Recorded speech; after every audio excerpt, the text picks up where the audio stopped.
All right. Woo! What's up, everybody? Happy weekend. It is Friday night, the beginning of the 3-day weekend for Labor Day. Yay! That means opening lots of Pokemon cards. Absolutely no off time for me. That would be unacceptable. And we have this gorgeous first edition fossil pack break going on. Now, we sold about half of it in the daytime stream. What that means is there's about 16 spots left and then it's over.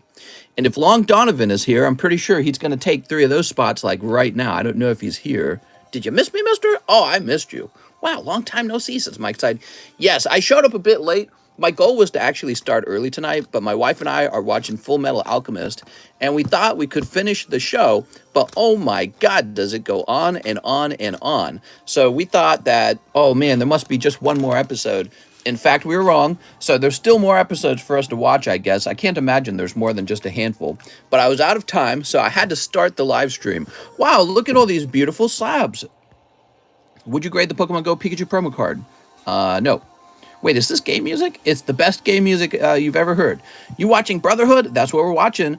Mr. Blastoise says, Senior Economist. How's it going, man? All right. So I hope we have a busy stream tonight. I want to see some cards open.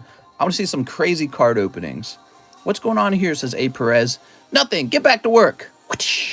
It's so good, mister. One of my favorites. I love the pre-recorded. I love these pre-recorded streams. Hope we're all having a great night, says Luis de Vera. How's it going, Luis de Vera? Mr. Show off the Moltres? I can't. I'm sorry. We'll show it off soon, though. Okay, Cesar Rodriguez? We got to show off some Cardconomist graded cards sometime, okay? But not tonight. Not tonight. We're busy tonight. So, let me click on this. We got Curtis Michael Nuskie shipping done. And then...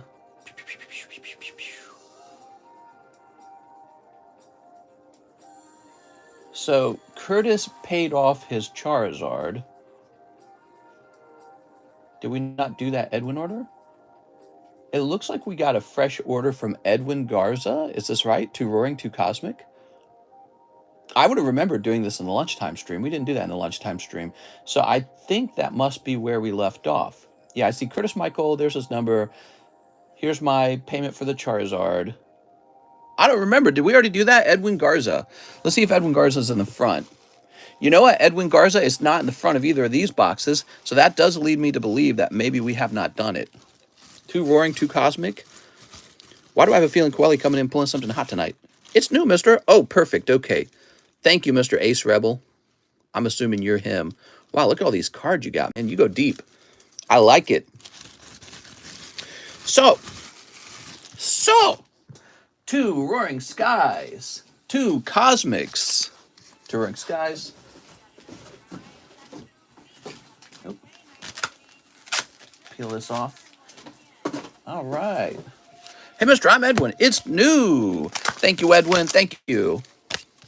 Trash can's already filling up. Crazy how fast. I just threw the pack away. Hold on, let me grab the pack. It landed on top. There we go. I tossed the pack on top of the... it's just a box full of empty booster packs, so it landed gently. Here we go. You ready? I'm supposed to throw the cardboard. I'm so silly. So you guys got the weekend off? Who's working? Who's got the weekend off? Obviously, I'm working. I always work. Here we are. Let's go! All right, cross your fingers. Padub, Bagon, Taylor, Wurmple, Dunsparce, Revive, and Unpheasant. All right, not crazy. How can I purchase booster packs? Nice to meet you. Why don't you check out the YouTube description for this live stream, okay? It'll teach you all kinds of stuff on how to open packs. So we got Swellow. Ooh, I got a 5-day vacation. Nice. Happy pay, holiday. Oh, holiday pay, holiday pay. Not really. It'd just be regular pay. All right. Are you drinking, mister? Liquid. Here's Guzma Hala and Guzma and Hala. Hala? Well, you pulled a full art, but it's Oricorio. Damn it. Here we are. Oricorio's not a big hit, Mr. Edwin Garza. If it had been something like Charizard, that would have been a big hit. Here we are. Yay! Welcome, welcome. We're only 5 minutes in and there's 100 viewers. So we're going to have probably a busy night. Not 100% sure, but that's usually a good sign. Yes, we're doing the not Japanese, first edition Fossil Pack Break. 1, 2, 3, 4, 5, 6, 7, 8, 9, 10, 11, 12, 13, 14, 15, 16 people are already in. So we need, what, 17 people more. We got this from the lunchtime stream. I don't know if it'll fill up tonight, but it'll definitely fill up over the weekend. It might fill up tonight. Pirates Enjoyer says, use my Battle Booster win on 3 fossil spots. You got it, Mr. Pirates Enjoyer. All right. Oh, and he tipped me $5. That's very kind, Pirates Enjoyer. I really appreciate that. So, oops. I thought it was you. I thought you were Pirates Enjoyer, but I wasn't 100% sure. So I appreciate the tip. Oh, we'll take this and toss it in with 2 more. You ready? 1, 2. There we go. Yay! That's correct. 48. Not for a whole pack, but for 1 card out of a pack. Some people think it's for like a whole pack, which is bonkers cheap if that was true. There we go. Aha. It's for 1 spot, not a whole booster pack. It's for 1 spot, 1 card. All right, let's get this started. Click. Now we have Ryan Grennan.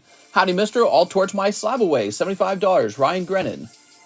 Okay, Ryan, reply that towards your SLAB-AWAY. Oh, Ryan. We have Ryan Fjelsted. Ryan Grennan. I'm going to use a calculator because you have 618. So we're going to say 618 minus 75.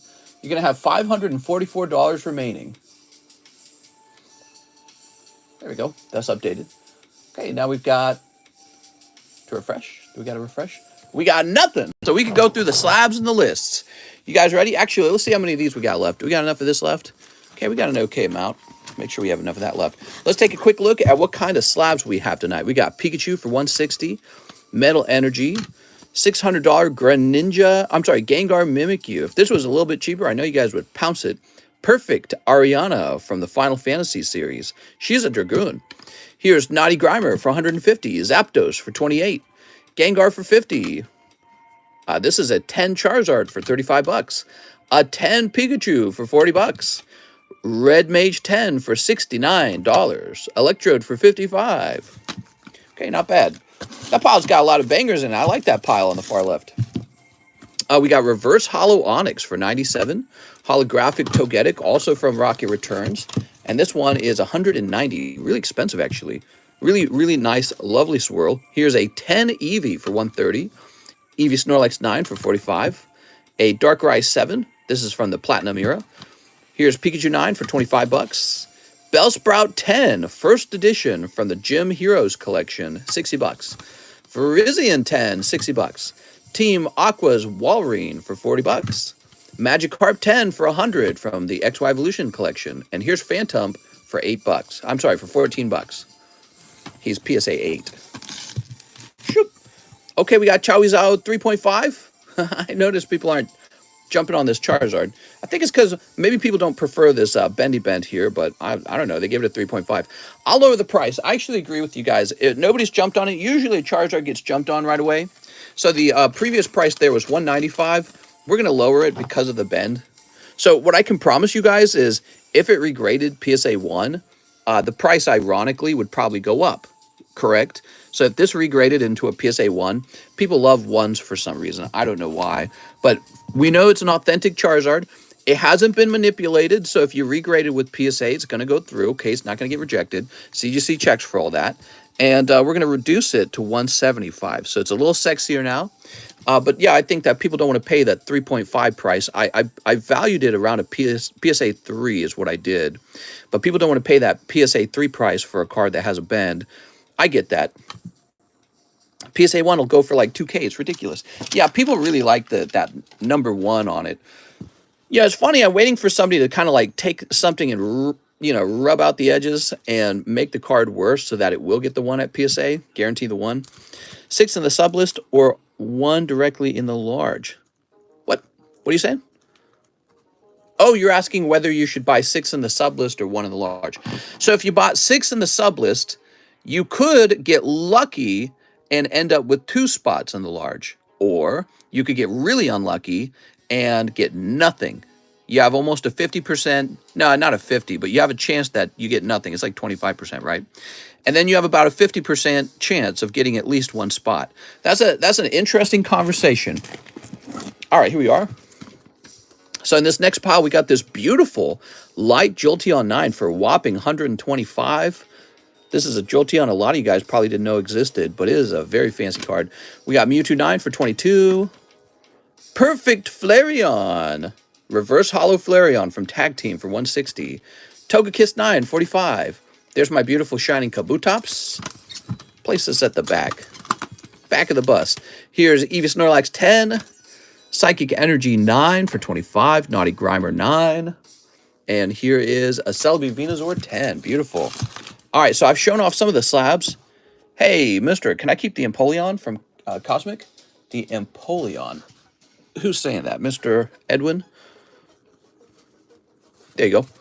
Was he like a rare? Ooh, very interesting. All right, let me grab that for you. Definitely. There you go.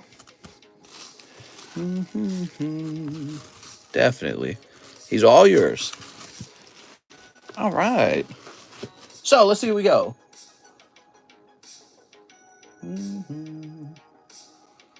Edgar Gonzalez, 5 Shiny Star V, 2 VMAX, and 1 to the burner slab. You guys know about the burner slab, right? This is the burner slab. See this beautiful PSA 10 first edition Golbat? Ooh. When this is done being paid off, we are going to take a drill and drill a hole through the card, ruining it.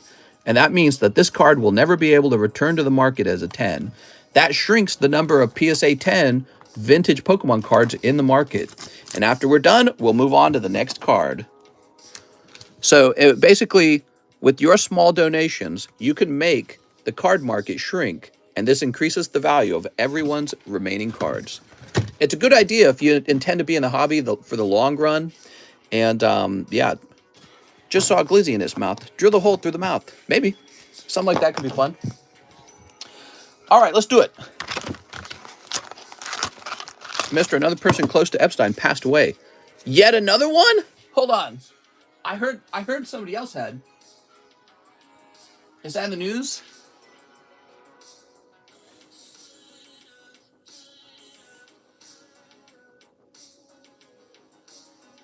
I don't know what you're talking about. You have to give me like an article link, Mr. Alex. Yeah, I know a guy close to Epstein just recently mysteriously died. And I thought you were saying another guy after him died. Another Russian person fell out a window. Who's going to report to PSA and what happened? We could definitely report to PSA that the population is down by 1. All right, so 2 of the VMAXs. There we are. Boy, I got to sneeze, man. I got to sneeze.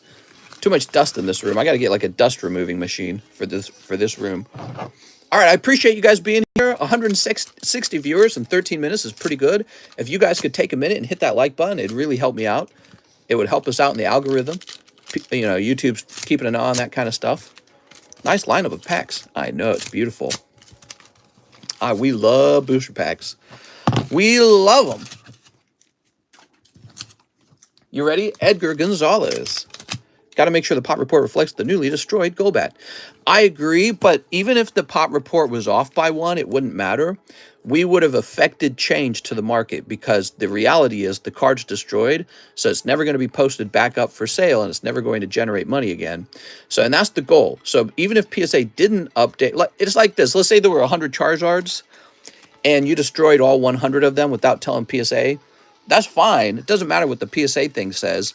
That Charizard is still not going to show up to the market. So that's what I'm saying. But yeah, we can let them know. It's not a big deal. All right, you ready? Here goes. Kung-Fu. He's a foo. There's that cute Gengar. Cramorant. All right, Cramorant. All right, here's Urshifu. Zigzagoon, huh? Okay, we got a Zigzagoon. Mr. Ask for Link James. The PSA 10 Cloud, not for sale. He's for showing off. I want to show you guys how nice the Final Fantasy cards are. You got to consider Final Fantasy. Everyone knows about Yu-Gi-Oh! Everyone knows about Dragon Ball. What about Final Fantasy TCG? It's such a cool card design, and then at the same time, such a popular franchise. And they've been making these since like 2016. So they've already been out for 6 years. That's a decent amount of time. Yeah, it's great. And they're still making new sets all the time. So we offer those on this channel. And I did that before anyone else was doing it, pretty much, because I really liked it, actually. I looked it all over, and I was like, hey, man, these Final Fantasy cards are pretty cool. I just bought that Tifa, and now I'm kind of obsessed. Yeah, it's I wouldn't go as crazy on it as Pokemon. Pokemon's still my main course, you might say. It's the thing I'm hungriest for. But I like the fact that I've got that cloud. It makes me feel like I've got a really special piece of Final Fantasy card history with me. All right, what do we got? What do we got? What do we got? We've got Rayquaza. All right, nothing crazy coming out of the VMAX packs. Mister, I sent in a Discord message. What? Let me just see what it is, Alex. I don't see it. I don't think I got it yet, Alex. Oh, wait. There it goes. Stephen Hoffenberg is believed to have died at least 7 days before his body was found this week in Connecticut. On NPR, this was reported on August 26th, which was yesterday.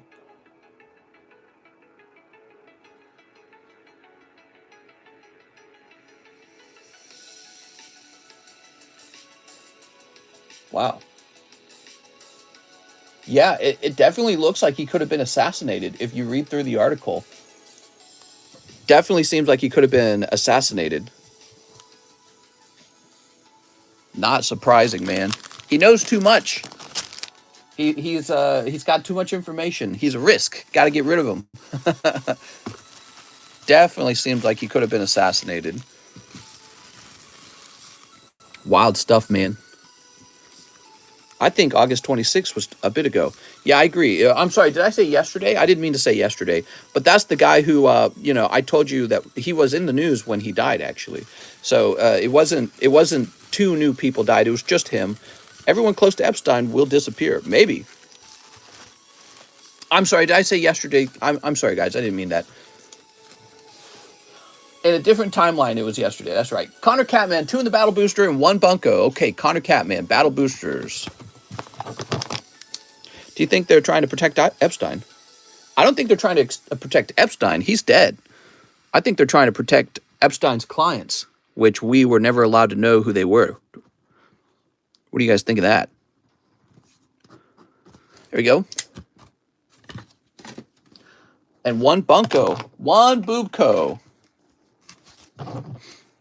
You ready? Well, his operation, rather not him.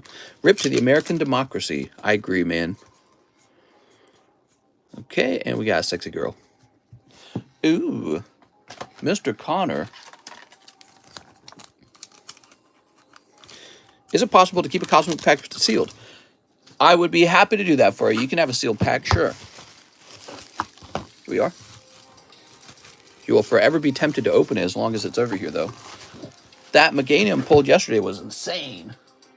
Raymond Still, 10 packs of Lost Abyss. Lost Abyss. Joe said, I'm a fascist. Yay, it ain't so. It was a great pull, says Chris. The first was my birthday. Got 5 PSA 10s. Nice, man. 1, 2, 3, 4, 5, 6, 7, 8, 9, 10. Did I count that properly? I think I missed one. 1, 2, 3, 4, 5, 6, 7, 8, 9, 10. All right, you had too many. Is that a Fury character? Sneep. All right, that's been sneeped. Heh, sorry, kid. Are you on live chat? I'm not. Let me get on live chat. Are we the first galactic empire? Oh, yeah. Give me a moment. Live chat. There we go. All right, here we go. Raymond Still, cold. MSNBC declared Biden's speech beginning of a civil war. Did it really? No, it didn't.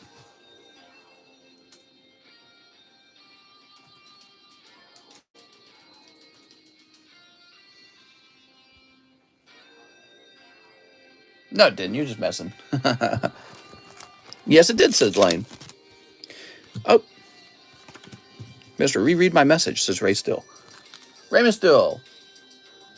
And one sneak in her bunghole. I need a new bag. Sounds good, man. You missed my bunko. Don't worry, we'll get it, mister.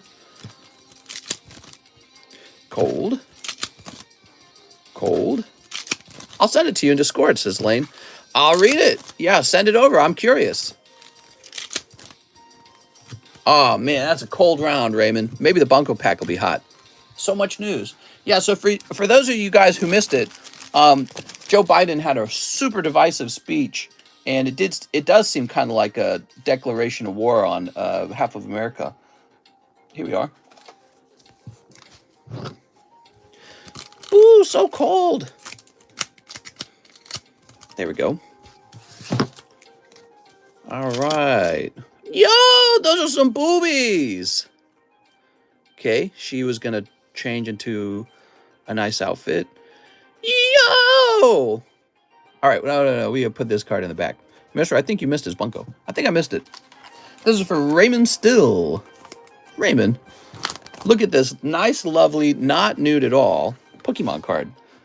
Bunko card. B for Fedenda, looking kind of hot. What?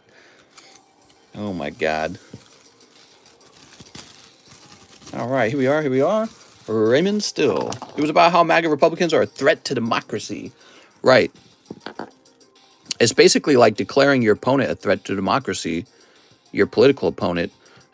And they did that right after they had the FBI raid Donald Trump's home. It honestly just seems really, really, really bad right now. Here we are, Raymond Still. Master Raymond. You know, when you kind of soak it all in, you get kind of the perspective of the Democrats at the moment. The Democrats are doing a horrid job right now. Other Democrats don't even like the Biden administration. His popularity is like 30%. It's terrible. He's one of the least popular presidents ever.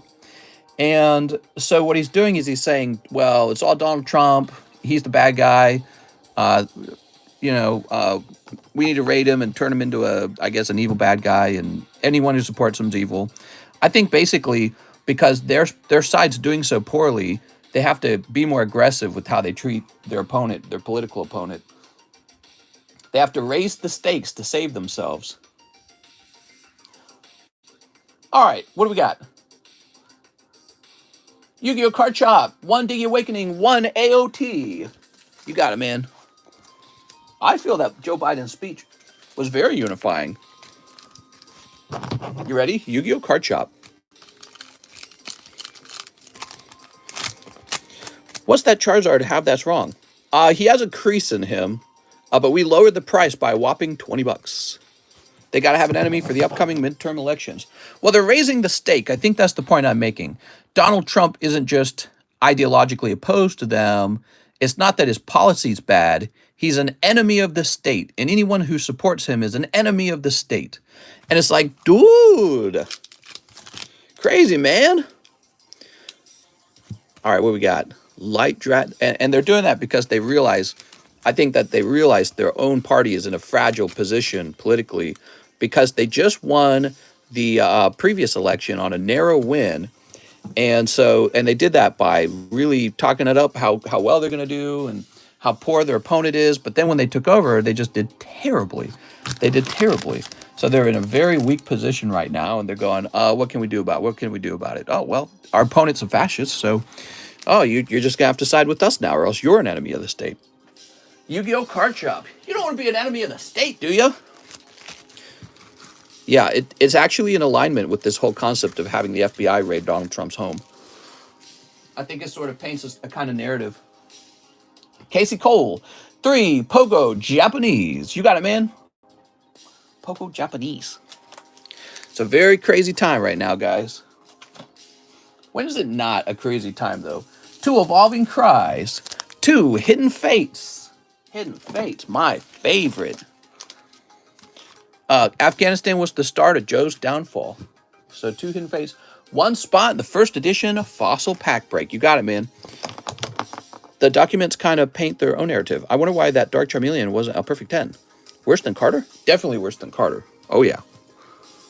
Casey Cole. Carter's no longer the least liked president. Yay, that's a great idea, America. Go to war with yourself. We already are, basically. Aren't Democrats predicted to maintain majority for the midterms, mainly because of Roe v. Wade, though? Maybe they will. It's very curious. I don't know. If they do, that'll be not what I was expecting, but it'll be good for the Democrat Party then. All right, let's do it. Casey Cole. Did I spell your name wrong, Casey? Let's fix that. Sent you the article. There we go.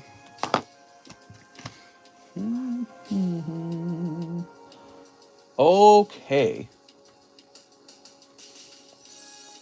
MSNBC Eugene Robinson describes Biden's speech as urgent wartime address as network keeps evoking civil war. So what you really sent me was a Fox News article that suggests that their narrative on MSNBC is that, oh, well, we're in sort of like a wartime now. But that's interesting. I actually agree, though. How long does the Zard have to go unsold for before you break the slab and damage the card even more for a 1 grade? No, I don't need to do that. He'll sell. I mean, at the very least, I could just put him in a live customs and somebody would be very happy to pull him for 20 bucks. He's a very good card. He's an easy to sell card. But I lowered the price a little bit because I agree that that crease does not look too good. Fake news. All right, here goes. Wait, who are we helping? This is for our friend Casey Cole. You know, it's bad when your own party doesn't even want to use you as a puppet anymore. Yeah, something. Ooh, picking up a full art. Yeah, all I have to say, though, is he has about a 30% approval rating. That suggests that the entire Republican Party doesn't like him, but even about 20% of the Democrats don't like him either. That's pretty bad.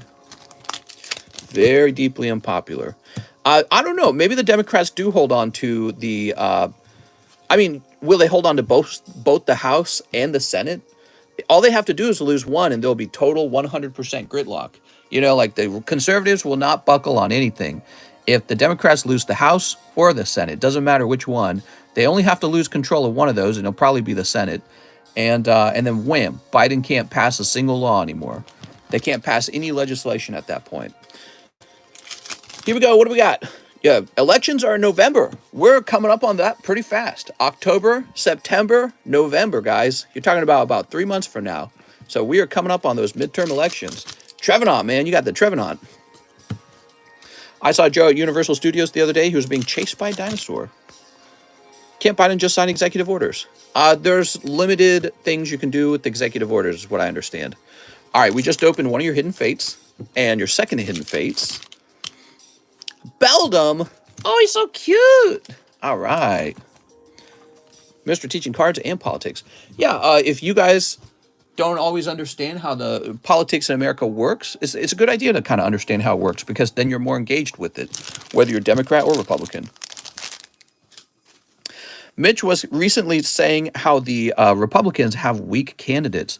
He could be right. I don't know. Yeah, I'm not confident on the midterms exactly on who's running, because I don't actually pay attention to every single candidate of every single state. But it will be very interesting, because I feel like however they play out will sort of be a reflection of how Americans are feeling about the Democrat-led supermajority. They technically have a supermajority. It's a very tight supermajority, because the Senate is tied, but Kamala Harris gets to cast a tie-breaking vote as the vice president.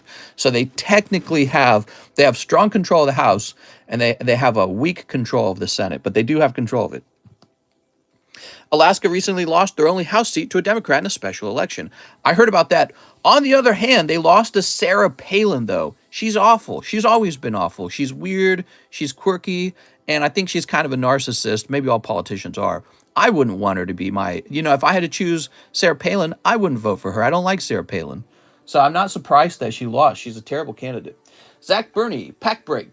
All right, Zach Burney wants a pack break. You got it, Zach. I wish politics was about money instead of picking sides. Here we go, Zach. Politics can really affect us in the card hobby because, they write tax laws, and that, in the end, that affects us. It's a special election, kind of like the Special Olympics. Yay! You did it! That's right.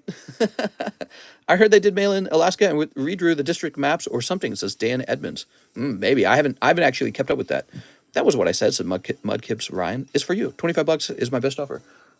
All right, so Zach Burney, he also wants 2 Pokebra Damn, Zach, you're going deep tonight. Zach's going deep, guys. Ooh, full art Piers, Charizard, Alakazam, whatever that is. Blissey, Lance's Charizard. Pack number 2 gives you Darkness Energy from Evolutions, Mega Venusaur, Talo, and a bunch of other things. Imperial Bower, Potion, Entei, and a Umbreon, and another Entei. Wow. Halloween cards are trash. Whoever been hyping, we're capping. Yeah, I didn't buy any. I actually looked into them today, and I was like, oh, these are awful. Why you got a lot of cards in this 2 packs, man? Holy Jesus, man. All right, Zach. So, 4-star V. He's referring to Shiny Star V. There we go. Mr. Zach. Silly Zach. Tricks are for kids. Let me grab this. I need to paycheck to vote. Hey! The new McDonald's kind of stuck. Wait, was that Misty? Mister, what's the difference between the Republicans and Democrats' views and what they stand for when passing laws? That's a great question. Each candidate's a little bit different, okay? So let me get these 4 V stars. There we go. The Democrats tend to be in favor of, well, I would say the main difference between them right now is socialism. Republicans want free market capitalism, mostly. Democrats want a Marxist, centrally controlled economy where the government takes all your money and then redistributes it to the people that it thinks it belongs to. I hate that. I don't think that works. It's never made any country exceedingly wealthy or exceedingly good at inventing things. I think the government makes worse decisions for the economy because the government's not full of brilliant inventors and scientists and CEOs. It's full of people who went to stinky school for popularity contests, and they got rich families that get them voted into special positions of power. So the government's not really interested in creating, they're not super passionate about creating the most innovative products in the world. And that's why the government tends to not make the best financial choices. It's the private industries that make the best investments because those guys are like, think of them like the best video game players in the world. They practice their craft and only their craft, and they become the best at it. Government's not like that at all. It's just a bunch of guys who, they do popularity contests and you vote for them. Very, very different groups of people. All right, so 4 V stars, 2 Shining Fates. The private sector of the economy generates all the good inventions. Okay, he says, Light Jolteon. Oh, he's taking the Light Jolteon. But, Democrats are often saying, hey, we can solve all your problems if you just let us give all your money away. And that's the same message that, they were saying in Russia when they became socialist, and China thinks, oh, well, all of our problems are the rich people. And then China had their whole, this giant timeline where everyone was starving and nothing good was going on in China. It just never works. The government takes the money and consequently it wastes it or takes it and puts it in its own pocket because it turns out they love power and they'll do anything to stay in power. And holding on to all the money keeps you in power. You know what I mean? Zach Bernie. All right. How much for the shiny Kabutops? Oh, the shiny Kabutops isn't for sale, I'm afraid. Mr. So racist. In fact, America would have more hospitals if taxes and the economy. It feels like they want the Marxist socialist people just want the benefits without the work. Mr. So arrested. Is the U.S. builds the best supercomputer no longer needing innovation? Would socialism be better at that point? Andy Foster, like 16 packs left via Nick Tool. So you're asking me a question that's similar to what happened in Star Trek, right? So at some point in Star Trek, the story goes that at one point, they have essentially the ability to take any material and turn it into another material. That's how they would you'd tell the computer you want food, and then it would just materialize food. And so they said, our efforts stopped becoming about obtaining resources, and instead we all wanted to better the human race instead. So maybe we will reach that point one day, and maybe at that point, the entire concept of private property, the entire concept of capitalism will all go away. We are nowhere near that point, okay? And so the efficient allocation of resources is more important than, ever. It's always important. But maybe one day when we make that invention, it'll all be fixed.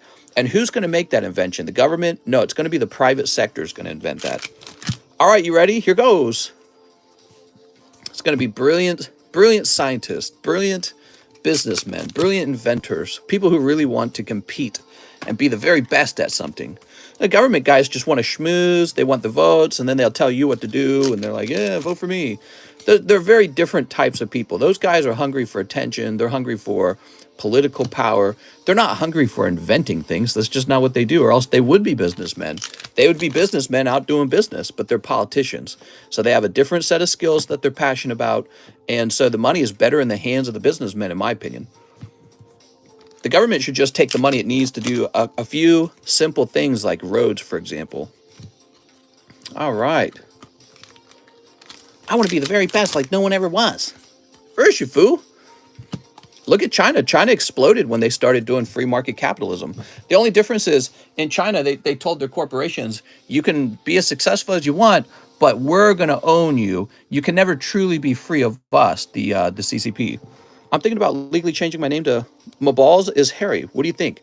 That's an excellent name. Keep us updated. Zach. All right, that was a great round. You've got your lovely Jolteon now. You've got a spot in the Fossil Pack break coming up soon. Nothing huge coming out of your pulls. The Pokebras seemed kind of huge. I don't know if you noticed that. The Pokebras had a lot in them. A lot of pulls in the Pokebras, man. That was 2 packs? Jesus. Do you think you're an unbiased source for opinions? Nobody's unbiased in their source of opinions, Mr. Ray Hates Milk. But maybe what you're trying to ask is, are you just picking policies that benefit you? No, I don't know how to phrase your question in a way that makes it seem perhaps like I'm reducing your question into the more generalized meaning of it. But yes, so everybody's biased in the sense that we all have the survival instinct.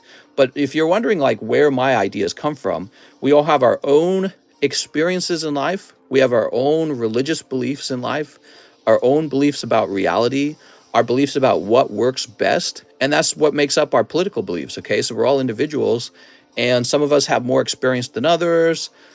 Some of us, maybe the Democrats have a belief that you're better off giving all your money to them so they can redistribute it because they don't believe you're very good with money. They think kind of you're a loser and you have to be helped by the state. Society has to control you and hold your hand and point you in the right direction because you're incapable of being a manager for yourself. What if they're right? That's a terrible outcome. If they're right, that's horrible. That is not a good sign if they're right. Mister, what's your bottom dollar on Charizard, please? That's the bottom dollar. You know what? There is no bottom dollar. He's going into the live customs, okay? I'll put him in there for $200. Actually, I'll do it in front of you. So the Charizard's going to go in the live customs for $200, and I'll do it live so you can see how it works. All right, Zach Bruni's going to go over here. So I always need cards for the live customs. And the way it works, we'll do 1, 2, 3, 4, 5, 6, 7, 8, 9, 10. So that's 10 packs. At $20 a piece, that's $200. Okay, this is the Charizard card. He's number 4. Since he's a $200 card, he gets these little strips. That's exciting, right? That's very exciting. So we got one here like this. Now I need some junk cards. So these are totally not valuable. So this is the one hot card. You really want to pull this card. But now we're going to make up the other booster packs. So each booster pack technically contains a pull. This is a Pokemon card, and you're paying $20 for Pokemon card. You want to pull the good card, the one with the Charizard in it, don't you? All right, so he's not available for sale anymore. He's in the live customs. Really where he ought to be. The live customs ought to be a place where you can get really exciting pulls. Don't you agree? So, I shouldn't have even put him on the table. He should have gone straight into the live customs. He's such a fun pull. So now instead of selling him for $175, he is going to sell for $200, which is the original price. Actually, the original price is $195. So I'm getting a bonus $5. All right, he's in there. And now we fix this over here. All right. So that's the bottom dollar for the Charizard. Instead of lowering my price from $175, I raised it back up to $200, and it will guaranteed 100% sell because the live customs are my most popular item. All right, let's see what's next. Let's see. So we helped Mr. Zach, and the Z box is very full now. Edgar Gonzalez, 5 sneaker bunkos. Oh, Mr. Edgar, do you think everyone should be able to vote? Well, everyone's not able to vote already. We don't allow anyone under the age of 18 to vote, for example. Is that evil? Are we fascists? Why shouldn't 17-year-olds be able to vote? That's fascism. So if I told you that we should raise the voting age from 18 to 21, you would call me a fascist. You'd say, oh, you're just doing that because you're an evil conservative. Oh, yeah? Why do Democrats want to raise the age you can buy a gun to 21? Why do Democrats want to make their, well, I don't know if it's Democrat, but why does the society want you to not be able to drink until you're 21? So you can't buy guns and you can't drink. Why are you allowed to choose the leader of the country at the age before 21? And really that law exists, the 18 law, because of the military. That's it. So you go to the military and you can vote, you know. Otherwise, I don't think you're very smart at 21, to be honest. You don't have a lot of experience. All right, here goes Edgar. I wouldn't call you a fascist. Well, Biden might. Yeah, Biden might call me a fascist. Biden might call me an enemy of the state. All right, you ready? Sneep. So this is Edgar Gonzalez. Do you ever think the USA will get a president that will help the low and middle and poverty class? The party that will help the poor the very most will be whichever party ends welfare and ends the high taxes and ends money printing, and instead they implement the strongest economy that America's ever had. That is the party that will help the poor. Capitalism always raises up the lives of the poor because it provides competition for jobs, it provides a lot of jobs, and then the best part, it provides a lot of cheap products. Products get cheaper when you have a well-growing business and a strong economy. So we have to end the socialism and increase the capitalism. Let me go ahead and hit play on this music. The more entitlements this is the funny thing, the more entitlements that the government hands out to people who didn't earn the entitlement, the more money printing and the more expensive houses become. So if you are poor and you don't currently own a house, you're getting killed by all the money printing. You're getting killed by it. If you're already wealthy, you love the money printing. You don't care if the cost of food goes up. That doesn't affect you. And your house is just exploding in value. And the government's giving you all this cheap money to borrow.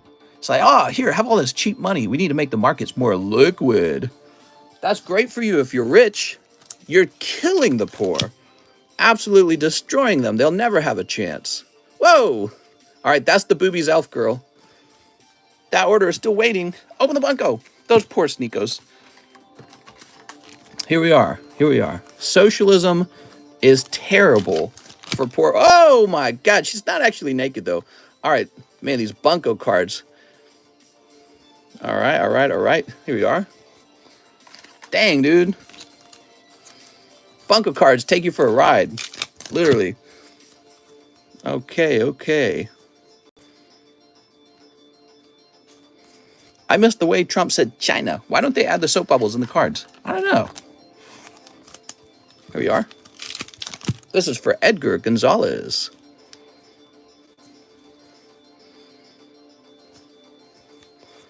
Are there signed cards in bunko? There are. There are signed cards in bunko.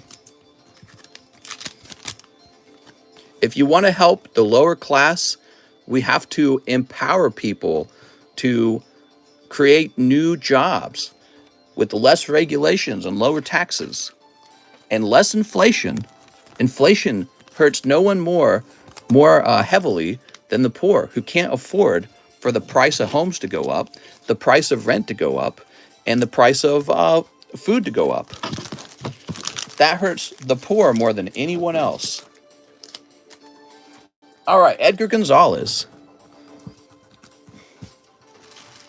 Here we are. You guys ever stop and scratch your head and wonder why all these corporations that people used to hate just 10 years ago, they're all in favor of the socialism? Why is that? It's because they've done their math and they've designed their finances to go well with socialism. Now they want it. They've got a bunch of corporate debt. So they say, we got corporate debt we got to get rid of. Maybe the government should print a ton of money so the value of our debt goes down. If you owe $100,000 in 2010, but Joe Biden's printing money like crazy in 2022, the value of $100,000 goes down. So all these corporations with tons of corporate debt on their book, They love money printing. It's basically a bailout for the rich. Let's go ahead and refresh. And again, anyone who doesn't already own a home, they're the ones who get most destroyed by this money printing. So it's literally a tax on the poor. Alan Sanchez, 3 packs of EV Heroes. Alan, here we are, Alan. 1, 2, 3. All right, let's do it.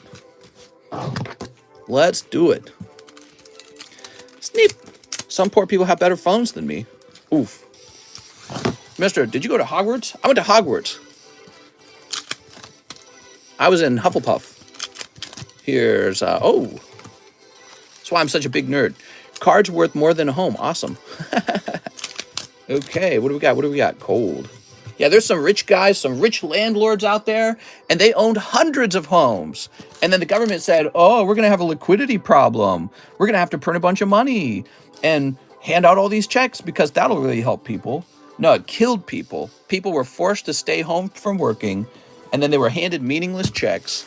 And then guys who were sitting on hundreds of houses, if they had $100 million, almost overnight, they had $200 million, just like that.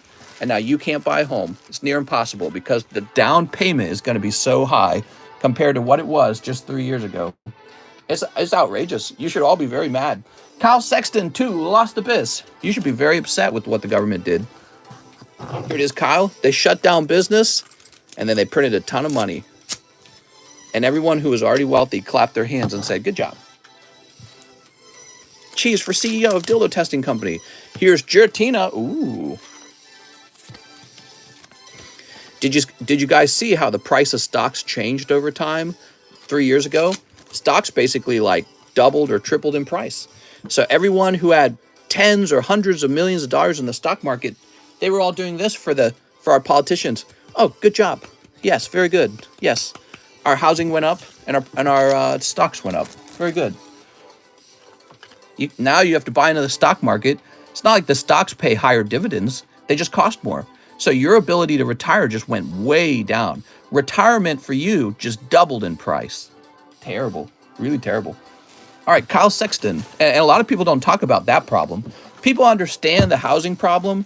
They don't understand the retirement problem. It is going to cost you guys twice as much to retire when you're at the age of 65 than what it did cost just 3 years ago. Because the price of stocks moved up, but the dividends are not going to move up because the economy hasn't become more productive. There's just a lot more money in the economy now. That's all. That's why the stocks went up like that. It's not because we suddenly became more productive. We actually became considerably less productive because everyone was sitting at home with their thumbs up their bums, and all these businesses had to shut down, some of them permanently. Kyle, you got a bag? Where's that bag?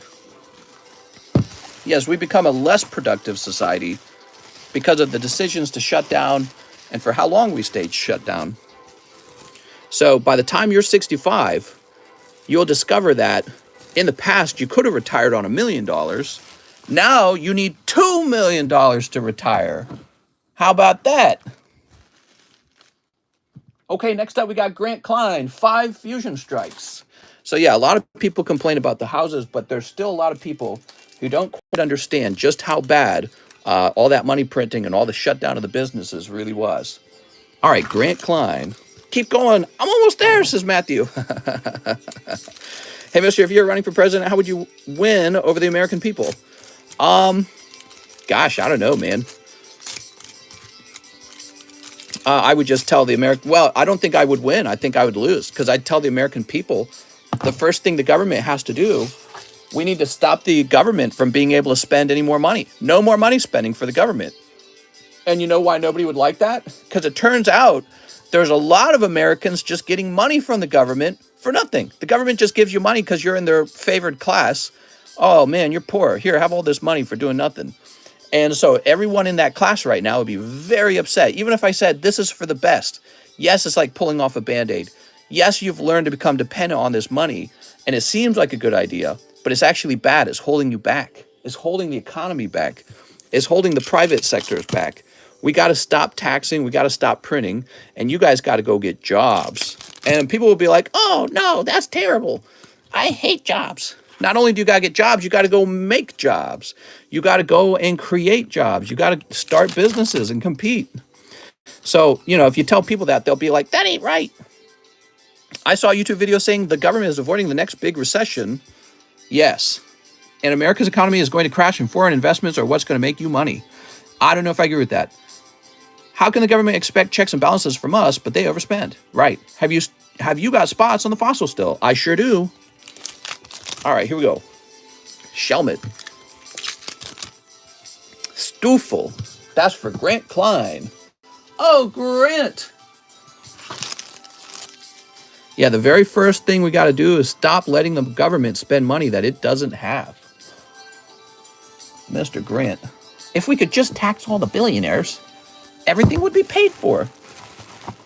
That's the typical messaging from the left right now. They think all we got to do is take all of Jeff Bezos and Elon Musk's money, and that'll be enough for all the Americans to suddenly have all their problems corrected.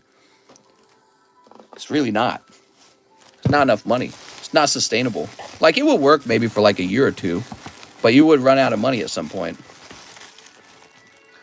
Mister, I have a bag, says Grant Klein. Oh, really? Let's find that bag. You got a bag hiding over here somewhere? Let's check it out. Yes, you do. All right, Grant Klein. It's Elon Musk's fault that everyone's poor. No, you are like Papa. Did he do my order, says Nick.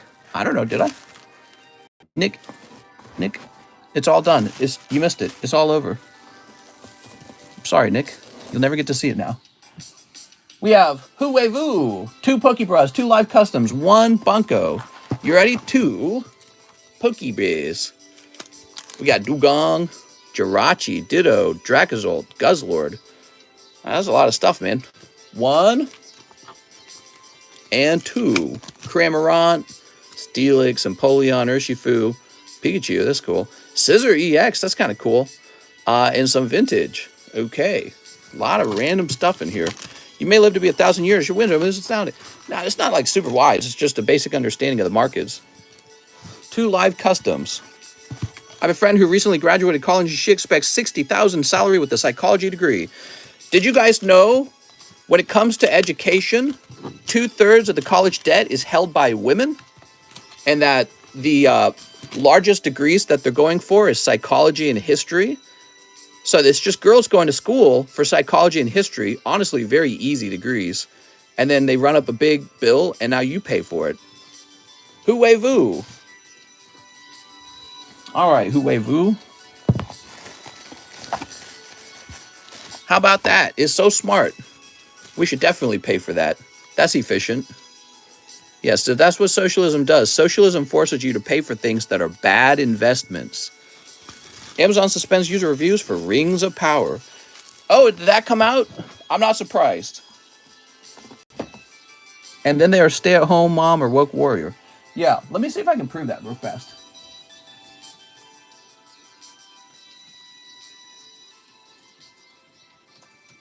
Let's see if that's still on the internet. CNBC. American women hold 2/3 of all student debt. There you go. MSNBC, that's right at the top of the Google search. Women hold 2/3 of the student debt. So you guys are going to be the ones to pay for their probably very easy, unprofitable degrees. And yeah, it's right there. You Google it yourself if you want. That's not Fox News. CNBC's reporting this. I learned so much here, says Corn Rules. And they want you to pay for it.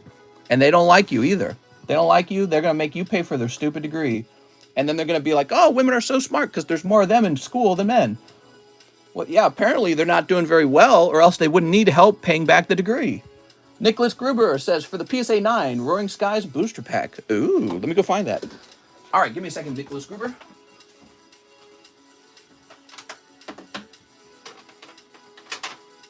Two-thirds, man. That's crazy. Haha! What a great looking booster pack. 2/3. I mean, damn. You think it would be 50-50. It's not. And 2/3 is way off from 50-50, if you understand fractions. So this becomes property of Mr. Nicholas Gruber. Thanks, Nicholas. Peel this off for you, sort of. Open it. Really? Nah, you're messing with me.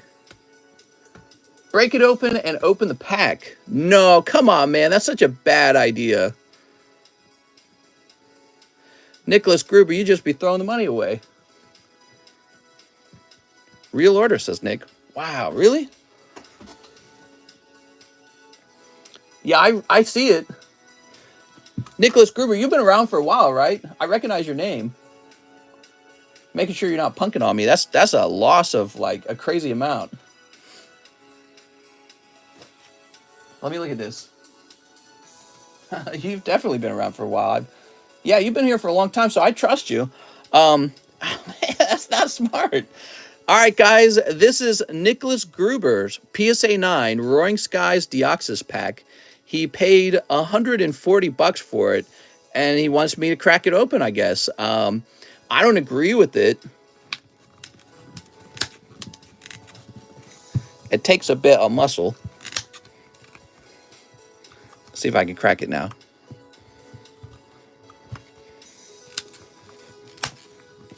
You hear that cracking?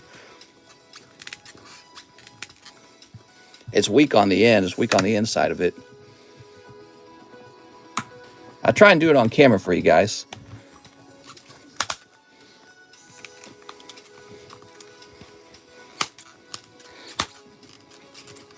Okay, almost. Oh, yeah. There you go, with my bare hands, no tools.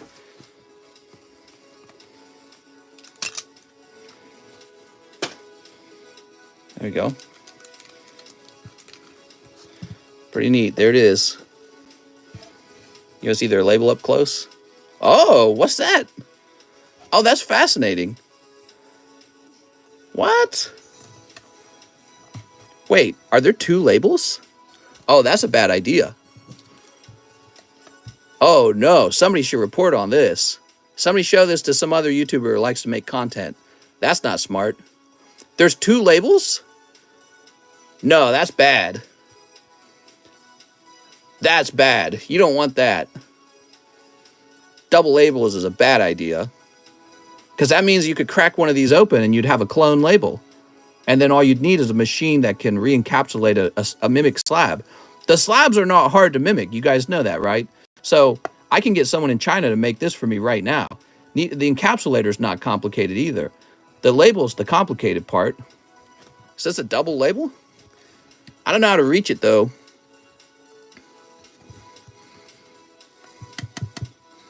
It's in there somehow. I don't know how. Yeah, somebody will clip it for sure. I don't agree with that.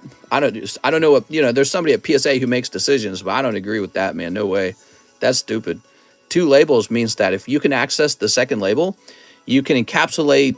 Okay, so let me give you an example. Let's say you had first edition base set booster pack, and PSA grades it 10. Well, then you'll crack the slab open, pull the first booster pack out, send it back out to grade, and then you take another booster pack, and now you got two labels, and you can use them to encapsulate the other booster packs as if they were 10.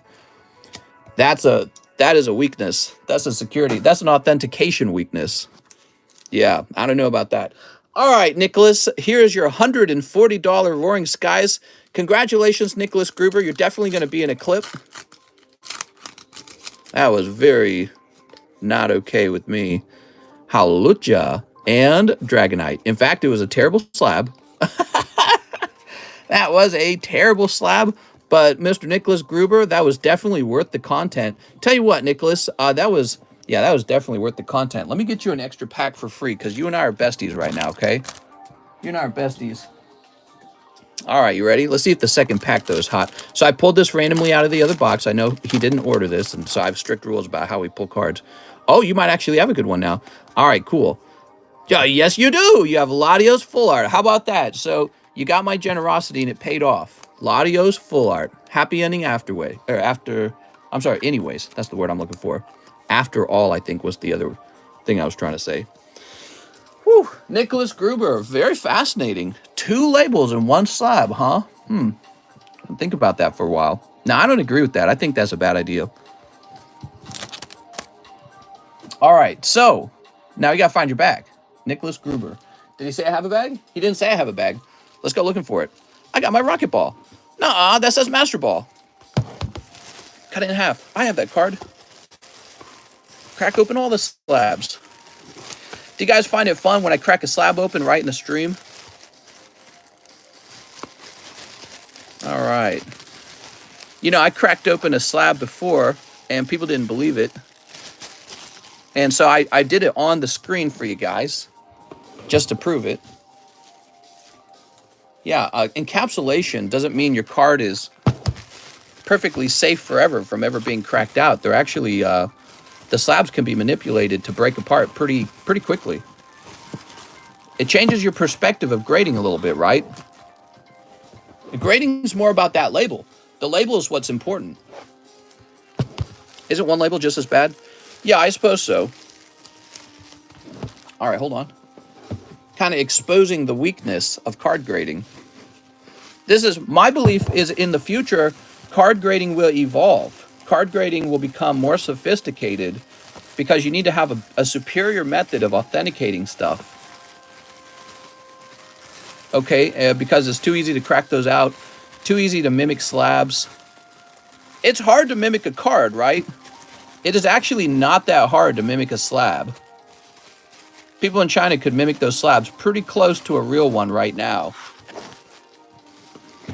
All right, I didn't see your bag, Nicholas. I guess I'll start you a new one, huh? All right. You're not somebody with like a box or something, are you? Is he a box guy? I don't know if he's a box guy. I have a bag, says Nick. Oh. Is it like a big bag? Give me some details on this bag, Nicholas. We're spending too much time looking for it. Superior authentication, like robograding? No, I'm talking about superior slab technology. So you know how we just use plastic right now? We need something more sophisticated than plastic. He says, no, kinda. Wait, no kinda? What do you mean no kinda? Oh, you're talking about bag size. Medium size, Star Wars cards. Star Wars cards. Okay, that's a big giveaway. Should be able to just turn this sideways and see if you're in here. How's the line looking? Very short line, especially for a Friday night. I've noticed, weirdly, Friday nights can actually be kind of slow. I think that's because everyone and their mom is trying to sell Pokemon cards and any cards on a weekend. And so there's like a million streams. Everyone's competing for an audience. Yeah, I'm not seeing you, man. How old is this bag? Is this super old? The only other option, I think, is you could be on the table somewhere. You could be on the table. This is the problem with having too many bags, and if you got a bag that's been left alone for too long, it can be hard to locate eventually. Oh, here we are. You had a bag on the table. There we go. Yeah, you had a bag on the table. It was because the Star Wars cards made your bag fat very quickly. I got paid, but rent came up today. Oh, I hate rent. Here we are. Rent. You know, I rented for many years. I rented until I was 28 years old, everybody. I finally stopped. I got my first home at the age of like 28. That's much later in life. Any deals for buying a whole booster box? What's up, Andy? I guess you could have a free pack, so you could do 35 packs if you're buying like a big box, I guess. I'm not really having any trouble selling packs individually. That's why I don't normally do the whole boxes, because it just changes my margins, and I don't need to change my margins. If the line is full from beginning to end for a live stream, then the prices don't need to change. If I'm having trouble moving a product, the price needs to change. Another example is, if I need to end the stream early because I'm not getting any sales, that's another situation where the prices need to change. All right, here we are. Let's see. That was fun, Nicholas. We have Joe Hatton, Top Series 1. We don't have Top Series 1. Is that in the menu? Hold on. We don't have Top Series 1. Whoa, it does say Top Series 1. Where did that come from? I'm so sorry. This must have been an older menu. I'm so sorry. We do not have that. I'm so sorry, man. I'm trying to think if I have some sort of solution. Yeah,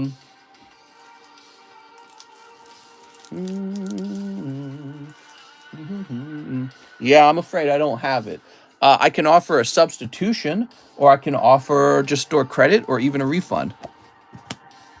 I didn't own a home until 33, and I own 3 homes and became an instant millionaire because of the housing boom. Yeah, exactly, and that's what I was trying to tell people. So the funny thing about the money printing is it helps people who are already in a good position, and it really hurts people who are they've never bought a home. So money printing is a tax on the poor, and it doesn't affect people who are holding a lot of physical assets like real estate. All right, so this is 55.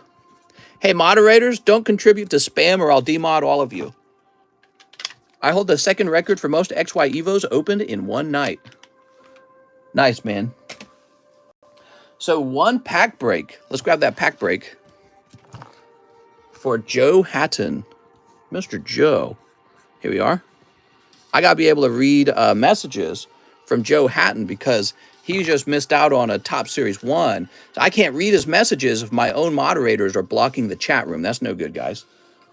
1 pack break fossil, 33 spots, 48 total. I got to go to work, so pull me something good. Okay, Joe. So Joe Hatton. Oh, Joe Hatton. Let me grab this real fast. Give me a moment. Oh, we got to get a new little box, man. That box is full. Mister, it's a pleasure and just want to do some more in the future. Absolutely, man. Absolutely. Well, you ended up getting a good pull anyways because I got you that extra pack. And now we're going to get a really interesting clip. The Hugh View guys porn pack got skipped. What? Huey Vu got a missed pack? You missed the super chat. Yes, let me scroll back up and see if I can see the super chat real fast. Oh. Mister, I don't think you opened my Bunko pack unless I just missed it. Sorry. Huey Vu is saying he might have had a missed Bunko pack. If you guys don't mind, I'd like to take care of that right away. So we're going to take care of your see, and that's the problem. If you guys are spamming, I missed it. I missed that the super chat because there's too much. The chat was moving too fast. I checked, and it was missed. Here we are.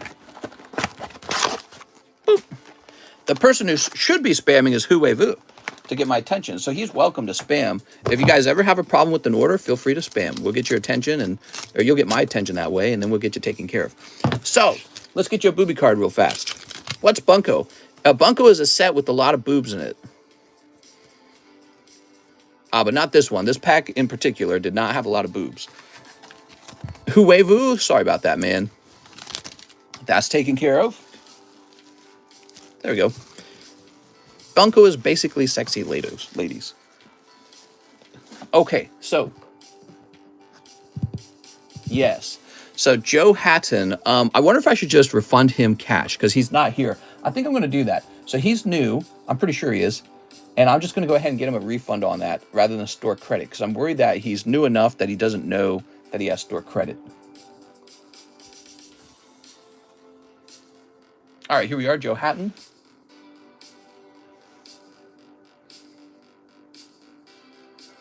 And he needs a refund of $55. So 103 minus 55, $75 left. Oh, I did that wrong. Hold on. There we go, $48 left.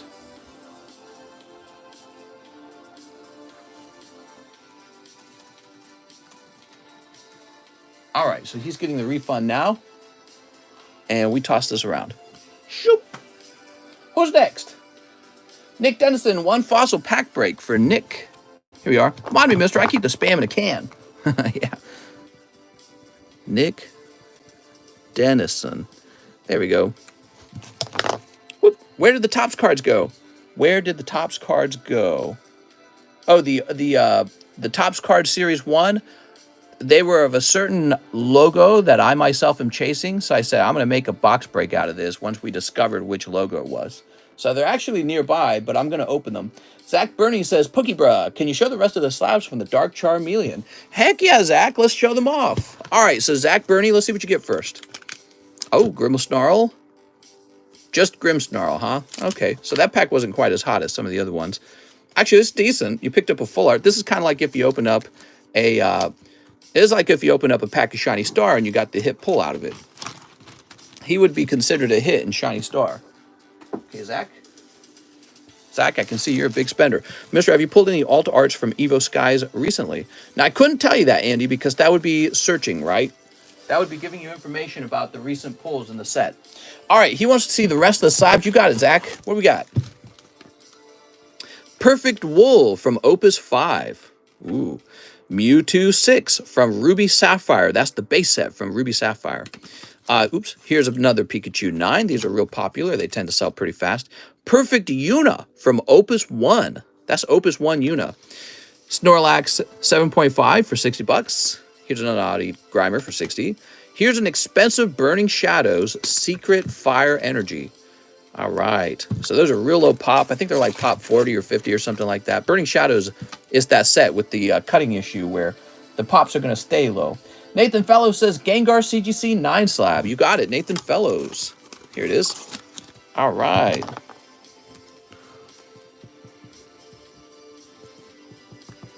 Nathan Fellows. There we go. Whew. I sent an order with a catch. A catch! Oh my God. So Nathan also wants shipping. You got it, man. So the question I have for you, Nathan, is are we shipping a bag as well? Let me see. He says, shipping, please. Ship my 2 slabs, no bag. You got it, Nathan Fellows. 2 slabs. Print. All right. Sweet. There we go.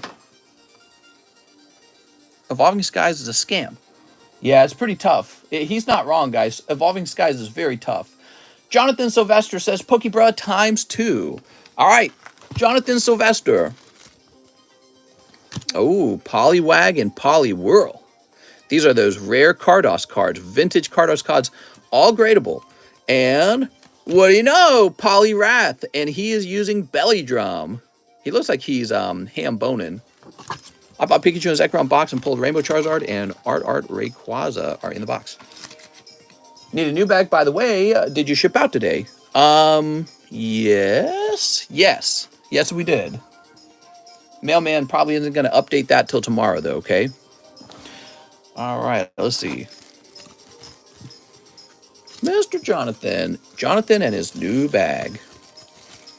Why are all those cards sus? I really like the Cardos cards. They feature illustrations that we've never seen. Jonathan. Vintage cards with illustrations that we've never seen before. So they're very cool. I think that they could be one of those sets that are kind of like off the radar because a lot of people are still learning about them. And sometimes that means that they have a chance of undergoing a big price change in the future where people know about it and now they want it. Yu-Gi-Oh! Card Shop says, back again, 1-star berth, 1 AOT Volume 2. If I ship tonight, will it be sent out tomorrow?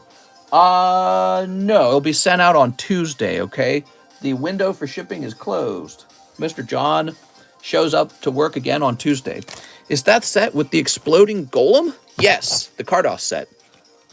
All right, here we are. The truth is there's multiple like Cardos sets. When you mail cards, you use USPS. We sure do. All right, here's Whimsicott. Look at that Whimsicott. Okay, lovely Whimsicott. And over here we've got a holographic. That's for Yu-Gi-Oh! Card Shop. Yay! He says, back at it again. You give away free packs for good content, but you won't come down on $10 on a way to keep customers. I'm out. See you later, mister. All right, so after Yu-Gi-Oh! I think he was mad because I wouldn't give him a cheaper price on a Charizard that I can sell like that in the live customs instantly. So I'd already come down 20 bucks on the Charizard for 195 to 175. I don't got to go any lower. It's my card. So, and then I showed you that I can sell pretty much any card I want instantly in the live custom. Mr. Cheese says, 100 on me, Areola, and Cut a Shining. Oh, you got it, Cheese. That is a little bit of a rage quit, man. I don't hold any grudges, so feel free to come back. It's not a big deal, man. Take a little breather. I always need cards for the live custom. I really do. And I like keeping the guys in the live customs happy. That's why you guys saw that base set first edition PSA 10 Pidgey come out like yesterday, I think it was. That's because I like to have good stuff up in the live customs. You know, because if you're going to go in there and risk your money, and a lot of people do, they lose money, you know, you better have something really nice in there too occasionally. You're like a mix. We do some okay slabs, and then we do some really rich slabs like that. Charizard's going to be one of them. Somebody's probably going to get them for like 20 bucks. Really great pull. All right, $100 on your Areola. Let's do it. Mr. Cheese. One Acerola. It's not it. Okay, so this drops down to 500. Very nice. Cheese was right. What a wiener. Anyone got a shiny Star V? Okay, now we've got Huevu. We took care of your issue, Mr. Huevu. Sorry about that.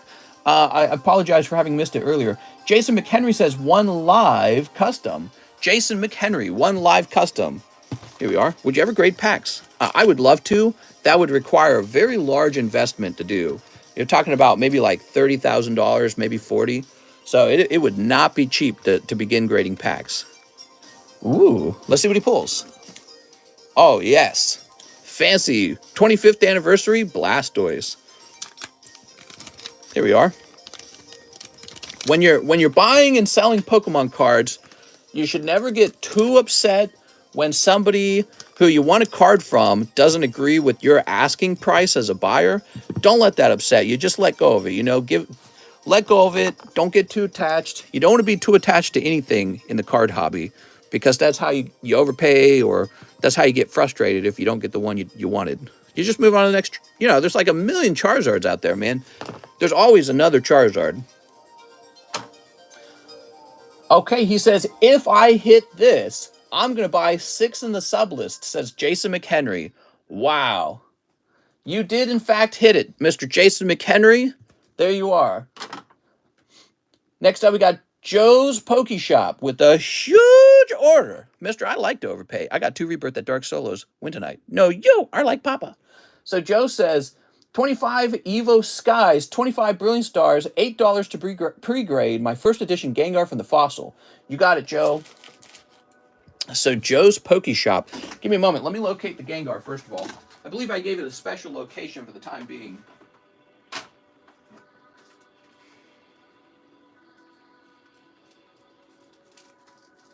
Or maybe not.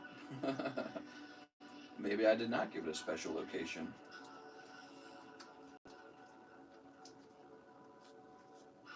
I thought it might have been over here, but I guess not. Well, if it's not over here, then is it in your bag? Maybe it's in your bag. Mr. Joe.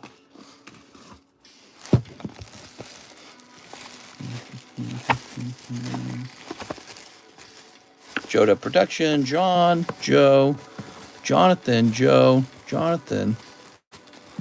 Let's find Joe. No, you are like double labeled PSA slab. Negative, mister. That one time I sniped a live custom. Damn it. I said I would go deep, and I don't know if I really want to. You should buy at least one spot in the sublist, okay? You promised. All those guys already in there are waiting for you. They're like, yes, please, get it moving. It's a bunch of hollows.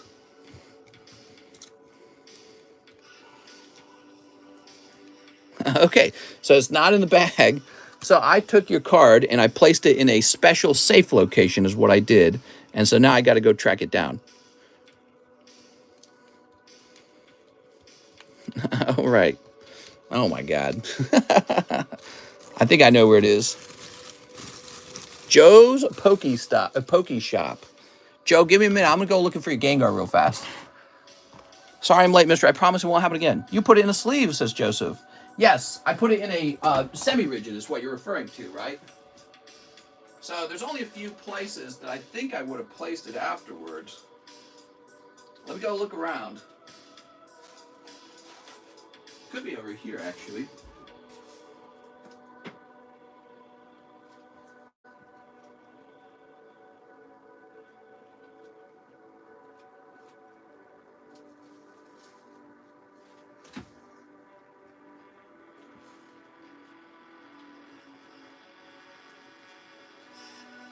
Oh, I'm looking for it. Okay, it's not over here. Excellent. Where is it?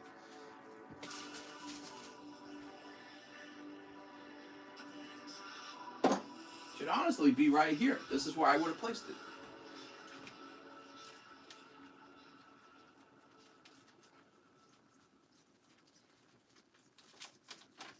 Okay, so it should be with the express grades.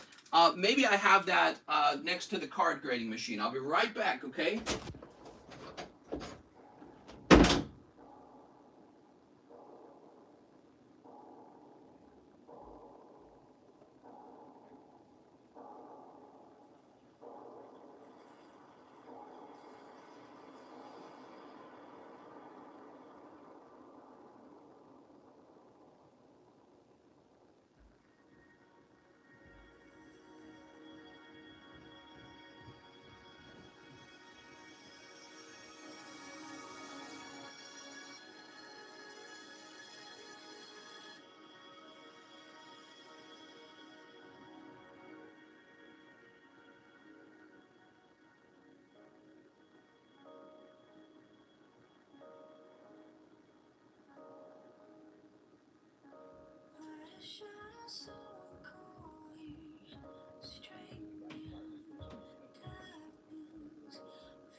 I've returned. All right, so I've taken your card and I've placed it in a special location to protect it. And now I don't know where that location is. And I keep doing this and I need to stop doing this. Give me a moment. Turn this down a bit. You must have pulled it like well over a week ago, right? Surely he didn't. I'm all out of breath because I was running all over the place. He lost it. I promise it's here. It's here. I just don't know. Like I promise, it's right over here. I would not have placed it anywhere unusual. Let's see, is it here?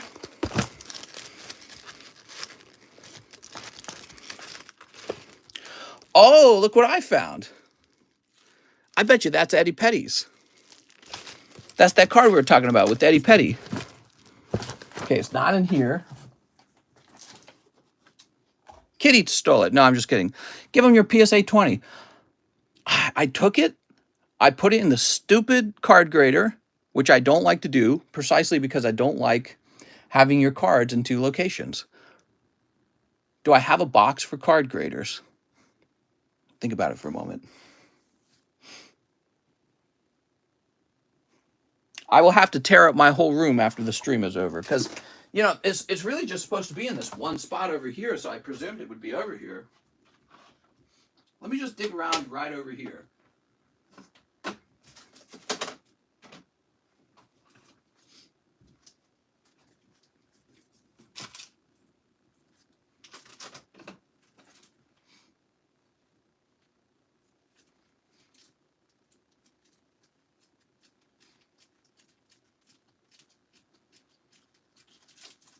Okay, so I'm just not seeing it. I'm very confident we will find it. Oh, I bet this is it. Is this it? I found it. I told you. Look at this. Haha. Arjun Joshi and Joe Pokey Shop. That's awful, man. I shouldn't have a system like this. We got to have a different system. I don't like that. All right, and look at this. Sandra sold me her Rillaboom. Like, I didn't go and pull the Rillaboom. Yeah, I don't like that, guys. We're going to have to stop doing that. We're going to have a different system. Card grader just means your cards are now in two locations, and I don't want to keep track of two locations. It's too much. So, my immediate thoughts, thinner on the right side of the card. That's my first thought. Not too terrible, though.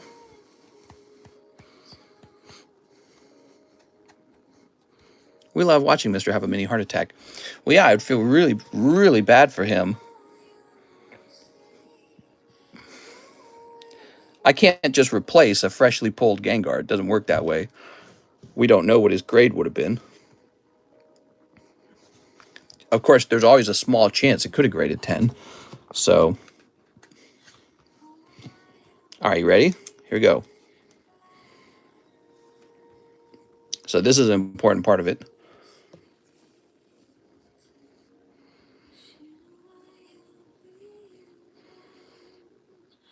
And I'm seeing a little problem right here. So this right here might be enough to cause it to grade into a 9. But you guys will note that it's a partial print line. So occasionally PSA will still hand out a 10 on a partial print line, okay? So, but looking at the centering is a bit off. But you know what? You are allowed to be a bit off on the centering. I think it has 10 potential, man. Send it in to PSA or whichever company you want. Send it in. I think this is a week 10 with PSA. This is definitely a 9 or a 9.5 with CGC. I could see CGC handing out maybe a 9.5. And in fact, if PSA gives it the 9, try to get a 9.5 with CGC would be my next advice. Okay, Joe? I hope that helps. Did you actually order a... yeah, $8 to pre-grade my first edition Gengar. Okay, so there we go. Sorry about not being able to find it. You know what I need to do? Give me a second. So I can fix this so it doesn't happen twice. What I need is a sticker. Got a sticker laying around? Print one. Okay, so we're going to have a special box just for cards like this Gengar. I think that it would be silly to not offer the ability to put this card away like that because he's just too rare. He's too rare and too valuable. We're going to call this, it needs a name. Let's say, we should call it, I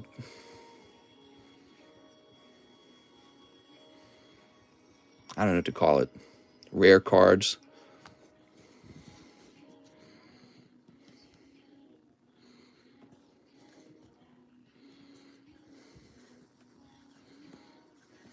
Audience, card, grader, pulls. All right, so I need to go label that box. See, I have like 1,000 boxes, and it was just a box with nothing written on it, and that's where these special cards were, and so we just can't have it like that. I'm going to go put this on the box now, so next time this won't happen, this big runaround. We waste a lot of time doing that, too. But, you know, that's that experience you expect me to have over time. You know, you learn stuff as you do this day by day by day. So, Joe, that's what I think. I think your card has a shot at a 10. You definitely need to send this in, man. So he has a really big order now. 25 Evo, 25 Brilliant Star. Let's get started. Mister, isn't the Gengar perfect centering? How was it off? No, it's slightly thinner on the right side of the card. Similadius EX 1, 2, 3, 4, 5, 6, 7, 8, 9, 10, 11, 12, 13, 14, 15, 16, 17, 18, 19, 20, 21, 22, 23, 24, 25. Oh, exactly 25 packs there. Cool. So, and by the way, if you'd rather just sell that card to me, you can do that as well. I'd probably offer up to a 9 for it. So if you just wanted fast cash, I would buy it as a 9 and see if I could get the 10. But ultimately, it may be a 9 because of that print line. You saw the print line. I saw the print line. So I'm just making that offer because I need to start making offers all the time. But I recommend that you do it in the off chance that it is a 10. But again, it is slightly off center, and we saw a visible print line. All right. I suspect it would get a 9 at the very least. If it turned into an 8, that would be a huge loss for me, by the way. What's a PSA 9 price-wise? Yeah, if it turned into an 8, I'd get killed in that deal. Minus 0.5 for centering, minus 0.5 for small line. What pack should I cut tonight, says Gil. Easy 9. Here we are. All right, very good. Sort of thick print line. It was definitely a very visible but short print line. So how they decide on that, if they turn it into a 10 it will be a weak 10. But if you look at their grading history on that card, they really don't hand out the 10 very quickly for Gengar. The vast majority of them do grade 9. So that one could just be a 9. And I could save you all the hassle and the time of grading it, and you could just immediately cash out. That's the value. That's the value offer there. But I'm going to start offering that more often on cards that I might be interested in. Here's Reggie Lecky. Trading cards only go up over time. Yeah, that's not true, because if you bought at the beginning of 2022, you got killed on a whole bunch of different cards that did not go up in price. How do you tell whether centering is worse than 55-45? Well, I actually literally measure cards for the card grading, and I do that constantly now. So, and because of that, I can usually just look at a card and tell if it's at risk. Here we are. 9.5s are GAF. My guy, I want to buy a few spots if it's going to break tonight. If not, I'm not going to buy. Oh, you're talking about for the fossil pack break. Well, you should stick around, because if it doesn't break tonight, it's definitely going to break tomorrow, right? So, but I see your point. A lot of people prefer to only buy in right as it's ending. But think of it this way. If everyone had the same attitude as you, it would never end, because everyone's waiting for somebody else to finish filling it up. That's the problem with that mentality, you know? So you should ask yourself if you value being in the fossil pack break. And let me tell you something else that happens. Sometimes you're like, you know what? I'll buy in at the last moment. And then the last moment arrives. Everyone who has the same idea as you, they jump ahead of you, and voila, you've missed it. That happens. I see it happen almost every time it happens. Somebody's always missing it. You know, I have to say, you missed it. So anyways, Braviary. I wasn't mad, mister. I was actually going to buy it and thought you'd say no. That's a great deal, because I was just kidding around, but you missed the message before. Here's Rufflet and Dialga. Here's Toy Catcher. Don't ban anyone. Hey, Ruben, my idea is Retro Toad. Here's Fletchling. Here's Copycat. Marshall Weber's giving a smooch. Smooch. Flaffy and Dracozolt. Police Cam needs a new dummy. Here's Hypno. How many in the pack break my Hoodman? There's probably 14 spots left. Here's Ampharos. Here's Tentacruel. Come on! Woo! Nothing but cold ones. I'm sorry, Joe. So you got one major pull. It appears to be that Gyarados. Toss this over here. All right, look at this. Dracozolt, Noivern, Glaceon, Lycanroc, Gyarados, Full Art, Noivern, and Trevenant, huh? Wow, man, that is a weak round. Hopefully much better in the Brilliant Stars. Brilliant! Ooh, we need a new box of Brilliant Stars in here. ASAP. 1, 2, 3, 4, 5, 6, 7, 8, 9, 10, 11, 12, 13, 14, 15... 16, 17, 18, 19, 20, 21, 22, 23, 24, 25. Whew. How much would my Gengar be if it was a PSA 10? So if it does grade 10, it's going to be worth a lot, man. So if you want to take a chance on the 10, you should go for it. If you personally feel there's no way, and I don't want to go through the trouble of sending it out to grade, and I don't want to have to be the one to sell it, then I'll buy it from you as a 9, and I'll take a risk on whether it be a 10. But with it having a visible print line, then it's really leaning toward a 9 pretty strongly. Because PSA's rules are cards with print lines turn into 9s. I've seen rare occasions where that's not true. That's the only thing. So it's like a gamble. Does that make sense? So for me to buy it before it grades would be a gamble. You should grade 9.75 to up. I'll hand out 9.75s, guys. Snip. I just make the offer nowadays. When I see something I like, I make offers now. That's why I need to start doing all the time. How much would the 9 be? That can probably be looked up. PSA 9 first edition Gengar. Probably going to be something like, I don't know. Honestly, I don't know.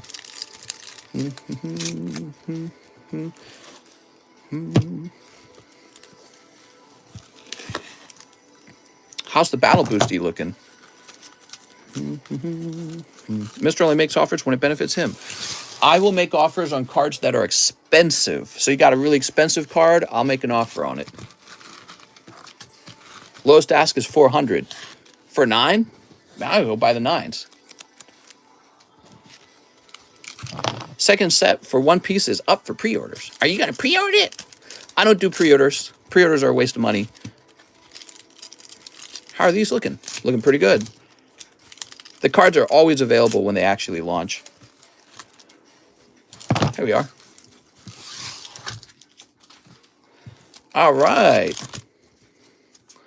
Grimer. So these are 25 brilliant stars for our friend Joe's Poke Shop. Clink. How's Headache doing? Currently no headache. Here's Tornadus.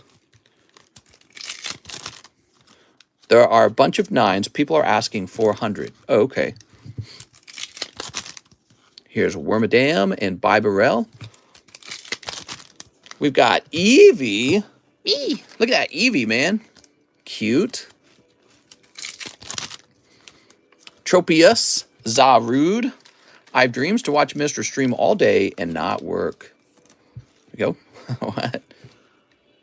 Computer's trying to shut down. Give me a moment there. There we go. Mister, are you going to buy like 100 special delivery Charizards? I probably won't even buy one of them because I don't care about him. He's terrible. No interest in special delivery Charizard. I think people who are interested in those cards are very silly. Here's Cafe Master and Infernape. Couldn't find anyone selling a 10 on eBay. Here's Kindler. Here's Flygon and Drampa. Meh. So I would probably offer you like $420 of store credit so that you could blaze it. That's probably what I'd offer on that card. Then if it graded 9, you know, I would be out all the money of grading it. So I would lose out on that money for when it grades. And then I have to be the one to sell it too. So I have to do the trouble of selling it. You'd be surprised. Selling an expensive card can be kind of a hassle. If you were to sell an expensive card on eBay, then eBay is going to take 13% from you anyways. So in the end, you're going to have to front the cash for the grading, and then you're going to lose 13% on eBay. So there's your evaluation. There's your offer. Now, if he does grade 10, you will prefer to be the one to grade it because he's going to be worth a lot more as a 10. If he grades 9, then it would have been better to have just sold it to me right now. So it's a gamble. That's what it is. For me, it's not a very dangerous gamble, I guess, because I have a lot of confidence in my ability to sell the card later. But the other thing is, the big part of the gamble for me is if it secretly graded worse than 9, like there was something that we didn't see or that they just don't like about it, and they hand out like an 8 to it. So if that occurred, I'd get killed. I would lose all that money. Here's Mimikyu and Jolteon instead of you. There we go. Here's Mothim and Boss's Orders. What card is the hardest to grade as a 10? Well, believe it or not, Fossil and Jungle both grade 10 very rarely. So if you actually look up the grade rates, they're very small. Raikou. So the odds that the Gengar is a 9 is very high. It's my birthday. All right. Whew. Happy birthday, man. So I felt like those packs were not very hot. We got Raikou, Shaman, Jolteon, Mimikyu. Roseanne's backup's meant to be a good pull, right? It's a hyper rare, but it's a hyper rare of a girl. People prefer to see the skin color of the girl. So in this case, it's actually bad that it's a rainbow rare. And then you got very bad luck in the Evolving Skies as well. Oof, man. Damn, dude. Sometimes these modern sets are just killer, dude. They do not help. Joe's Poke Shop. So you got a fat bag in a moment here. Is the Chansey still the hardest 10? The Chansey's a pretty tough 10. Here we are. You got a million holographic cards. I'm too young to see skin color. Oh my god, dude. Should have bought Bunko. What would have been better to go for? The Japanese sets? Oh, would have been better to go for the Japanese sets. I don't necessarily agree, okay? I like the Japanese sets, but the Japanese cards also tend to sell for less money, don't they? Mister, do you have Lost Origins already?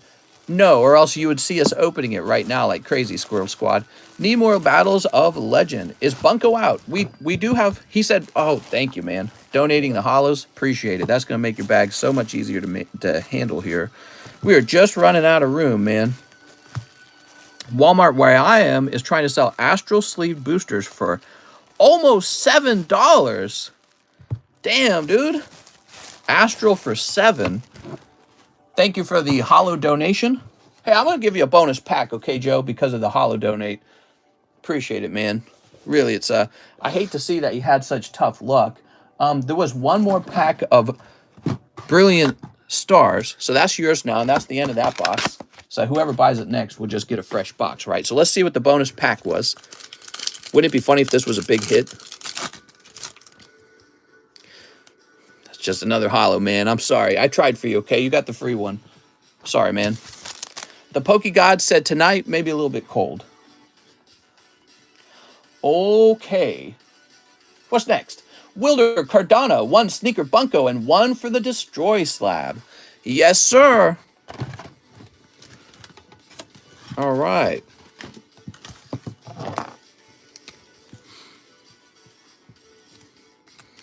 Yeah, if you guys also have a valuable, expensive pull that you think I might be interested in, reach out to me. I'm talking about cards that are right here on the table. You pull some special, you think it's worth 100, 200, 300, let me know. You know, I got to send new orders out to PSA now because I'm low now on orders. I do have some out, but when those return, I got to have a fresh round to go out too, right? I got to send out a new submission. So I'm in the process of buying stuff. And if you got something that you don't care about, maybe a card you're not sure about or you're not a fan of, or you just want fast cash, I could be your fast cash, okay? 1 for the Destroy Slab. So let's get this guy open. Someone opened a Shining Fates ETB in the bathroom at Walmart and threw all the bulk in the toilet where it belongs. Oh my God. I have a Radiant Zard. Worth us Radiant Zard. What is that? Oh, is that from the so in that case, I don't really need Radiant Zard, but here we are. Feels even more like gambling now. Oh, because you can convert your card directly back into money. Yeah, I mean, I suppose in some cases that's true, but let's see. Wilder Cardano. Now all you need to do is pull a hot one and sell it back to Mister for cash. All right.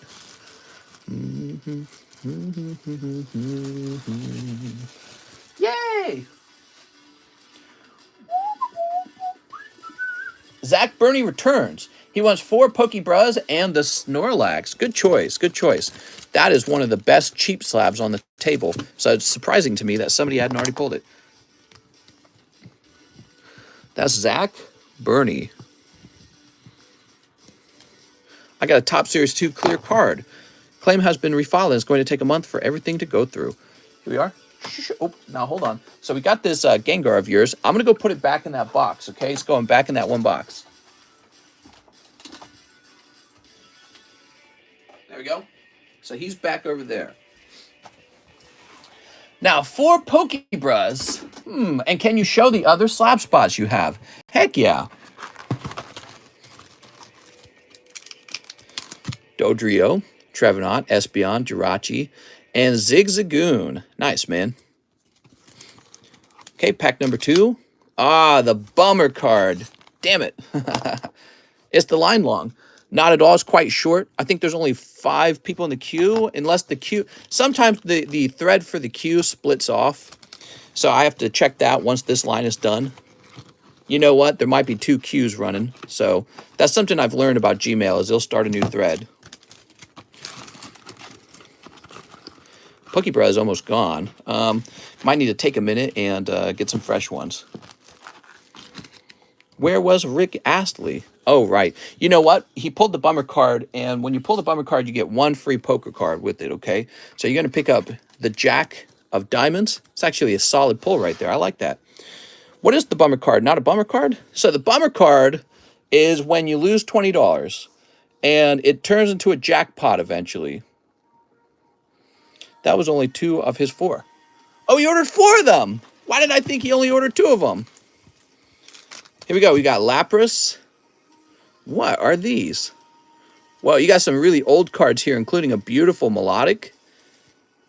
So these are, that looks like it's from Platinum era. And these are from 2012. Would that have been before black and white, or would that have been black and white? All right, cool. Is that all four? I'm so bad at this. So that was 1, 2, 3. You got one more. Okay, here goes. Okay, and you pick up Scorch and Reverse Hollow Pikachu. Cool. After black and white. That was 3.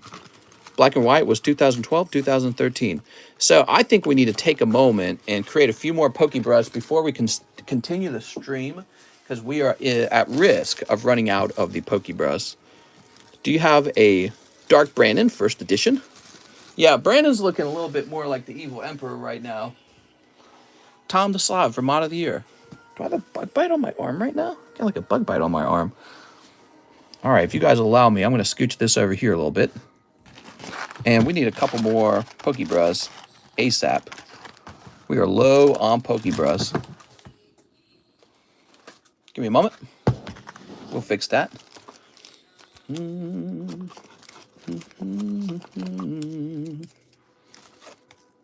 Oh, wow, what is this? You got some cool stuff, guys. The Marines in the background were CGI, not even real during his speech. Nah, that's not true. I don't know if I believe that. That ain't no bug bite. You growing an extra nipple. No!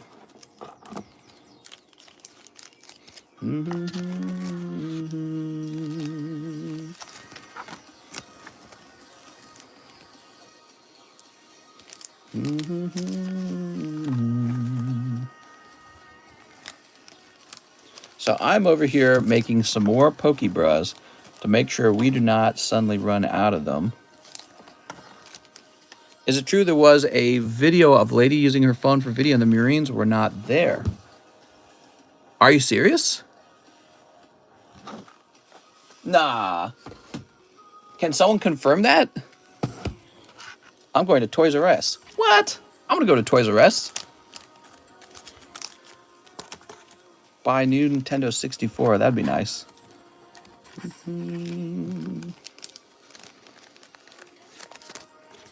All right. He's tricking. I don't believe him. It's all over the real news. The Marines were fake? Bro, that's creepy, dude. Well, they couldn't find any Marines that wanted to do it? Were they scared the Marines would say no? The Marines were CGI? That can't be real. All right, what we are doing currently, you can't see me, but I'm creating fresh Pokebrush to make sure that we don't run out midstream. So I'm a little bit worried we will. I have 2 of those gold fire energies. Guess I should get it graded. Heck yeah, man. Fake Marines. All right. So we got a nice little chunk of them now, but I want to make sure they're real nice. What is Joe Biden's speech recently? He gave a speech where he called MAGA like the enemy of the state. I thought once a Marine, always a Marine. Doesn't sound like it. What doesn't sound like always a Marine?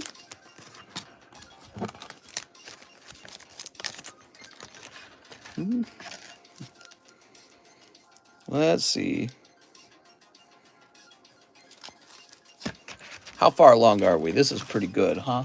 So, you know what? Let me make just 1 or 2 more. Let me just make 1 or 2 more, just to be safe. I am the Senate. Yeah, seriously. Seriously, this is some terrible vibes, man. I get not agreeing with your opponent, but calling him like, oh, my opponent is literally a fascist. That's not so good coming from the guy who's in the presidency. I don't know what I was expecting. He is Stan.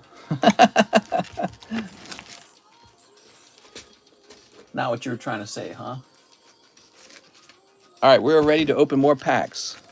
right after this. I'm still stringing you along.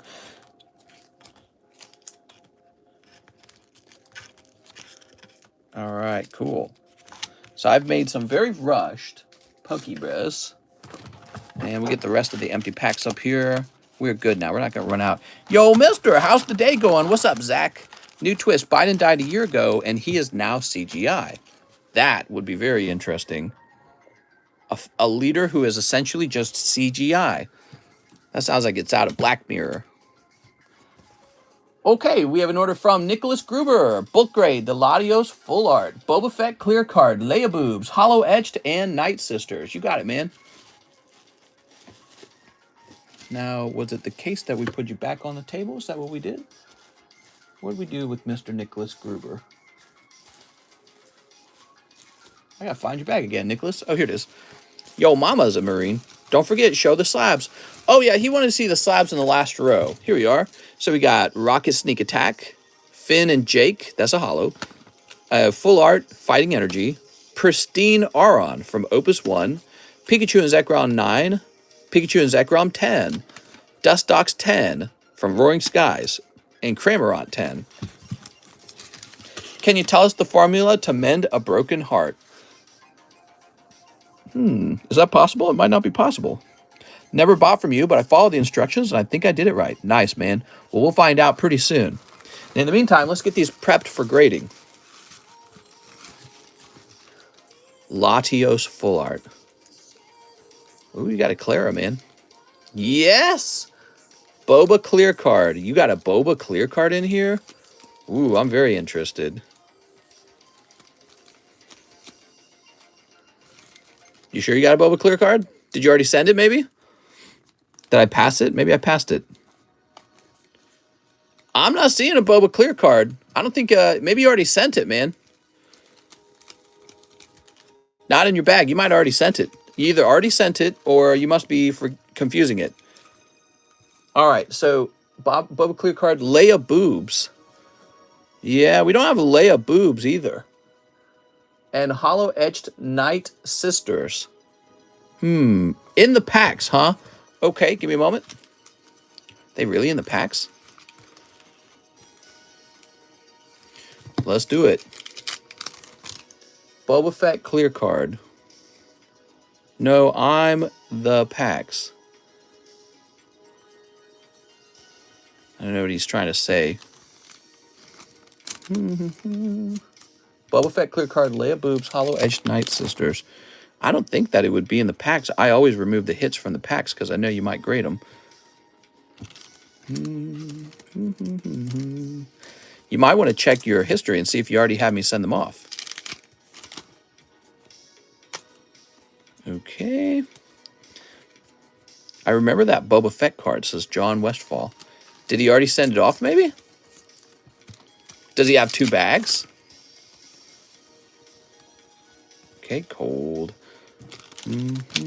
I could be wrong. Maybe in the packs. Do I have another bag? You could have another bag. That happens occasionally. All right, definitely not. But it looked like you believed you had about 3 different cards there. Somebody buy that card. Such a dope card. Oh, he is cool, isn't he? All right, so I didn't see what you're looking for in here. So maybe you have a second bag, or maybe it was shipped to you, or maybe you already sent them off to grade. Any number of things could explain what just happened there. Maybe check your history and make sure you didn't order grading in the past, so you can check your PayPal for that. Because I would explain it really fast, okay? If you could check that, and if you confirm that you did not send them off to grade, we could do a look for a second bag for you. All right, in the meantime, let's get this Latios. There we go. We're going to write Nicholas Gruber down. Yeah, report back to me when you have checked. It's going to say 9.3. Didn't you make me another bag? Well, I didn't just now make you another bag. Here we are. Do you mean like a long time ago I made you another bag? Maybe. I did not send them off to grade. Okay, so we'll go ahead and do a search for it now. That's going to trigger a search. Coeli, Ray.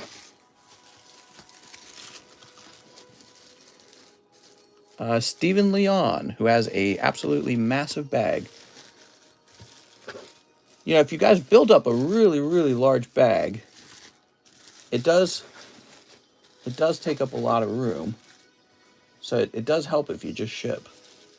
We got Sunfan, Michael Hoven, Simon Frank. Like, even if you get your own box, it still takes up a ton of room. Because I don't even have any more room for new boxes, is one of the things, right? So I would just create a new box, and each person who had a big bag would just go into a new box. But I can't do that because there's no more room for boxes anywhere. Every single spot is filled. Every box is taken. All right, so you're not on the table. That's one place we store bulk. Now we will check. We already checked the end boxes, I feel. Would I have placed you over here by chance? Let's see if we would have placed you over here by chance, Nicholas Gruber. So we're doing a hunt for Nicholas Gruber's cards because he ordered a round of grading, and we are not seeing his cards.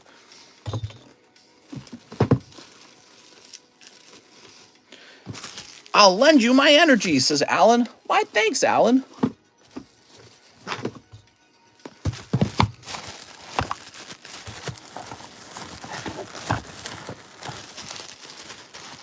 Okay, you're not on the left side. How much for Flareon Trainer Art Gallery? I'd say it's going to be a PSA 10, and it's 300 or so. Flareon Trainer Art Gallery. I'm looking for really valuable vintage cards, not so much modern. I think modern's pretty trashy. I'm not saying that your cards are trashy or anything, but I'm not looking to buy anything from 2020 to 2022 at all. Unless you're wanting to sell it at some absurd price, which I don't think most people do. Only somebody like in financial trouble would do that, but those cards are going to go down in price significantly, and I'm not wanting to be the one who grades them. You can grade them, but by the time they're back from grading, you're going to find out they're already lower in price for the most part. And there'll be exceptions to that, but the exception will end eventually, because eventually the hype will move on to some new set, and all the ones that have been sent out to grade will eventually begin truly coming back. The population will just get to ridiculous numbers. Let's see. We're still looking for you, Mr. Nicholas Gruber. Gerdas, Nicobla. Nope, not in here. So there's just one more box. Unless we had another box for N somewhere. We do not. Do you PP Max? Nicholas Lamont. I'm pretty sure you're not in here because I already checked in here before. Nathaniel, Naren. All right, so Nicholas Gruber, I did not find another bag for you. We checked the entire tabletop, and then we checked all of the end boxes. So if you have another bag, then there must be some other unusual explanation for its location. Have anything over here? Yeah, there must be some unusual explanation for its location. We did find this one bag for you. So you're saying that it had been 2 years, figured it was about time I joined. What's up, Eric? You've been here 2 years? But so, Nicholas, you're saying you never sent them to grade, huh? Read my last message, says Nick. Nick says, could be in Joseph Jones's box. Joseph Jones's box. Why would it be in Joseph Jones's box? But Joseph Jones's box looks like this. That's Joseph Jones's box. Very small.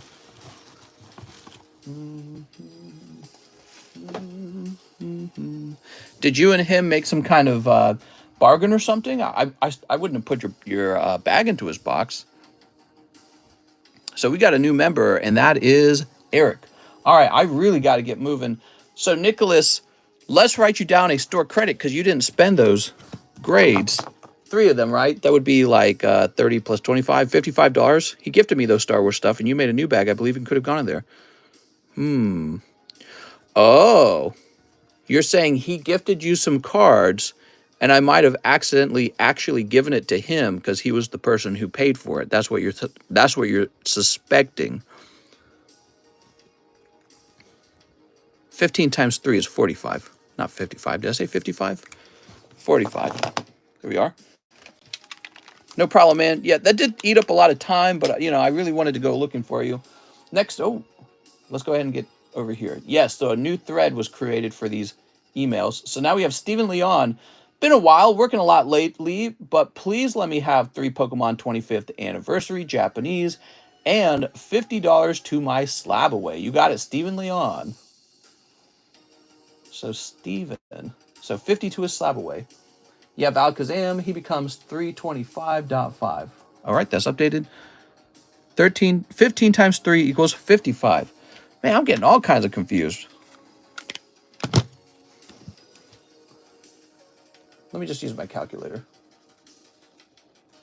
No, 15 times 3 is 45.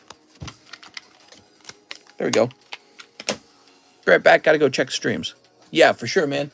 You could probably find it real fast. Now, so Steven with 3 of the Pokemon anniversary. 1, 2. All right. There we go. I just pulled a Surfing Pikachu in my pack. Surfing Pikachu? Nick says you actually checked. Well, you got to remember, I'm live and my brain gets tired after doing this for multiple hours, and I'm just trying not to make any mistakes. So I grabbed the calculator and I mindlessly checked it. All right, Stephen Leon. Your brain actually gets tired from usage, right? So doing a lot of bag hunting, it makes your brain tired if you didn't know that. Especially if you do it for hours and hours. Pikachu VMAX requires an intense focus. Oh, Surfing Pikachu. Pick it. There we go. Stephen Leon. I'm from British Special Forces. I would never make a mistake, says Gil. There we go. Stephen Leon. Did you have a really large bag, Stephen? Sun fan. Oh, Stephen Leon. Kind of took me a minute for it to sink in who it is. What's up, Stephen? So, Stephen, you got this bag. Haha. All right. Really large. Let's get these cards in here. It's nice of you to pop on by, Mr. Stephen. Okay, and we're going to go ahead and update your bag to say 9.22. 9.22. It's kind of a creepy looking 9. But now that that's updated, your bag has been reset. Jason McHenry. I'm holding up my bargain 6 in the sublist. All right, Jason. Hey, maybe it plays out in a very good way. Really, Gil? Oh, snap. I must leave. So this is going to say Jason McHenry. 1, 2, 3, 4, 5, 6. So what's interesting about Jason McHenry's order, everybody, is this cost him $120, which means he could have just gone and bought a guaranteed spot in the large with that money. He has a risk that both of the hits get pulled before it's his turn. So Sven could pull both of them, or Sven and Christian Teneo, or these 2 spots. He's got more than half of the spots, though, so his odds of pulling at least one is good. And he has a chance that he even pulls both of them, which would be pretty insanely good luck. Okay, good luck out there, Jason. It's very interesting. Very interesting play on the sublist. Broden, John, Darkus, live custom. I have a bag, Broden, John. All right, you got it, Broden. Soup. Ah, cold. Yeah, you need to pull both of them for it to be worth it. If you pull one, you lose $20. If you pull 2 of them, interestingly, you do get it quite cheaply. All right, Broden John, we pulled your live custom, and it was cold. Nathan Sumter, 4 packs of Shining Fates. I think we get a new box of Shining Fates out. Is that right? Pokemon Go, Elite Trainer, Pokemon Go. All right, we're going to have to get a new box of Shining Fates. Give me a moment. Well, I'm hungry right now, man.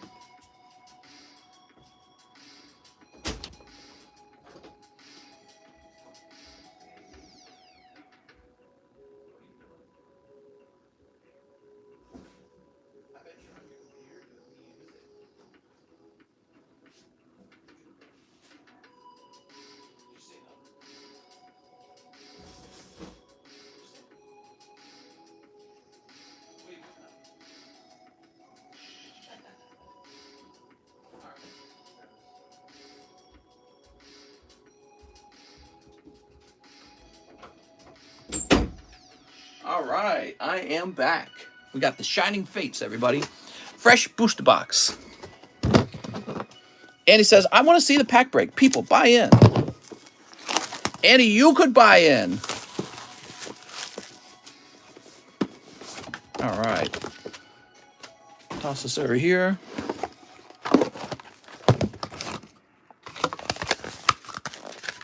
There we go. Oh, there it goes. A little baggie fell. Not baggie, an empty baggie fell. This fell.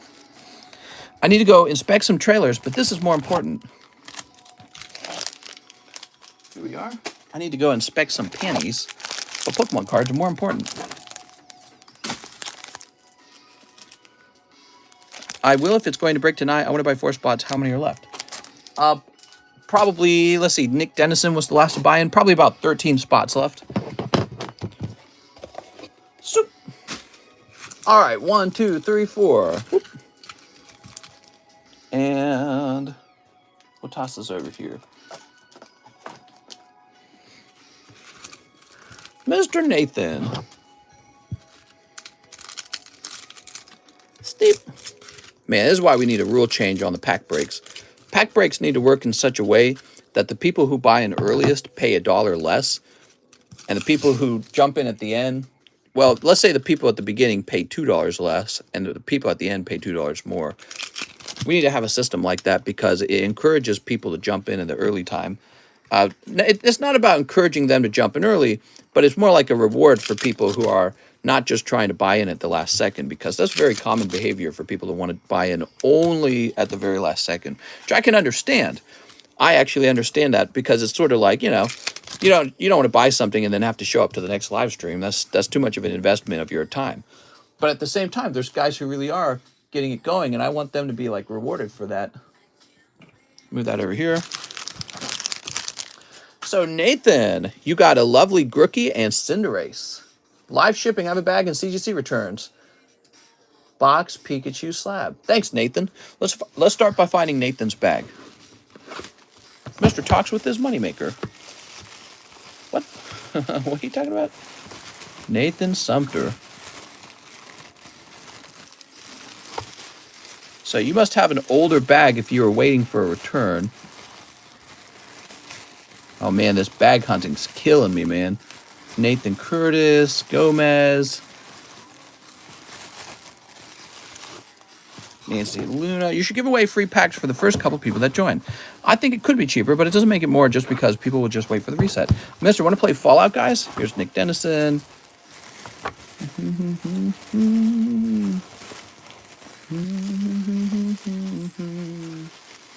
As long as he don't talk with his baby maker.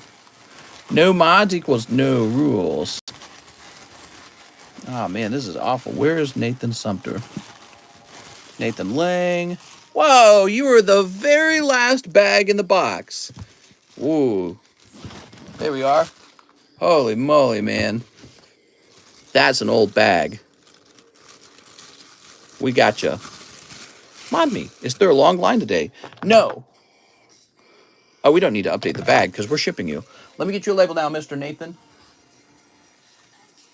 So it looks like we need to collect your address. Give me a moment, guys. Wow, man, all that bag hunting. It's a bad use of time for the stream. Almost got deleted. I agree.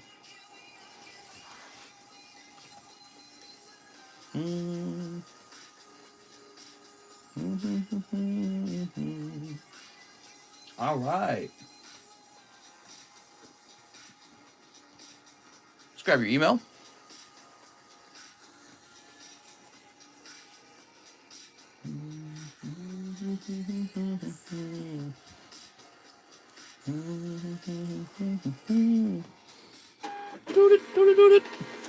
There we go. All right. Who's next? After Nathan Sumter, we have Brian Adkin. I want EV Heroes, revenge from earlier. I have a bag, 5 EV Heroes. You got it, man. So this is for Brian Adkins.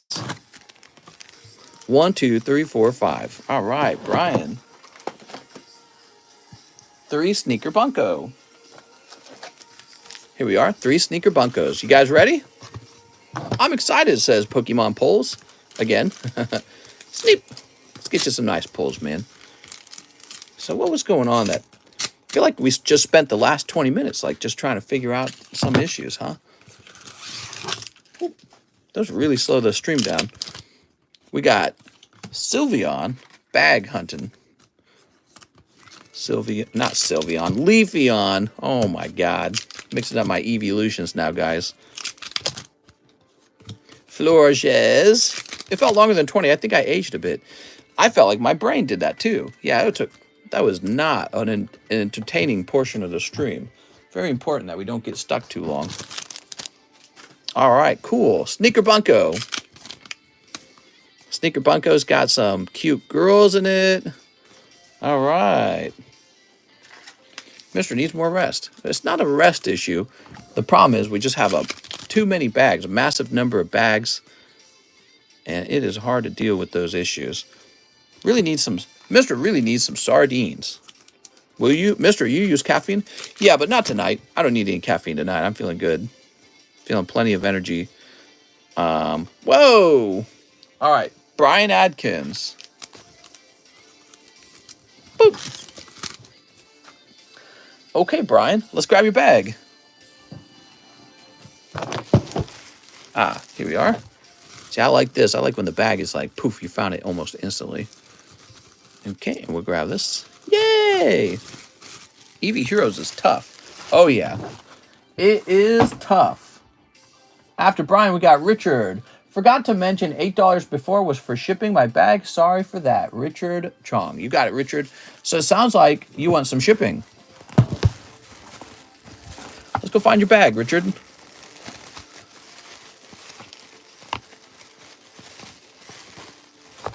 Mr. needs prune juice. Did we already ship it? Forgot to mention the 8 before. Are you saying we did not ship your bag? Oh my God, here I am. I'm bag hunting again. I'm not sure if he's trying to communicate to me that we didn't ship him or not. Ricky, Ricard. All right. I don't think... I feel like we did ship him. Let me just check in here. It would tell us really quickly. I like Pokemon Stadium and Jigs. That is all. Have you pulled any Bunko signed cards yet? That's a good question, but I can't answer it because that would be giving away too much information. Okay, we did in fact print a label for him. So that was confusing. Kyle Shao says 3 spots in the Fossil Pack Break. You got it, Kyle. 2, 3. Mister, why not ship every day to get all those bags out? We do ship every day. Kyle Shao. But the reason why we allow people to sit on the table for a while is because it allows them to get combined shipping. We might have to shorten the time you're allowed to keep a bag on the table from a year to like 6 months or something like that, okay? Kyle Shao. Because we get people who wait that long. Anthony Rodriguez, bulk grade, one of my sticker dealers. Choice. You got it, Anthony Rodriguez. AN. That's an easy one. International buyers would not buy anymore. Yeah, being able to combine orders saves people a lot of money. But I notice when people have been gone for, let's say, 8 months, they're not coming back. They're done. You know, they've abandoned their bag like 90% of the time or 99% of the time. So dealer's choice, huh? I picked the sticker. I like this Snorlax, by the way. I'm going to have to go with the Abra. Mister, I'll ship as soon as my grade comes back. I got you. They don't want to ship their goods yet? Well, a lot of people do want to ship their cards, but you get this group where they just kind of abandon their bag, and I wait a full year before removing it, which I think might be too lenient. I think that when somebody has decided to abandon their bag, it just ends up sitting on this table for like 12 months before I finally get rid of it. And yeah, so there's just this pattern I'm noticing. If they've abandoned the bag for 8 months, it's abandoned. You know, they're not coming back. It's very rare for them to come back at that point. How do I know what Pokemon card packs you have in stock? Well, you can see it in the description. The live stream description. Here we are. That's for Anthony Rodriguez. Thanks, man. I like those sticker cards. Those are so cool, man. That's going to be 9.3. Imagine if you had a completed collection of them, too. You know what I mean? Like, if you had every one. You could put that on a display, make a video out of it. It's good stuff, you know? People haven't seen that enough. Brenton Dela Cruz Cahill, 6 celebrations. Okay, very interesting. Celebrations. Do we have a box of celebrations nearby? We're going to get a fresh box. Mr. I'm back. There are 2 bags, and you put them both off to the left. One has a Team Up Blastoise in the front. Can send mod to verify. All right. I'm not going to look for it for now. I want to keep the stream moving. A Team Up Blastoise, huh? What's the Team Up Blastoise? Oh, Team Up. All right, here we are. So you saw me take the bag and put it somewhere off to the left, huh?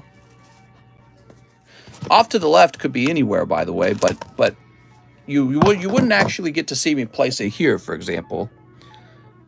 So the question is whether or not it's there. But yes, if you could send the video clip and I could watch it, it might help. I might actually have a memory. A faint memory. People should be allowed to stay on the table as long as they want if they're constantly adding. Oh yeah, that's what that means. That's what that means, man. The reason we date the bag is because it shows your last order. So check this out. See how Alex has 9? Well, the next time, if it's like the month number 10, I will give him a new date. So it resets it every time. So the timer starts counting down when you stop placing orders. That's when it starts counting. So you and I are already in agreement on that. Yeah, you can stay on the table indefinitely if you're just continuously buying. I mean, Alex has got like 2 boxes. I'm here for the ASMR. What? Okay, let me toss all these around. Give me a moment. We're getting a fresh box of celebrations out, which is what we need here. Now, he says 6 of them. 1, 2, 3, 4, 5, 6. Oh, you're talking about the old table? We couldn't do what we're doing right now on the old table. There's no way. It would have been impossible. Yeah, that would have been impossible. Can I send my cards after? Just take a look at it. What's up, Brenton? You mean the cards in your bag? We could do that for you. Why not? Yeah.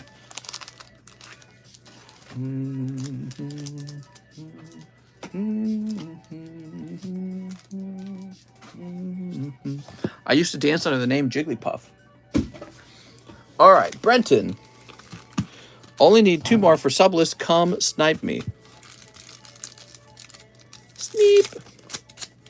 So Nicholas Gruber, you're saying I created a new bag. It would have been a really small bag then, right? A small bag would not have gone onto the actual tabletop. It would have gone into one of the end boxes. That's pack number 1. It's cold.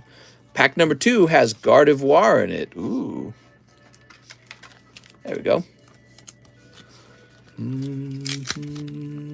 Cold. Imposter Professor Oak.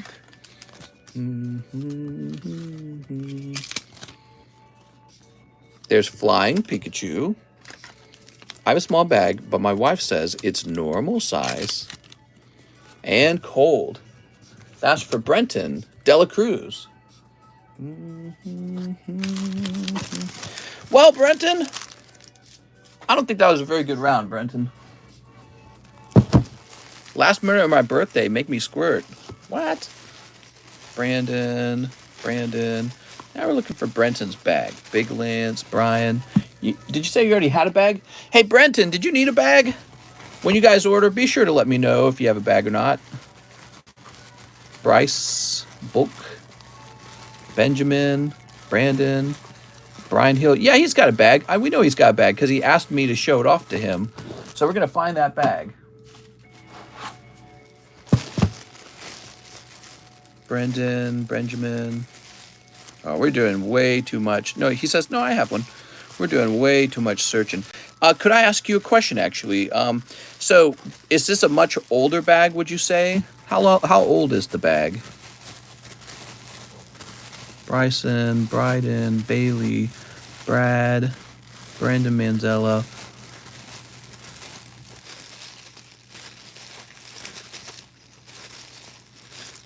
I'm guessing it could be a much older bag. Is that right?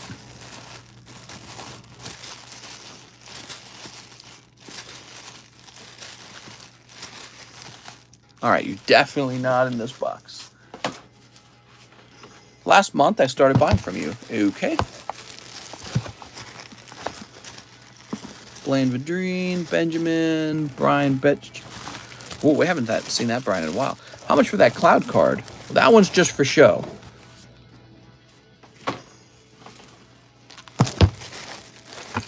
What is up with not being able to locate bags tonight? Okay, so you had a really large bag. That's what's going on. You were in the overflow box, and I wasn't anticipating that. Here we go. So let me take some of these hollows and start moving them to the side a little bit. Oops, come on now. We got these hollows. Grand, Bull, Vaporeon, Luminion. Wow, you're going real deep. That's why I was recognizing your name. I just didn't realize you had a big bag. Okay, we got Dusk Noir, Numel, Melmetal, Luminion. Whew. Whoa. Some vintage common uncommons.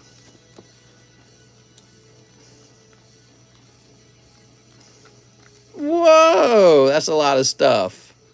Wow, dude. You got a ton in your bag. Holy Jesus. All right. Let's slide this in here.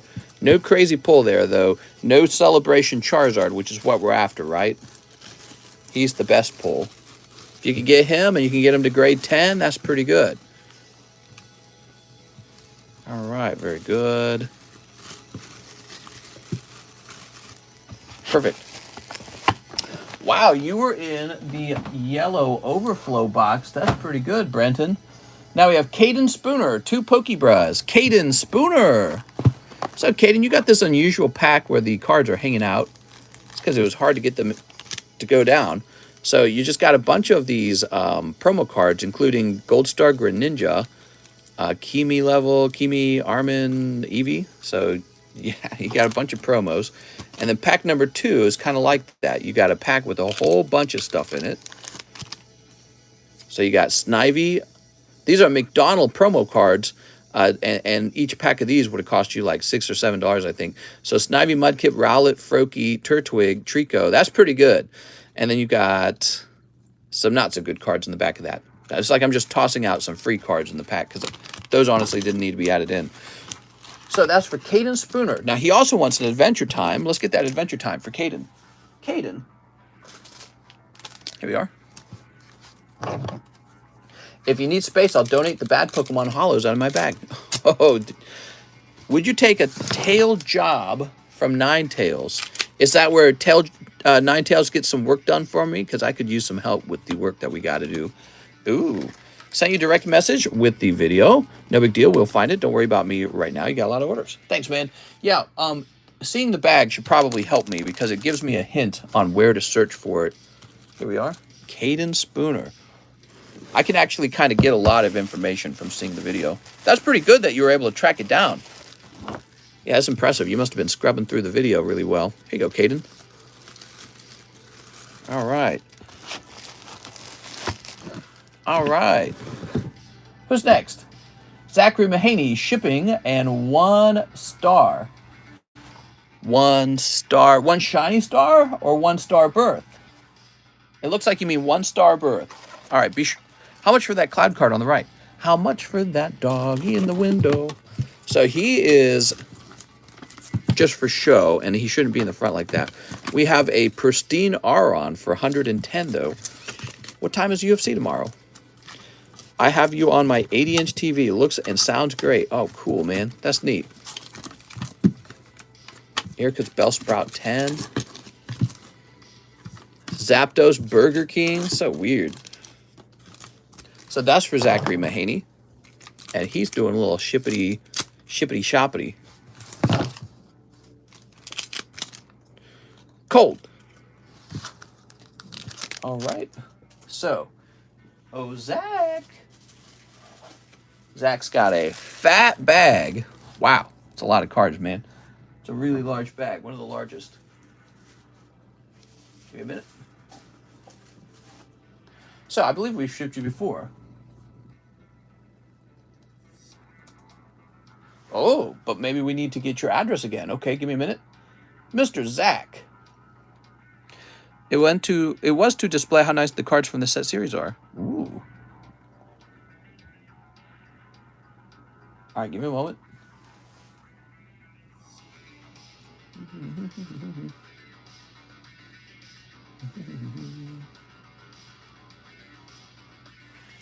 we're grabbing Mr. Zachary Mahaney.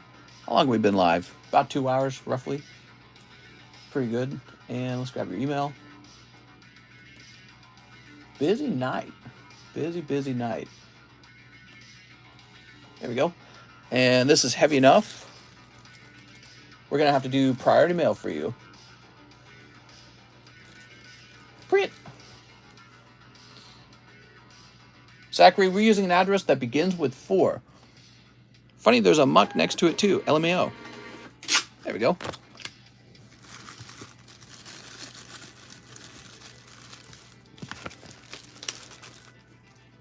Very good. Label's made, and we're ready to move on to the next order. We have Osvaldo Hurtado, 2 Dark Phantasma. All right. Here we are, 2 Dark Phantasma for Osvaldo. Osvaldo. He sounds new. Osvaldo, you're new. Nice to meet you, Osvaldo. Mr. Osvaldo. I found my cards pretty fast, mister. Am I mod material? You've got the skills, man. Here's Magnazone. That's me. Looks like everything went well. Okay, there's the Magnazone. And here's that lovely hollow Gengar of yours. There you go. Very nice. Now let's get you a fresh bag. So you've got a bag and it doesn't ship unless you order a round of shipping. So every time you order, you can add to the bag. And we keep a date on your bag to know how old it is. And when you order in a new month, your bag gets updated. Magneton's so much cooler than Magnazone. Yeah, Magnazone's kind of weird. Hurtado. Not as bad as Rhyperior, though. God, I really don't like Rhyperior. Not a fan. I feel like they ruined Rhydon, basically. Rhydon was so cool. He really looked like he came from Rhyhorn. John Aylman Palagonis. He says, hey, mister, I have a bag. Can I get 125th anniversary Japanese, please? You got it, man. Give me a moment. I actually like Rhyperior. Yeah, some people say that, which always confuses me because I think he looks so derpy. He went from looking like a sort of like rhinoceros who stands up to looking like this kind of fat guy with weirdly long arms, and he looks like he's balding or something. The wife is still sleeping, so I can sneak a look. You gonna be on for another 45 minutes? Yes, sir. Mister, it's the lake full of tourists. Yes. Tons of people come down here for Lake of the Ozarks Labor Day weekend, and there's all kinds of like gun shows and boat shows and just tons and tons of tourism. And you can like rent an Airbnb down here, so you can actually rent a lake house. You guys should look into that. So if you wanted to come down here on a holiday, you can check out Lake of the Ozarks, and I'll trade some Pokemon cards with you. All right, so John Aylman, I assume you have a bag? He says, I have a bag. All right, cool. John Aylman. Is Mister taking orders? Heck yeah, we're just started. Send in those orders, guys. Just started.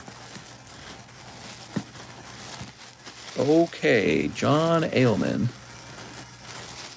Man, we are really just not finding bags so fast these days. I do feel like it's because the table's reached like this new level of fullness,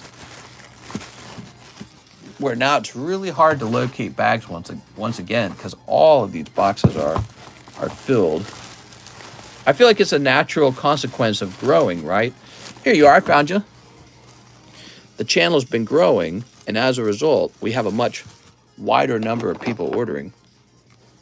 I need like a whole cabinet system is what I need, like a massive cabinet system for bags.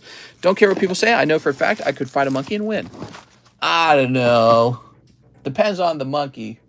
Michael Beckner with a huge order. Michael, thank you for being so patient.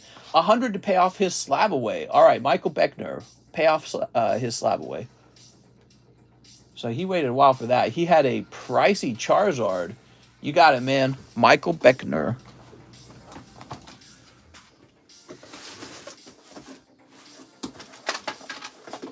Argonin, Pain.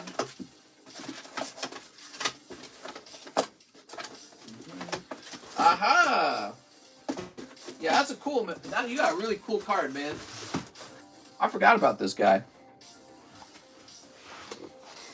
It's in a grammar battle. You lose. A baby chimp, maybe. Oh, if it's a grammar battle. He said no bag, says Michael Beckner. Shoop. So he just finished paying off the SLAB-AWAY. Do you take positions in Japanese sealed slabs? Not really. I do buy some Japanese slabs, though. All right, cool. Now, he also wants a live custom, Michael Beckner. Cold live custom. And then he says 4 sneaker bunkos. Sneaker bunkos, very popular. Sneaker bunkers. Sneaker bunkos. 5 My Little Pony. Oh my God. Yay! 1, 2, 3, 4, 5. My Little Pony. Friendship is magical. You ready? You got it, man. Sneep. Sneep. Sneep. Sneakle Pack's hitting. Sneep. And he banned ASF. Sneep. Cool. Toss this over here. Too drunk to care about. All right, what do we got? What do we got? Booby girls galore, man. Whoa! That's a full art. Okay, very nice. So here the girls are in a bathhouse, and they're just, you know, having fun in a bathhouse. Nothing wrong with bathhouses. Here we are. Next pack. Boobs. Holographic, and the same card, but not full art. Okay. Hey, mister, the new Marvel cards seem pretty fun. What? New Marvel cards? Okay. All right. Whoa! I think Sneaker Bunko's going to do all right over time. Okay, last pack. I've always tried to buy products, but don't have PayPal, any other form of payment.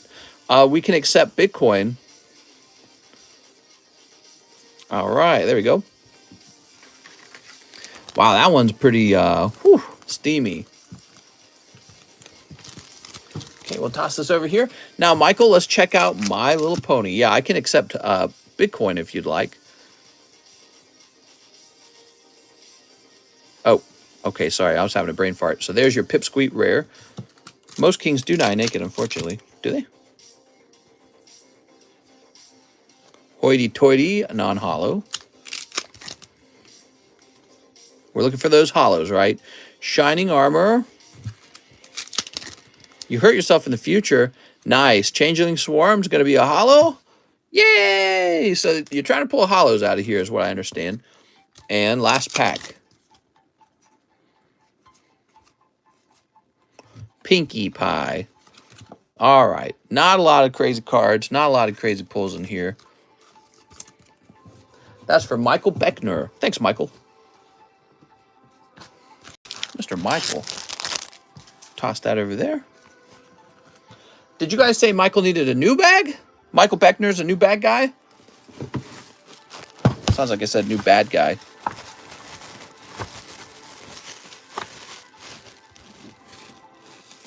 We can have a new bag. Let's get him a new bag. All right. No teeth.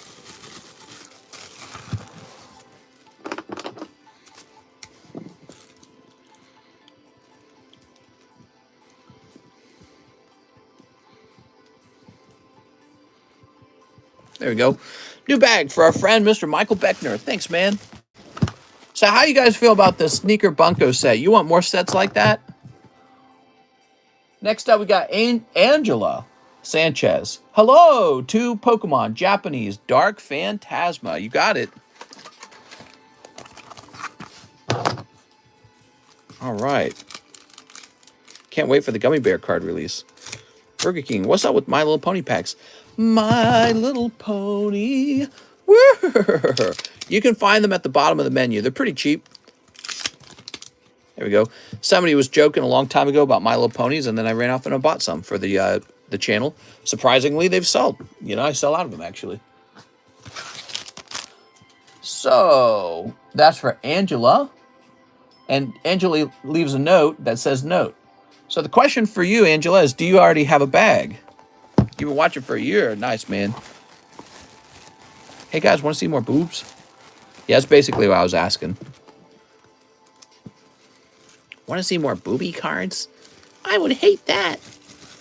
No, that would be terrible. Right, very good. We have an order from Gilberto Cedillo. Uno hidden fate, my young chap. One hidden fates. This is for Gilberto Cedillo. He should do a one-day discount where the day a break starts, it's a couple bucks cheaper. Here we are. Well, it wouldn't just be a discount. It would be more expensive for the people at the end as well because, you know, it all has to balance out, doesn't it? It's to balance out in some way. There we go. I was just wondering because I was thinking about buying. I'm 33. You're 33? Hey, we're the same age. Feeling old yet? Time to see the doctor. Gilberto. Here we are. That means when Shrek came out, you were a kid. Damn, I'm old. 35. All right. So, we're refreshing. There's 11 people in the queue, and it's time to add a new slab to the table. Let's get some new slabs, guys. Mr. Balding, though. Nuh-uh. I'm turning into a silver fox. You guys remember there was the girl that was angry earlier in the daytime stream. There was a girl angry. She said something like, you know, this is the reason guys catcall or something like that. That was interesting. We had a whole discussion on that concept. Not catcalling per se, but the idea that we objectify. And I was saying, well, women objectify men and men objectify women. That's just natural. That's how it goes, man. We're animals. Here we are. Let's get Solgaleo. What's a catcall? A catcall is like an unwanted compliment, perhaps? Maybe not compliment. Maybe it's a bit more aggressive than a compliment. You know what I mean? Like, hey, nice ass or something like that. And it's like, wow, I don't feel safe around you. Maybe leave me alone. Didn't want your attention. Oops. They want attention and then say they don't want it. Can't make up their minds. Here we are. They want the right attention. They don't want unwanted attention. Which I can understand. I get so tired of getting catcalled by women. It really bothers me. Pokeslice says whistle. Whistle while you work. Do do do do do do do. I do like to whistle. I got really good at it over time. Like saying Mistress Boss must be nice and cozy.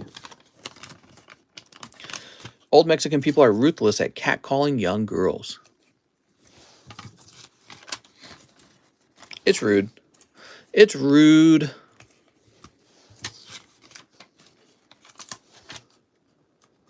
I don't disagree that it's rude.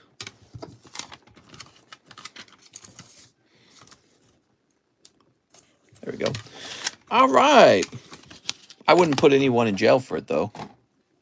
Do you like it when people ask for your feet pics? I love it. I'm very flattered. Yeah, I think it's interesting because eventually women get much older and then, you know, your beauty changes, your beauty status changes, and then nobody's going to catcall you anymore. And the complaint kind of changes to, men catcall me and I don't like it, to, men don't like me. You know, men won't talk to me now. God, they don't like me because I'm older. They only want younger women. So the complaint changes. Let's see, Tangela.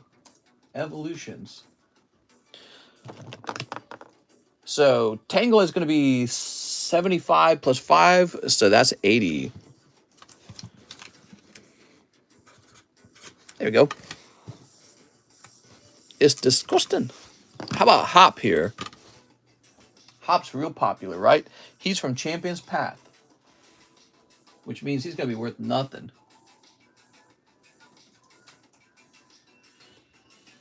Champ's $24. Or Hop's actually $24.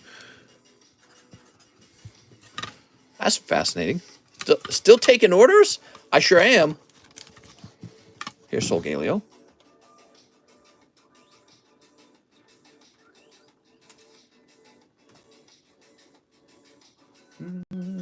He's $24. But he's a 9. Crazy how that works. I was here. You say the Team Up Gangstar. I don't go for more because I pulled the best card off Team Up like a month ago when I couldn't believe it, says PokeKev. Nice. Base set Dragonair.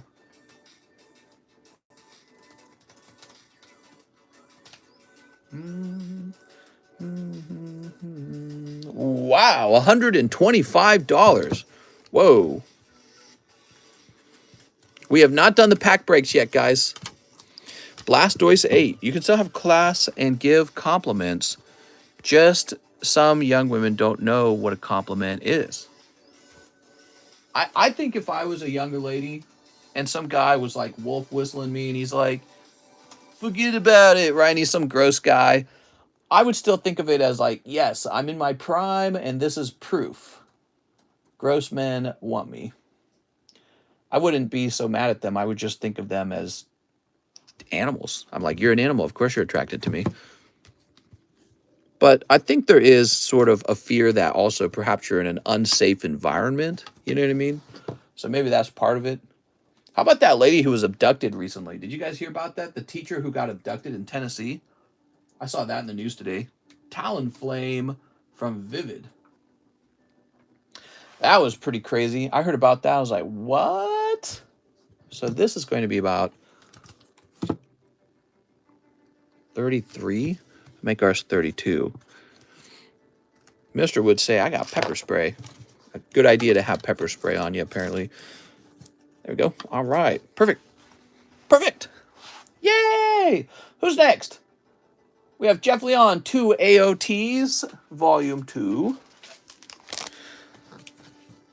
Los Angeles, San Diego, New York, Delaware, Nintendo, San Bernardino. I don't know what you're talking about. Asian don't catcall as much. Walking down the street and someone whistles and says, nice lips, lady. It's gross and the amount of crimes that occur in this world doesn't help. Right, that's what I meant by like unsafe environment. What if I really lost my cat and I had to yell for him to come home? Did you see the picture of the documents found at Trump's house? I did not. I'm not really carrying anything that shows up from that because I don't trust anything. Tom the Slab says, are you still taking orders, my good lad? I sure am. Did you hear about the guy from the Nelk podcast talking about jerking his own dog? Wow. The feet thing is true, though. A lot of folks are into feet. I'd take a blank from Snorlax. Okay, so 2 quintessentials as well. Let's get those quintessentials. All right. I need to grade my cards. I got 150, man, but they are full art. I whistled at a lady the other day, and now she's my girlfriend. Here we are. I feel like if you're this very attractive guy, you can get away with more. You know what I mean? Whereas if you look like a creep, and you smell like a creep, and you walk like a creep, you best not talk to her at all. And so it's a really fascinating thing. I think a lot of girls are receptive to being approached. And somebody mentioned it. They said, make it classy. But what is classy? You know, does classy mean you need to be attractive enough? Like, what if you're really ugly? You're obese. You're just ugly, you know? You got like the... whatever, like balding and all that other stuff and whatever problems you got. But let's say you got all the problems that are considered unattractive. Is there ever a case where you're not creepy, where you can you can approach her in a more direct way, or will it always come off as like, wow, that's unwanted attention. You're a misogynist or something, or I feel like you've invaded my space. Females getting more gross. All they're doing is copying more of what the guys are doing while adding into their more female ways. That's why Leonardo DiCaprio can date 20-year-olds, but not Dane Cook. Dane Cook. He did not age well. How does some of these actors look like they haven't aged a day? Baby, that buttocks gives me an erection. Imagine being ugly. I know. It's really tough. It's a different kind of wealth to just be very attractive, isn't it? Nobody talks about that. Like, oh, I'm actually attractive. Jeff Leon. He has a box. You got it, Jeff. Come on, fat, balding, and ugly. Are you calling me out? Dane Cook has a different face. Dane Cook isn't worthy. We are blessed, mister. Here we are. Here we are. I'm so ugly. I don't have to imagine. Attractiveness definitely plays a role. Both men and women are sexist toward each other. That's my belief, Ray. So this, he's a sexist, she's a sexist. The male gaze, right? I believe there's a female gaze too. And I don't give a crap if we create women in the likeness that men want them, or if we create men in the likeness that women want them. That's the whole idea. That's idealization of the sexes. We should be pursuing that stuff. That's the advancement of the species, is to pursue these idealized versions of ourselves. And I think the real reason people don't like it is because they get offended, primarily because they go, oh, shoot, I don't fit into that sort of standard, and perhaps I never will. And they go, well, I got to look out for myself by discrediting this and saying, oh, well, you're objectifying me. It's like, but we do objectify each other. That's when I'm in the wild looking at a partner to have a child with, I'm specifically looking for, the flags for fertility. I'm not looking for, oh, well, I wouldn't want to judge you as good or bad because that would make me into a sexist. That's just not how it works. It's like it's denying some natural force of reality in order to live in a sort of this, I'm going to call it more of an abstract thing, like this made up world that we only have in a first world society, where we say, well, you can't think of me that way. It's not allowed. It's like, you can't stop me from thinking the way I'm thinking. That's not possible. You can't stop reality from occurring. That's not possible. Connor Catman says, trying my hand in some Final Fantasy. So 1, Opus 1. You got it, Connor. Here we are.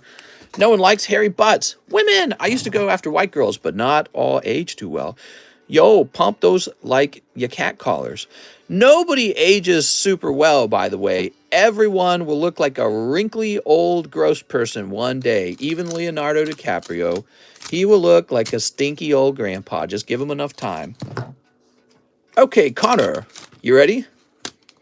He can get a lot of plastic surgery, and he gets the perfect exercise because he is wildly successful, and all he has to do in life is exercise and maintain his beautiful appearance.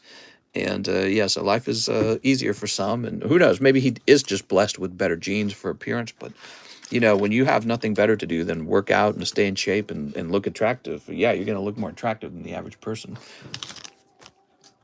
You got Yuffie. That's for Connor Catman. All right, Connor, you got a holographic Opus 1 Yuffie. Bro, we live in a society, bro. We sure do. We've got Sean McNamara, 6 Kings Court. Ooh, Kings Court. 6 Kings Court. Of course, there are asexual people and stuff, but yeah, everything between the genders of men and women is a social construct. Gender itself is a social construct. Males and females are both suck and have ideals. I don't really care for terms like social construct. I feel like there's just nature. That's it. It's just nature. And people are being driven by these deep biological motivators. You could call them instincts. And they're trying to, each person is trying to manipulate the world in such a way that it benefits their particular feelings in the best way. So I don't think of like these human things that we've made up. All these words are sort of like useless words. This is why I hated philosophy. I took multiple philosophy classes. I hated them. Tons and tons of verbiage, just made up words. Oh yeah, we got a word for this. We got a word for that. And I hated it because when you look at things in a more practical way, it's like that verbiage isn't really necessary to explain what's going on. You know what I mean? Pop culture is that nature. The only person I think wouldn't get robbed having $500,000 wide open for everyone to see is a house where they're holding as a Pierce from Goldeneye. Pierce is a good one. Here we are. So 1, 2, 3, 4, 5, 6. Mr. Sean. All right, Sean McNamara. Sneep, emergency meeting. Imposter Mr. Did Mr. like Quip's personality or looks first? Definitely her looks first. Yeah, because if a woman's not attractive, I won't talk to her. She has to be attractive to my standards, right? We all have different standards. So, you lower or raise your standards depending on who you would think you are. And after I find her attractive, then I got to know if she's an attractive personality type, right? So your personality type's just as important. Mr. House of the Night finally have some time to hop into a stream. How's it going, Evan Staker? Evan. All right, you ready? Only 2 spots left in the sublist. Ooh. So we're opening up these lovely King's Court. White Rose Cloister. Here's Fortune Tune. Court of Cards. Rose Princess. And Thunder Speed Summon. Here we are. You're a dog, mister. Hey! How's the large, though? How is the large? It's doing very well. It's really far along. KY timed out by real... I didn't even see messages from a guy named KY. Only 6 spots left in the pack break. Get in. How's the large? The large is doing really well. So, Sean McNamara, let's find your bag.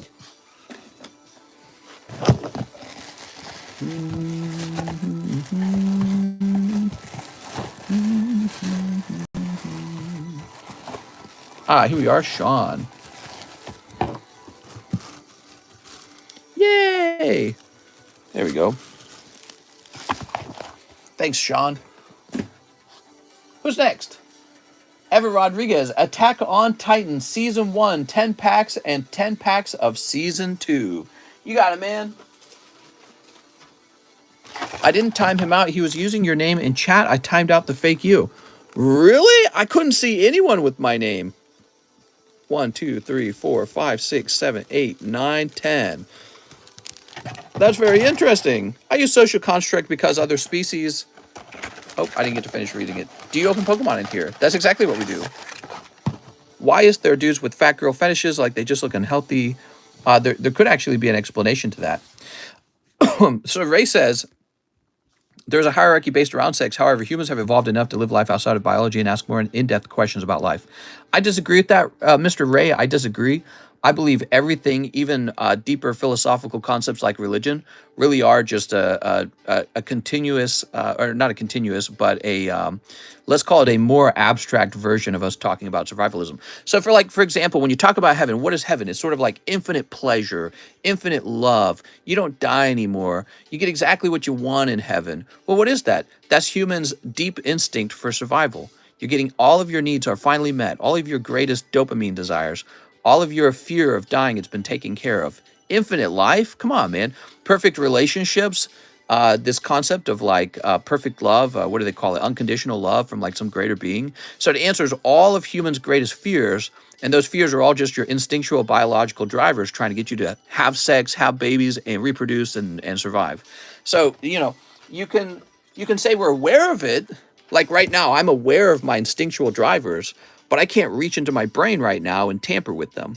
And maybe someday we will be able to do that, and that'll be a big step for humanity. 1, 2, 3, 4, 5, 6, 7, 8, 9, 10. There we are. But yeah, to say, oh well, you know, we're aware of it and we can escape it. I don't even think we can do that. I don't think we can actually escape our instincts. Not yet. One day. Everyone has different opinions and views, as is course. There's a card back opening channel. Saying, Chris, WTF, at that point you can't have sex with the heifer. I've seen guys who want to fatten girls up. I've heard about that, and I've heard about guys who like big girls. There could be a number of explanations for this. Yes, mister, a hard restart is all that is needed. Yes, oh, I already read that. So, what was I going to say? So, feeders, right. Feeders. I think that there is some aspect where men like the idea of having a girl who's like addicted to food or just maybe addicted to something in general because it gives them a feeling of sort of like, I don't want to say control necessarily, but maybe it like lowers the status of the girl. And for a guy of low confidence or low interest in having to compete in a relationship, maybe that's comforting for him. Maybe it makes him feel like, all right, this relationship is not going anywhere. You know what I mean? Like them big and juicy. Like, why would she break up with me? I'm thin. She's the fat one. Now I'm up here and she's beneath me. Superiority. Yeah, like a feeling of just a certain type of socialized security in the relationship where you know your status is above hers. And so now you don't got to worry about, all right, she's not going anywhere. I'm the best she's going to do. Same with the feeder guys. I think the feeder guys are like They're kind of like Bill Cosby, right? So Bill Cosby, he likes to put women to sleep or whatever. He likes to give them wine or drinks. So, and this is sort of like somebody who wants to drug somebody. You know what I mean? That's what it is. So some sort of drugging fetish, in my opinion. And in this case, the drug, instead of being a drink, the drug is food. All right, we got brief respite. We're looking for full arts, guys. Like this. Here we go. So this is your hit, Close Combat. Cool, man. So that's your gradable card out of the pack, by the way. Phil Cosby. Yeah, so I believe Bill Cosby is the same as one of those feeder guys. They have this urge to sort of inundate a woman with some sort of addictive sort of substance. And the addictive substance could be food, it could be wine, it could be some other drug. Maybe you've wanted to get a girlfriend and, oh, here, have some crystal meth with me. And now you're going to like me because you're stuck on my crystal meth and I'm the provider of the crystal meth, right? So, and that's the sort of control that a guy tries to have over a woman. And so that's why I think's driving that. It's sort of like a dominance sort of urge. Here we go. That's right. When I quit doing the card pack openings, I'm starting my sexual therapy. I'm going to go get my sexual therapy license and start my sex therapy practice. I just like those people, says Tom. Tom! Here we are. There we go. I suppose it could be consensual, right? So it's whatever works, I guess. Phil gave them so they would pass out, not get addicted. Yeah, no, I got you, man. Yeah, what he was doing was pretty bad. Obviously, the problem with Bill Cosby is what he was doing was it was totally not consensual, right? So he was trying to drug them to take advantage of them. That's not consensual at all. But I think it derives out of a similar sexual motive, you know what I mean? Ooh. Being able to lower it, sort of like if you tried to make the person you're around have alcohol all the time. Like, here, take some alcohol so you're not yourself. I have everyone at my job weed brownies, so we all get fired. Relationships didn't have to be about hard work or having the best life statue. All you just needed is to be able to provide for yourself and then capitalize on it if you want to get married. That was. Have you heard that in the 90s when the legalized abortion crime rates went down because they did a study that the kids that come from that, are more likely to commit crime? Will crime rates rise again? Maybe. What's the line like? Just ordered and I need my fix. You're my Bill Cosby. Aw, Tom, that's so sweet. So there's a little bit of a line. I don't think it'll be a terrible wait. Let's keep moving. This, by the way, is Forever Rodriguez. You've pulled one full art, and now you're trying to pull another one. That's so sweet. Blush. You're my Bill Cosby. I'm going to use that line on my wife. Aw, you're so sweet. You're like my Bill Cosby. Next time she cooks me food or something. My culture still does arranged marriages. Ah, man, if I had daughters, I wish I could be the one to pick out their boyfriend. You know what I mean? I do not trust guys at all. Here we are. And I worry that she would not be as tough of a judge as I would be. I'd be a really tough judge. So that's Ever Rodriguez. I'm a little bit of a controller personality, I think, like a director or something. I like to tell people, do this, do that. You know, sometimes I really get fascinated and passionate about whatever it is I'm working on. And so I just study, look into it. And then I'm like, this is the best way to do it. This is the way we have to do it. You know, so I kind of get that way. Man, you're sick, mister. You're sick. What, arranged marriages? A lot of places had arranged marriages for a very long time. It's only a recent invention that we don't do that anymore. I got offered $50,000 for one. Do this, do that. I have a chair. I'm king of the castle. Next up, we got Kip F. 1 Opus 1. I actually have a friend who's in a religious group, and they still pick out, I know this is weird, it's like an older Jewish religion thing, but they still like pick out husbands for the daughters. I thought that was pretty crazy. But, you know, I learned more about it, and it's really not as crazy as it sounds. It's not like the women are told, you must marry this guy. It's more like they allow their dad to be part of the process of trying to find a boyfriend. You know what I mean? Like, here, find a good boyfriend for me. So, I find that fascinating. It's something we don't do anymore. But also, there's a lot of things we don't do anymore. So for a lot of people, they don't live with like their parents anymore. They don't have like that intergenerational connectivity. I guess that's true for a lot of Americans, not all Americans. Ray Hates Milk says, of course, Of course, the difference between arranged versus forced marriage is that, yeah, exactly. So it's not forced. The example I was giving. Forced marriages is that usually the gal asks her parents to arrange a meeting with suitors. If everyone got arranged marriages, now there might not be as much of a need for GoldenEye anymore, especially if it's the right arrangements. That FLDS stuff with the Warren Jeff was pretty nuts. All right, Kip. You know, I didn't watch that. I saw that Netflix special, but I didn't watch it. But they were doing like the whole, I'm going to have 20 wives, just like the founding father of the religion, right? Justin over Dune. Hey, mister, I'm back again. Can I please get my Sneaker Bunko full art graded? You got it, Justin. Let me grab your bag. I think it's time for me to start a religion, guys. So apparently you start a religion and have 30 wives. What's up with that, man? Yeah, God wants me to have 30 wives. Apparently. Sounds like something you might want. So God spoke to me. I'm going to tell my wife this. God spoke to me. He said I need at least 15 more girlfriends. Wow, he really said that? He really said that. Here we are. Lovely.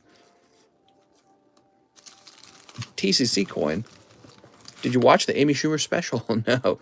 No, I did not. I've seen a little bit of Amy Schumer comedy, and I'd heard that she'd been criticized a lot, but I was going in with a very open mind. And then I watched her. I was like, I was going to throw up. I was like, this is so freaking terrible. Not even slightly funny. I'm a huge fan. You can become. What? I handed her a meal and said, look at me. I'm the Cosby now. What? That's depressing, says Ray. All right, here we are. Amy Schumer. 1 star. You're her only fan.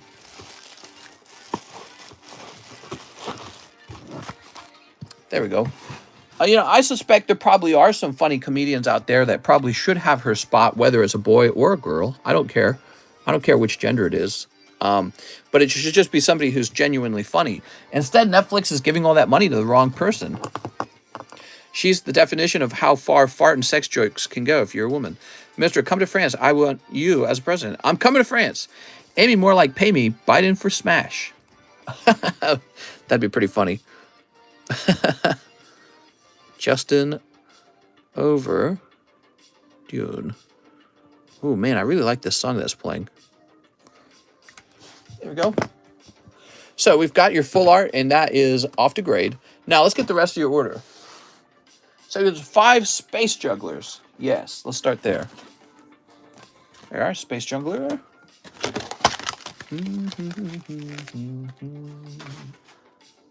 So we grab this box. Girls aren't that funny, says Nick Dennison. I heard a theory that men had to learn how to become funny because humor is one of the ways that a guy displays his intelligence. And so if a guy is short, or he doesn't have a big peepee, or he's not rich, or he's not strong, or he's not high in political, social status, you know, if he has none of those other things, he has to use humor in order to be able to attract women to himself. And so I heard a theory that that's why men tend to be funnier, is just because they develop that humor sense as a form of making themselves sexually valuable. Whereas women didn't really have to develop that, because women don't really have that same struggle that men do in order to obtain a partner. One emissary of light. Girls aren't funny, though, says Corey. Emissary of light. Here we are. Well, I wasn't saying that girls aren't funny. I think there's cases where women can be very humorous. I'm just saying that I think the men have to try harder to make it in life. And so because of that virtue of needing to try harder to be valuable sexually, men end up building that funny bone in a really robust way. Here we are. Super Mario, Zelda. That's just a hypothesis. So I don't know if that's even true. There we go. I do notice something about girls, though. Well, no, I don't know how true this is, but I feel like guys are definitely like dirtier than girls, and that somehow works out with their humor better. Have you ever noticed when girls get really dirty with their humor, it's like it doesn't have the same impact? You're like, all right. I don't know why that is. Like when a guy's dirty with his humor, it's funny. But when a girl's dirty with the humor, it just doesn't have the same impact. Name one good female comedian then. Okay. I watched the special from the Asian stand-up lady. I don't remember her name. It was okay. I watched her first one. It wasn't that bad. Alex's perfect response. I generally prefer people who are less funny or are funny in really stupid ways. The gal I vaguely like is definitely the latter. That's BS. Females don't know what's really funny as much anymore because it's something you can relate to. Doesn't mean it's funny. What's the pack called that you just opened? This is called a Nintendo game pack. Go check the menu for it. These are very popular. They're from 1989, and they're very vintage. It's all personal preference, says Tammy. No, I agree. Here we are. Let's see. How you're saying it, then it's more likely not to be as funny, at least to me. You know, maybe you'll find more female comedians eventually down the road. Yeah. I think a lot of the female comedy that we get today is sort of, it tends to just sort of be like, I don't know. It's just always kind of about like her vagina, to be honest. That's just the truth. Like the majority of female comedy I've seen, stand-up comedy, it's just always something about her vagina. The first time is kind of shocking and funny. And then 100 vagina jokes later, it's just kind of like, yep, it's going to be a vagina joke. So, but that's not 100% true all the time. It's just, that's been my experience. Maybe your experiences have been different. And again, it's funny like the first time, but then it's like 100 times later, it's like, you guys got to have a different strategy now because this one's been used too much. You guys got to be willing to talk about more complex things. There are a ton of funny girls out there. They just don't need to show it. Males usually are the ones who need to use comedy. That's what I was trying to say. So again, you know, women will always be valued by men. There's like not enough women to satisfy men's need for women. Does that make sense? So women are always in demand, whether they're funny or not. Now, the other way around, men have to fight for a woman. You have to be able to show in some way, hey, stick with me. Don't leave me. I'm valuable to stay with. And so men are all competing in that way in order to have a woman in his life. And if you got nothing else, you can still try to be funny. Males also project struggles through comedy while women talk about it. All right, so this is for Justin. Over to you. Justin. Mr. Justin. Maybe there's another aspect to it. I wonder if women are as willing as men to sort of like go toward that inappropriate line where it's sort of like maybe offensive comedy. You know what I mean? Comedy that goes against the social grain. I feel like some of the big guys, they'll do that. They'll talk about something that's really, you're not supposed to talk about it. Like you're genuinely going to get canceled for talking about it. So I feel like that's what's on the forefront of comedy all the time. And when I think about it, a lot of the girl comedian stand-ups, they don't really skirt around with that. They don't mess with that. Next up, we got Zach Burney for Pokebras. Yes, let's get it, Zach.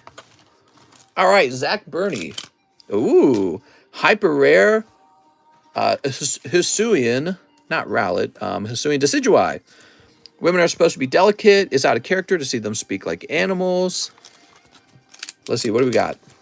Ooh, hyper rare Dragapult. Hyper rare A. Wow, well, you're getting all the hyper rares. And a round of, ooh, there's Pikachu. A round of old maid cards. There we go. Memory loading. Kind of slow tonight, I think.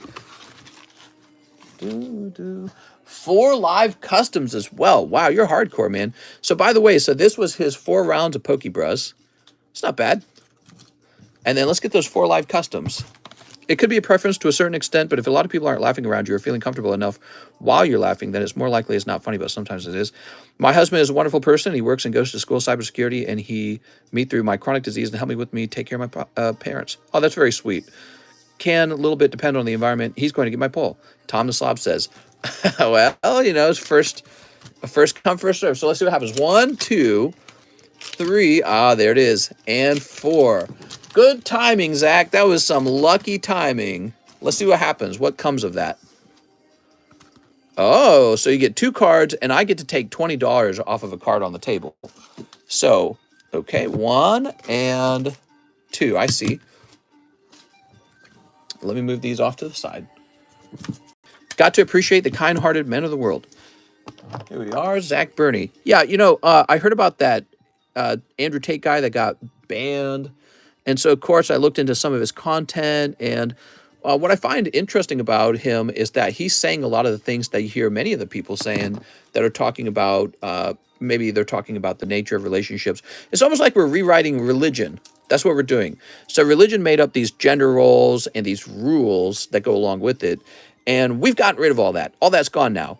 But now the rules are being rewritten because we're examining the concept of a relationship from sort of like a deconstructed position now. So it's deconstructed in the future. People are just doing what they want. Her truth, his truth. So it's all been kind of like deconstructed, and we're trying to figure out what works given the rules in society, given the rules of reality. What can I do and actually end up with a happy life? So he was a guy who's like saying some things that kind of make sense, but then he'll like take it too far. He'll take a very competitive position, but he kind of takes it into a position where it's men versus women rather than men and women. You know what I mean? Because my concept is men and women are like yin and yang, right? Yes, we do compete sexually in certain aspects because we're trying to get the best partner that we can. And then we have different interests and we try to see who gets who gets their needs met. Can we meet both people's needs? Sure, some of the time, but not 100% of the time, right? So there's a bit of a competition that occurs between men and women. But he just takes it too far at some point. He's just like, it's 100% straight competition, winner takes all, no morals at all, no concept of civility at all. Just do whatever you can do. Do whatever you can get away with. And I feel like while that sort of works in the wild, isn't the goal to reach civility too, though? And perhaps that's, ironically, that's what the religious past actually was. It had already finished surviving and now it's reached a point of civility. But then you got to agree and follow those rules, but nobody wants to agree and follow those rules. Why would you? Anyways, did I actually show the slabs off? I'm sorry, Zach. I'm like running my mouth here. Here we are, Zach. So we got Pikachu Zekrom and Eevee Snorlax. You got a 9 of each of them. Very interesting. These are those beautiful promos. The artwork is based off of Tag Team All-Stars pulls. Ooh. I feel like many people's expectations are too high, especially due to social media. Yeah, I think that there's some truth to that as well. So Zach says he wants 15. Wow, of the shiny stars. Holy. Also, I need to take $20 off of some card, huh? So I should pick a card that should have $20 off of it. So this is a really nice card. Let's take $20 off of this guy. What was the card we did last time, actually? Can I just do that one a second time? That would be interesting. Slamming the same card twice. Dropping it to 40. Dropping it by 40. I don't remember what the last card we dropped was. No, I can't remember. We're going to do this Gengar right now.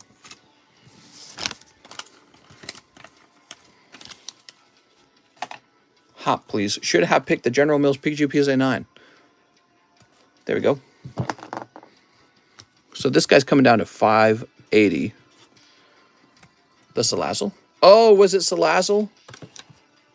There we go. All right. Shiny Star Vs. 15 packs for Zach Burney. Zach, the man of the night. Zach's been going deep tonight.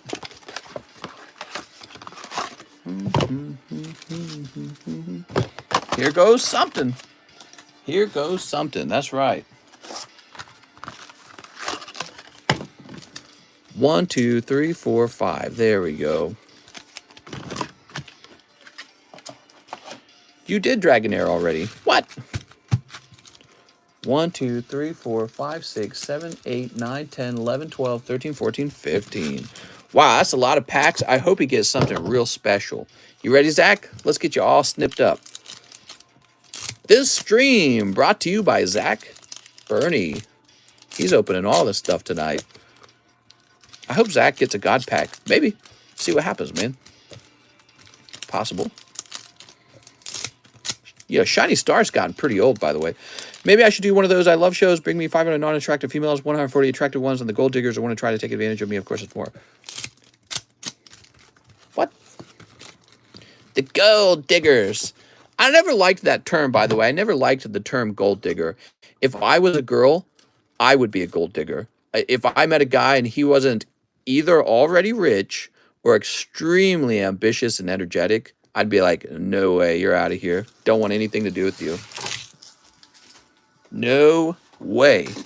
The gold digger term, I feel like it's a term that comes out of men being frustrated that women have expectations. Hey, you can't have expectations on me. I don't like that. But it's like, that's the game, isn't it? That's the game. The game is, you want a sexy, hot woman, don't you? What are you, a fertility digger? You know what I mean? So it's like, it's silly. Silly to me that you should knock on women for being like animals when you're also one of the animals. You're just like her. You want her to be fertile. She wants you to be wealthy. It's an equal trade. Each side has a thing that they want. Look at this Lapras. So if a girl expects a man to do something, and one of those things might be being wealthy, or it might be being attractive, or it might be some kind of social status, that's her right to do that. And we have a right to go, well, we want you to be sexy or something. You know what I mean? That's just the way it works. I hate it. You got too many salty guys who are like trying to beat up on girls for having values that they expect you to meet, but you're sitting back and having the same exact values. My girlfriend works and I don't. What about sugar mamas? Yeah, what about those sugar mamas? Here we are. Put this over here. So we started off with the nice shiny Lapras. She's just being a gatherer. What the line look like? Here we are. Pikachu. What's the line looking like? It's pretty short. You know, one of the reasons why you might want a man who's rich might have nothing to do with the need for money at all. It's just that a guy who's able to produce a lot of money is a clear and evident sign that he's either very energetic or very smart or both. And those are some really strong genetic markers for quality, being a quality male. Why would you want to go with somebody who's low energy or who's not smart enough to gather resources on his own? That's just, you're gonna be stuck with this dumb baby. You know what I mean? If I was a girl, I wouldn't want to be stuck with some guy's mediocre dumb baby. I'm the one who's got to raise it, right? I can only have a few children in my whole lifetime. He can run around from girl to girl to girl if he's real good. But I can only have a few children of my own with my real genes in them. Right? So if he gets tired of me, he run to the next girl. Like Donald Trump's had like 3 ex-wives, right? Whatever the silly number is. But so men can do that, but women can't. So whatever children they have, they're stuck with, and they can just have a couple of them in their lifetime. And so, yeah, I'm going to be like, I don't want to mess with this guy. He doesn't make any money. He's not smart enough to make money, huh? Well, next, like get some other men out. Pick between the good ones. So, but then men call that gold diggers, and I always shake my head at that. I'm like, what are you talking about? Don't you pick between the women? Don't you go, oh, I want the beautiful woman? Like, instantly you say that in your mind. You're like, I don't want that. It's not attractive enough. So I hate that. It's such an annoying term. All right, let's see what we got. I want to be the dad that sits on a lazy boy and watch Mister on the TV. The lazy boy. What do we got here? Angry at women for being selective when men themselves are very selective. Here we are. I want the bubble butt. Mr. Attack and Chat. I'm just sharing my honest thoughts on the matter. I love talking about these subjects, by the way. They're very fascinating to me.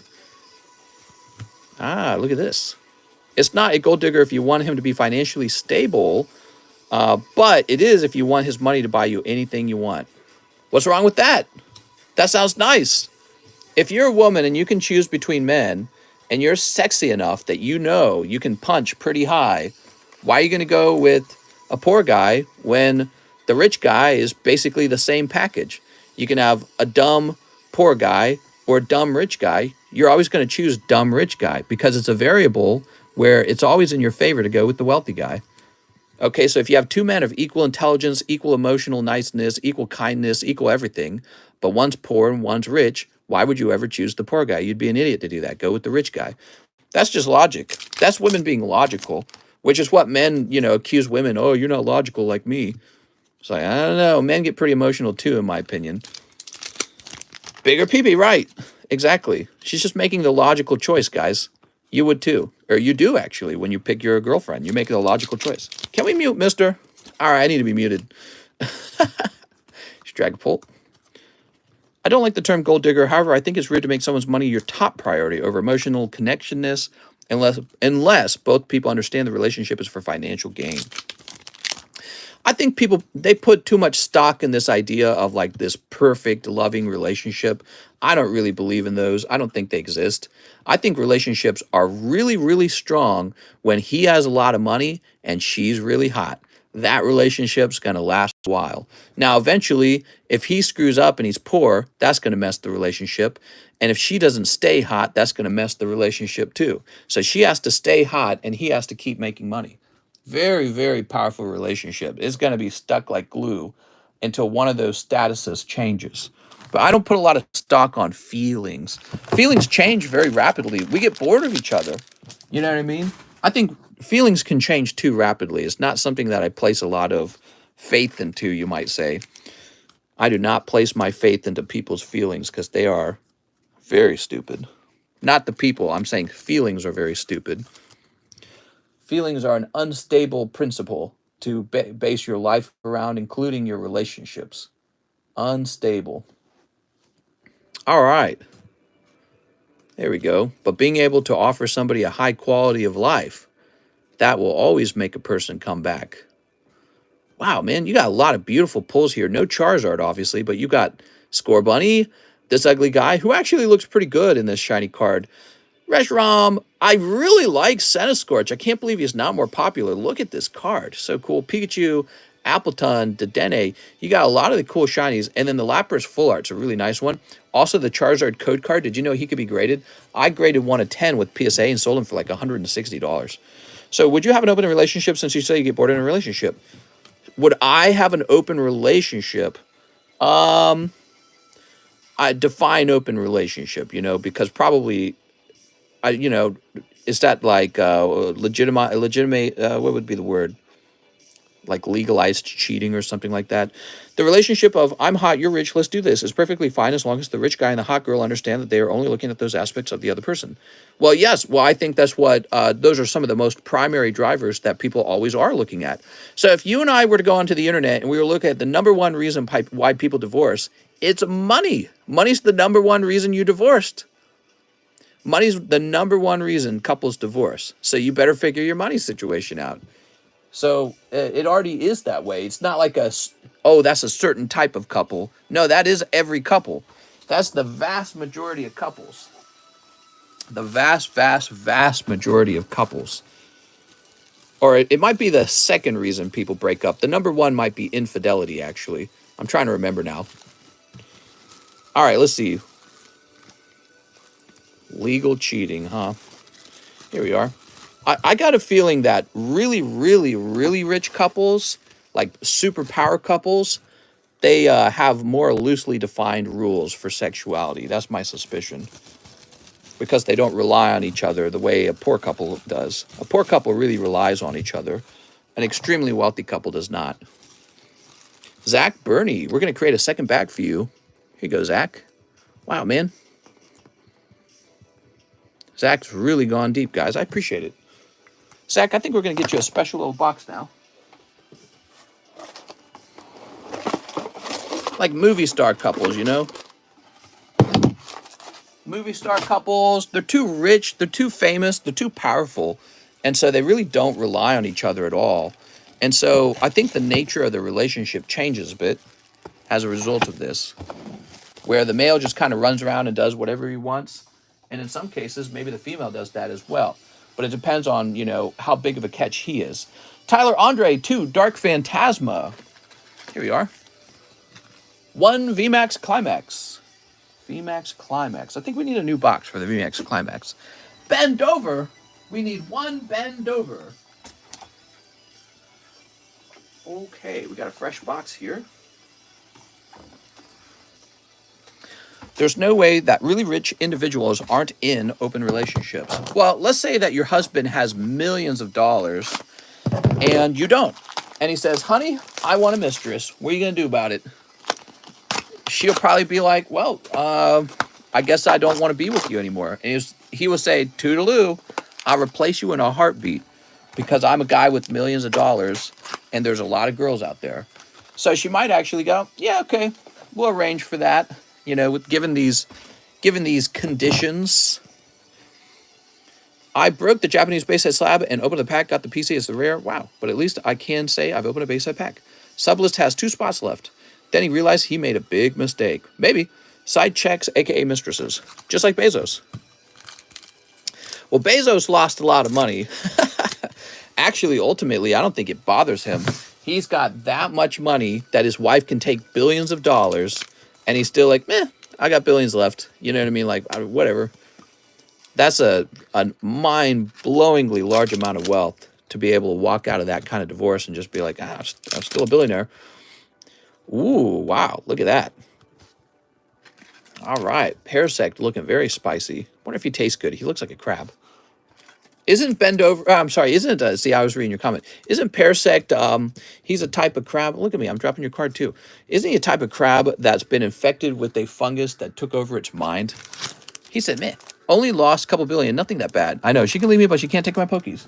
Not my pokies. Some women would rather love a man in decent money than love a rich man who is a jerk."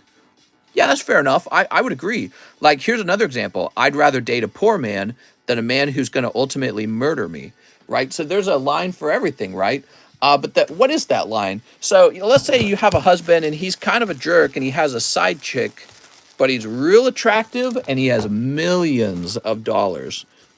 You still going to live with them? I bet you a lot of girls actually say yes to that. Not all of them, but some of them be like, side chick, whatever. Well, yeah, because he's never going to spend all the money he has if he had to guess. That's right. Next up, Zach Burney, 4 fusions. Wait, so does that mean only 1 Sublist spot left? Here we are, 1, 2, 3, 4. 1 roaring. Can you get rid of my hollows and reverse hollows that aren't good? Sounds good, man. We'll clear out some of those reverse hollows and hollows, but we'll try to keep some of the good ones. Nah, I'm the jealous type, says Gil. Yeah, well, I think that's especially true for a lot of men.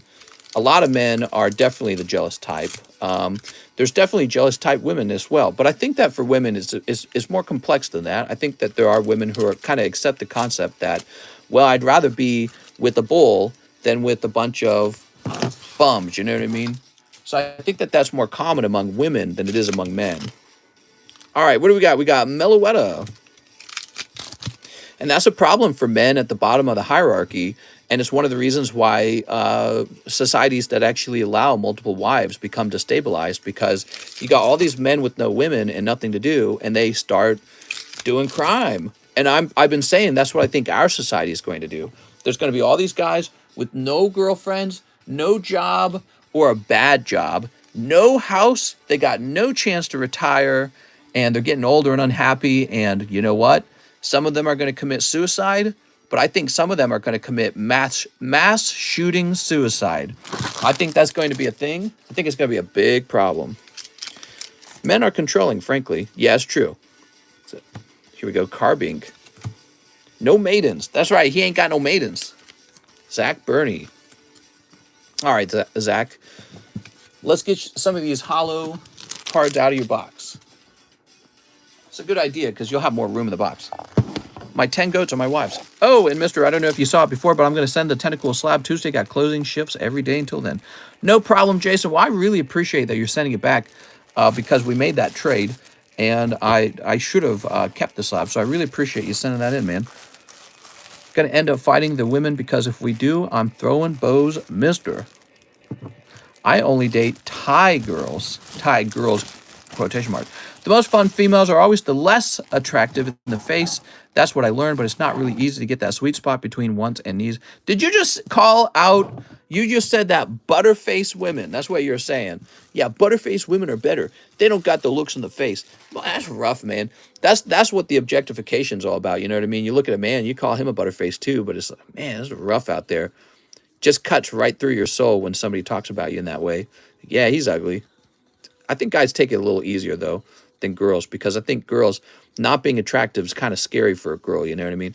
If a guy is really unattractive, he can still kind of change his status by being highly successful, like with business and all that. Girls don't have that option. You know what I mean? If a girl becomes a CEO, but she's unattractive, she's not going to easily do well with men. It doesn't matter how rich she is. She might do well with like a lesbian lover, which is fine. But I mean, like if you want a male-female relationship, it's still going to be a struggle, I think. And then you need that male-women relationship to have children where there's a biological father and a biological mother. You know what I mean? All right, here we are. Let's see. Suicune. Melodic's kind of nice looking. She got beat with the ugly stick. Oof. I feel really sorry for people who aren't born attractive looking to a certain degree. You know, like some people really are born very unattractive. They had nothing to do with it. It was just luck. Even being born is a lottery. You might be born crippled. You might be born ugly. You might be born with all kinds of problems. So nature is like a lottery, isn't it? Maybe that's one of the reasons why we like the lottery, because it's built into us to understand lotteries. You know what I mean? But yeah, I mean, you might have a kid, on the other hand, who's born perfect. They're super intelligent, super athletic, smart, and attractive. All those fantastic qualities that dogs are barking. You might be born like me. Imagine being born ugly. Yuck. Yeah, I know. Why don't they just choose to be born beautiful? That's how God made them. His fault. Ooh. So there you go. Got some of the better hollows out for you, Mr. Zach. They messed up in the character customization. Right, but, you know, all of that's just random, isn't it? It's just random. Yeah, the egg and the sperm and the cells start multiplying, and too bad your eyes are too close together, or your face is too fat, too wide. Could be any number of problems that make it so that you don't look like a movie star. And that's too bad. It's just so random. Nobody's to blame for it, really. Or perhaps, in a way, your parents are to blame for it slightly, because your father, or maybe you could argue your mother, wasn't able to pull a more attractive partner. That's all part of that sort of like mating ritual, the dance, the game, the competition to get the more sexually attractive partner, the more successful partner into your pocket. You know what I mean? It's all part of the game. And that's what fascinates me so much about nature, is everything really is just this endless competition, just never-ending competition. Makeup and plastic surgery works miracles. You're right. You know, actually, how ugly you can be, you're allowed to be more ugly these days, but with an asterisk, as long as you're wealthy enough for the plastic surgery. That's right. Okay, Sven Jansen, one live custom. You got it, man. Shoot. Imagine being born ugly, raised poor, and developed stupid. Oof. Speaking part of the game, where is he at? Next up, Jorge Trejo, 2 fusions. Mr. Jorge Trejo. Pokimane with and without makeup is 2 different people, for instance. That's fiend, man. That makeup's pretty powerful, isn't it? I've seen that before. People who put on makeup and they like transform. Ugly people will survive. Yeah. Here's Eveltal and say, well, ironically, really, really, really beautiful people don't have any kids because they don't want to ruin their looks. So they don't pass on the genes. They've got the best genes and they don't pass them on because they don't want to be pregnant and have a stretched out body and all that. So it's like, oh, well, I'm really beautiful. Guess I'll have no children. You know, it's like, you're the one who should have 12 children. We need you. We want to make the human race more attractive. Please. Like Brad Pitt should be running around with 20 kids. Yeah, if everyone thinks Brad Pitt's attractive, or pick one of the movie star guys, if we all think you're attractive, why don't you have 20 kids by now? Silly. So the more attractive they are, the more likely that they don't have kids. It's a backwards. So Fortnite Series 3, 2 of them. You got it, man. All right, let's see. Ugh. This is for Tim Frazier. What's up, Asian Tim? All right, he returns. You still got a bag over here? Sleep. I think you're Asian Tim, right? Yes, I made a bet and I lost. You mean you won? You won the bet. You're about to have a double win in the Sublist. All right, what we got here, huh? All right, that's pack number 1.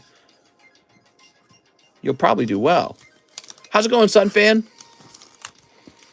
Someone said they bought a spot, but I haven't seen it yet. All right, what we got here? What we got here? Cool. Still taking orders? From you? Of course. Absolutely. All right, we're looking for Tim's bag. Nothing crazy coming out of there, unfortunately, Mr. Tim. See, mister, it's in his udders, too. His udders? Whose udders? Tim Reese. Thomas Theodore. New bag! All right, new bag. Mister gonna wig it for me. Oh, heck yeah, man. It's all wigged up right now. It's wigged! Tim Frazier.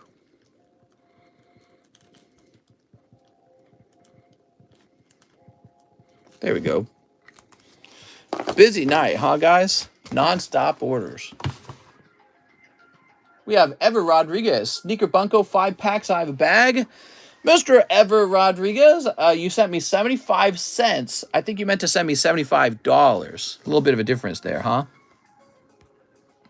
I'm ready for Mr. to give me that 1-pack magic. Oh, heck yeah, man. Ever Rodriguez. Sneaker Bunko 5 packs. There we go. 1, 2, 3, 4, 5. There we are. Whoa, we are just about out of Sneaker Bunko. Really, you guys wanted to buy all this.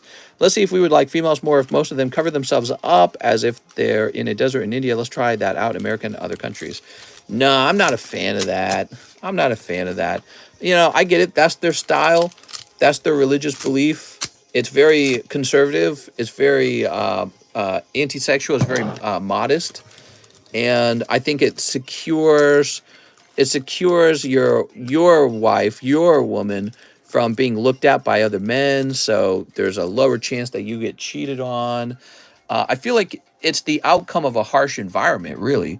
So if you have a lot of fear that your woman's going to cheat on you or that a man's going to try and take her from you, one or the other, you might implement rules like that where it makes it harder for men and women to interact with each other. So it's fascinating because those rules come out of a harsh environment. That's where they're developed. All right, that's pack number 1 for Ever Rodriguez. I don't think we live in such a harsh environment here in the United States or in Europe, and so that's why we never developed those habits.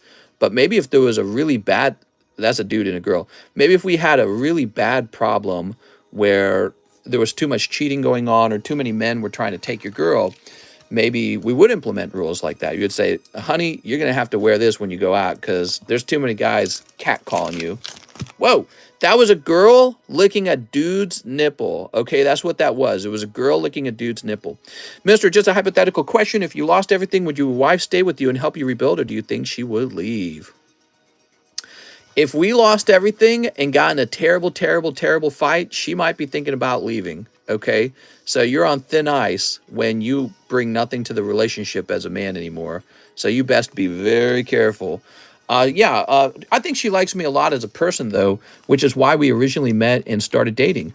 And I think that you can kind of, an aspect of you comes out that sort of reveals whether or not you're going to be successful in life. You know, like, she already knew I was kind of different from other guys. It was obvious that I was hyper-focused, hyper-interested in finances, extremely competitive. So those sort of personality traits were already kind of coming out of me. She could detect them. And I think those are attractive qualities. Girls notice that kind of stuff. You know, if your man's sort of slow, maybe he's not so good with communication, so he's not showing off any sophisticated communication styles with his words and his mannerisms. And then he's not showing off any sort of like particularly impressive engineering skills. Perhaps he's a bit of a couch potato, so he doesn't really do anything handy. And then he's just a mean person to be around. He's kind of like a grouch. You're not going to date him, and you're not going to stick with him either. So if you, by mistake, begin to date him because he gave you the impression that he was nice, and later on you discover he's not, you're going to leave. And so, even if I wasn't wealthy, I would still be me, is my point. So I would still have the same level of cleverness and charisma and energy and passion. And those are they're like flags. They're like flags like, hey, this might pay off later. You know what I mean? But so I'd like to say those are some of my traits. But I would say the big trait is the ability to work many, many, many hours, relentlessly working. Oh, the last card can't be looked at, huh? All right, that was the naked elf card at the end there. You got a full art there, Mr. Ever Rodriguez. So I'm very, very persistent. Nothing really stops me ultimately. Something will stop me. Eventually, I'll get some sort of illness like cancer, and then I'll probably retire. I'll be like, I'm just going to work on my health now. All that stuff is well and good, but you also have a lot of Pokemon cards. I didn't when we met, though, right? So we weren't wealthy in any aspect when we met. All right, here we are. No, says Alex. Eventually, Alex, we all have to go. And so I'll probably retire by the time I'm very sick. I'll definitely retire 100%. But that's why I got to train someone to replace me, by the way. Somebody does eventually have to replace me and run this channel. So, Mr. Ever with an E. Ever, let's find your bag. Rodriguez. That's right. I'm here. Here we are. Very nice. Let me know before you get sick. Probably what I would do, by the way, I would very much like to sell the channel, not just give it to you for free, obviously. So if somebody was taking the channel from me because I was getting ready to pass or whatever, then it would be sold and you would become the new owner of the channel. That's how it would work.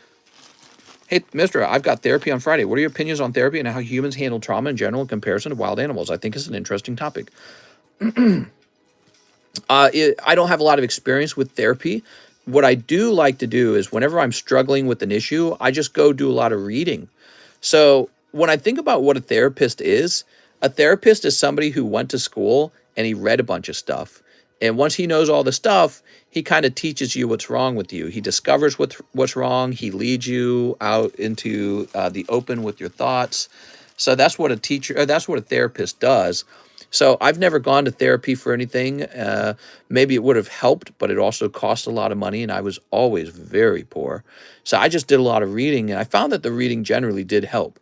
You know, if you've got some psychological problems that you think that you have, why don't you go research them and try to glean some of the stuff that the therapist would actually know? You know what I mean? Yes, Anthony, just sounds like they're envious. Mister, you run a hard bargain, but I guess I'll buy your channel from you for $10. You got it, Lorenzo. Sold to the highest bidder. Next up, we got Erica Obel. Chilling Pain Booster Box and 4 Astral Radiance. Oof. Wow, that's a big order, man. Let's start with the 4 Astral Radiance right here. All right. Oops. Nick, I'm Mexican. We on you ass boy? Gil, it's just hard to understand because I don't even talk to no one. Not so fast, mister. $11. Oh, sold for $11. There we go. Eric Obel. Time for my chilling pain. Just for chilling around, right? Drifloon. Here's Sneasel. And Mamoswine. Oh, man. An omen of what's to come. So, I have a box here, but actually I'd like to get another box because it's my last box. So let me get a fresh box. I have some in the other room. Actually, give me 1 minute.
bag.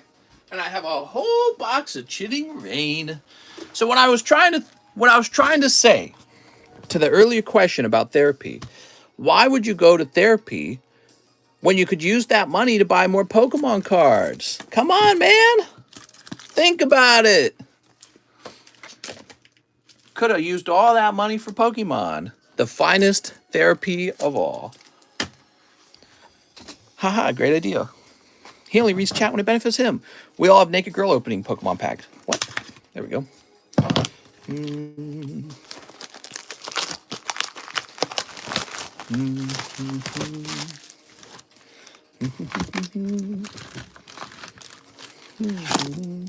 There we go. Eric Abel. Eric's going deep.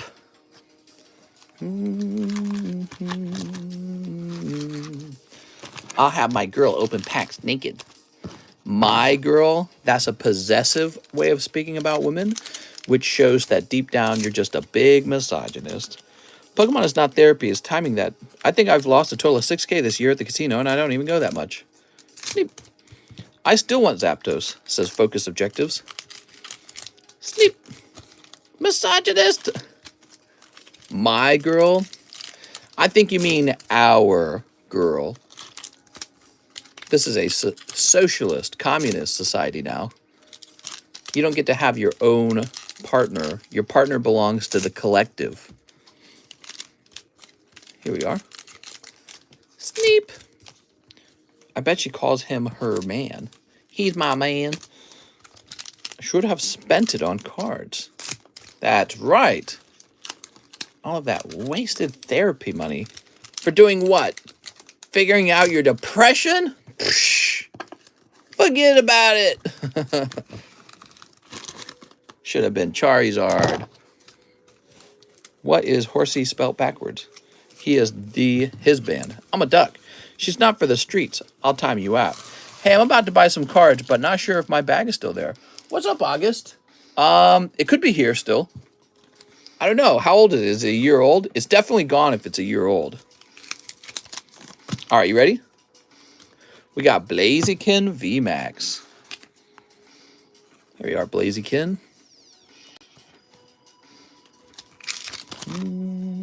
Deerling. Celebi. Look at that Celebi. Less than a year. Mister, as a New Yorker, I'm offended by your accent and stereotype. Forget about it. I took August Cardos. That wasn't a New York accent. That's the Missouri accent. How dare you assume that we don't say that over here? Put this over here. Naughty Grimer. Yes, he's very naughty. Here's Yamask. It's Yamask. Dynatree Hill. Hatrine. Venipede. I'm gay and proud. Will you guys join me in my march? As a New Yorker, I'm just offended. I've got 2 bags of booster packs just to treat myself whenever I need a boost. Ha, get it? Here's Caitlyn Jenner and Galarian Slowking. Ooh. So far, so good. Lots of bad pulls. Okay. We've got Serena. Curlia. Zeraora. I'm also offended by the offense of the offending. There we go. Boy, it's going to be a pain in the future when people start opening these modern sets, don't you think? Because these modern sets, you need to pull like an alternative art to get something real good out. And not these V cards, which I don't know. Maybe one day they'll be considered like good. But I just don't see it happening so easily. So you'll be opening like a whole case of these in the future to get a good pull. I don't know how that's going to work with modern sets, you know what I mean? Oops, Gardevoir. I think they suck. Spiral Energy and Sandaconda. So that's half the box. Not a single good pull. Crazy, man. There we go. Now, mister, these will be junk wax. He's referring to an era during baseball period where they were printing too many wax packs. I mean, I don't know. Pokemon is not exactly like the sports cards, right? Pokemon's is pretty big. I could see people also eating through these packs at a faster rate precisely because of channels like this where you're making constant content. But I don't know, man. It's tough, man. You got to get so many boxes open to get one big hit. Sneep. Definitely going to have a lot of reactions. Best idea I've had yet, Anthony.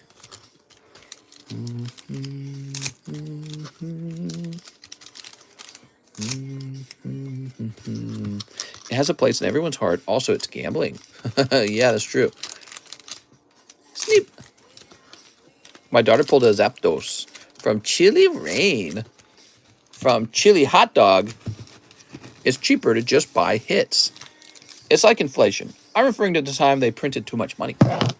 All right, here it is. The second half of the box, Mr. Eric Abel. Have no fear. All the hits must be on this side. Oh, speaking of which, Caitlin Fullart. There you go. One of your hits is coming out right there. It's the thrill of pulling a hit. Here's Gallade. Crabrawler.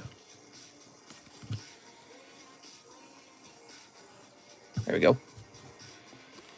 Haha, I'd be so sad. I mean, I like these lives because of the streamer and how everything gets done, but I definitely prefer opening packs myself. It's a nice feeling. Super satisfying. Still taking orders, says Hype Man Rips. Send it in, Mr. Hype Man.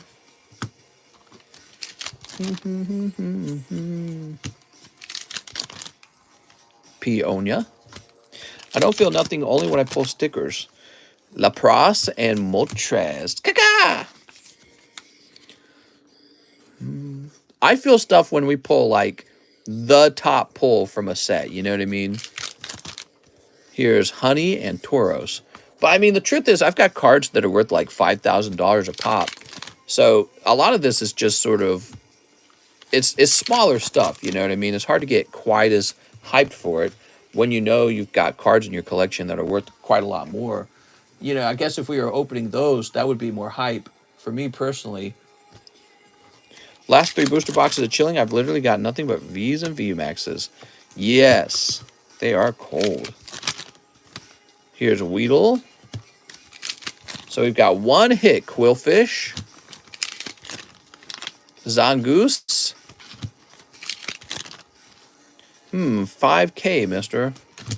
Yes, I got a lot of cards in that price range. Holy moly, man. Yo! This man opened a whole box of Chilling Pain. Wow, this has to be like one of the worst boxes I've ever opened. He got one Caitlin. You know what this is making me think of? So I feel like we opened a box just like this earlier. This is making me think that maybe they've got print runs that are bad. You know what I mean? Maybe like they know that they need to make more product, but they don't actually want to put out a lot more hits into circulation. So they go, we're just not going to have it. Man, one Caitlin from one whole box of Chilling Rain. Eric Abel. Eric, man, I don't know what to say. I wish you had just ordered a whole bunch of Pokebrush. 10 Pokebrush, you'd have a whole box of things to grade. Damn. I'm going to get you a free one. Let's get him a free one, guys. I don't know what to say, man. My box today was worse. Holy moly. I just don't know what to say after that. Here, let's get him another one. Let me grab this box right here. Get you a little Metapod. These are from Evolutions. Metapod and Double Colorless. All right. They're overprinted, so they made pull percentages bad. I'm wondering. You got me wondering, man. Did they change the pull rates? I'm dying of that. What the hell? Chilling is brutal. I almost feel like that's the worst I've seen in a long time. I'm wondering if they made it worse. Or if it's superstition. Could it be superstition? All right, Eric. He says, I've got a bag. Let's go looking for it, Eric Abel. How long is the queue right now? Not too long. My daughter got a box, nothing but V's. She was so sad. Yeah, I'm done now for a while after that. Damn. I don't know what to say. I really just don't. Yeah, I don't know, man. Give him something from my bag if you want. A49. Yeah, let's get him a little... I'll give him a little thing from your bag. Let me pull your best card out.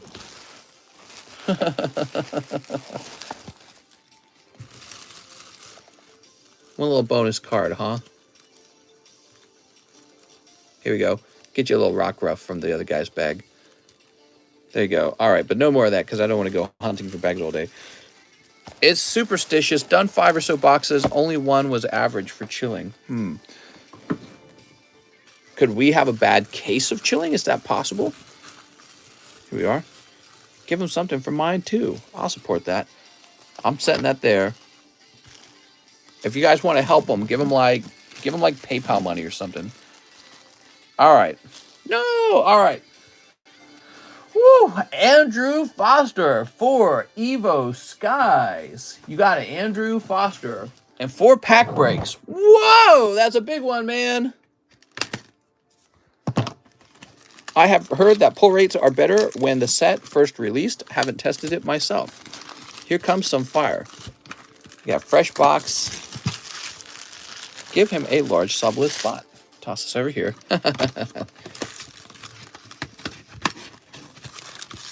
All right, give him these. 4 pack breaks. He is jumping in, everybody. 1, 2, 3, 4. I got that right? All right, yes. All right. Andrew Foster.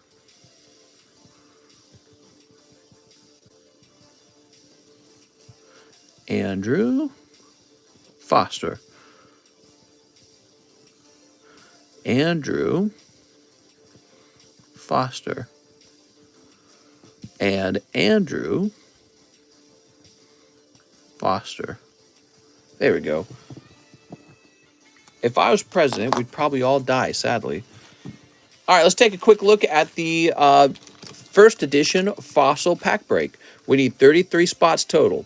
1, 2, 3, 4, 5, 6, 7, 8, 9, 10, 11, 12, 13, 14, 15, 16, 17, 18, 19, 20, 21, 22, 23, 24, 25, 26, 27, 28, 29, 30. 30 spots. 3 away. All right, now let's get these packs open. I'd happily die for you, my lord. Oh, my God. Sleep. Sleep. It's random packs, Tom. All right, Andrew. We got Nuzleaf and Gyarados. Man. Oh, Gyarados. Silly Gyarados. Tricks are for kids. Pack number 2. Shopping Center. Pack number 3. Teddy Ursa. Pack number 4. Shogun. Woo! These modern packs are killing it. All right, that was for Andrew Foster. Andrew with an A-N. Oh, Andrew. Here he is. Mordecai, put your phone away. I kind of wish the first season Pokemon had more episodes. Honestly, the other seasons don't really feel like the first season at all, in a way, unlike Yu-Gi-Oh! And Dragon Ball. Okay, we've got James Nogar, Mega Blastoise Slab. James Nogar. That Gyarados is cool. You got it, James.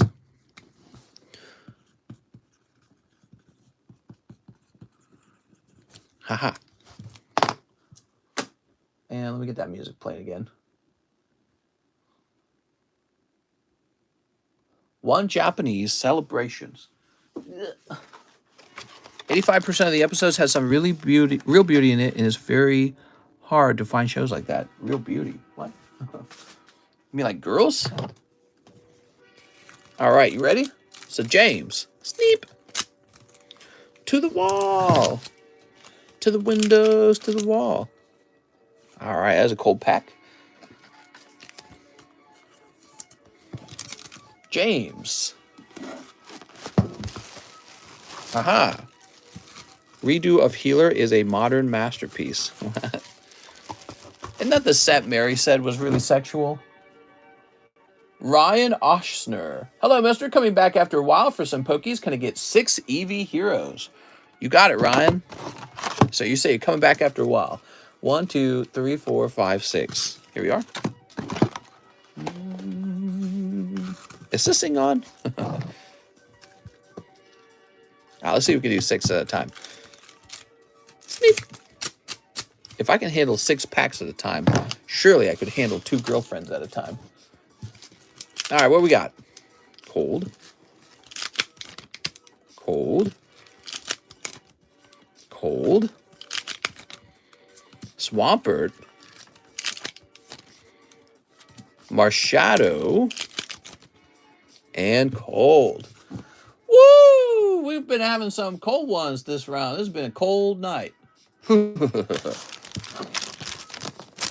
Redo of healer content is revenge sex? What? I don't know what that means. Ryan Oshner. The show is literally about the guy raping and punishing all the people who messed up his previous life. Dude. That sounds a little hardcore, man. That doesn't sound appropriate.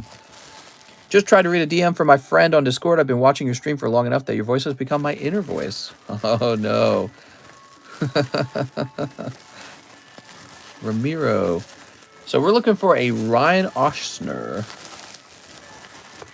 Aha! Hey, it hasn't been that long. Your last here on 8/22. That's not long at all. It's just 1 month ago.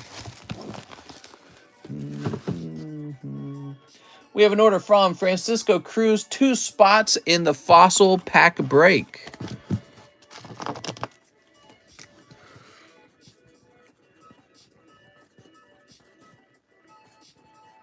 It's so unbelievably hard to find a show that I feel like even the cover of the page of the first season of Pokemon is a beautiful thing. I want my original Pokemon to look back. Yeah.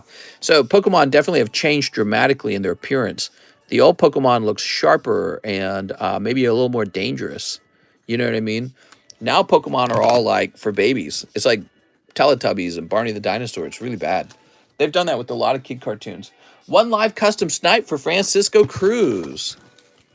It's cold. I'm sorry. How many empty packs we got? Wow, look at all those empty packs, man. I'm sorry. Thomas Yonan.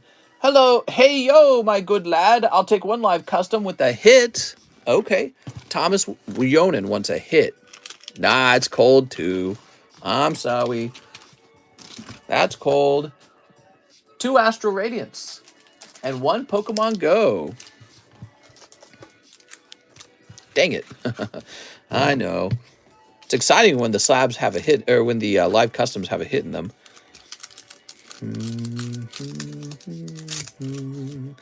I'll get it back on the pack break. All right. Here goes. Articuno Meltan. We got Regidrago Lilligante.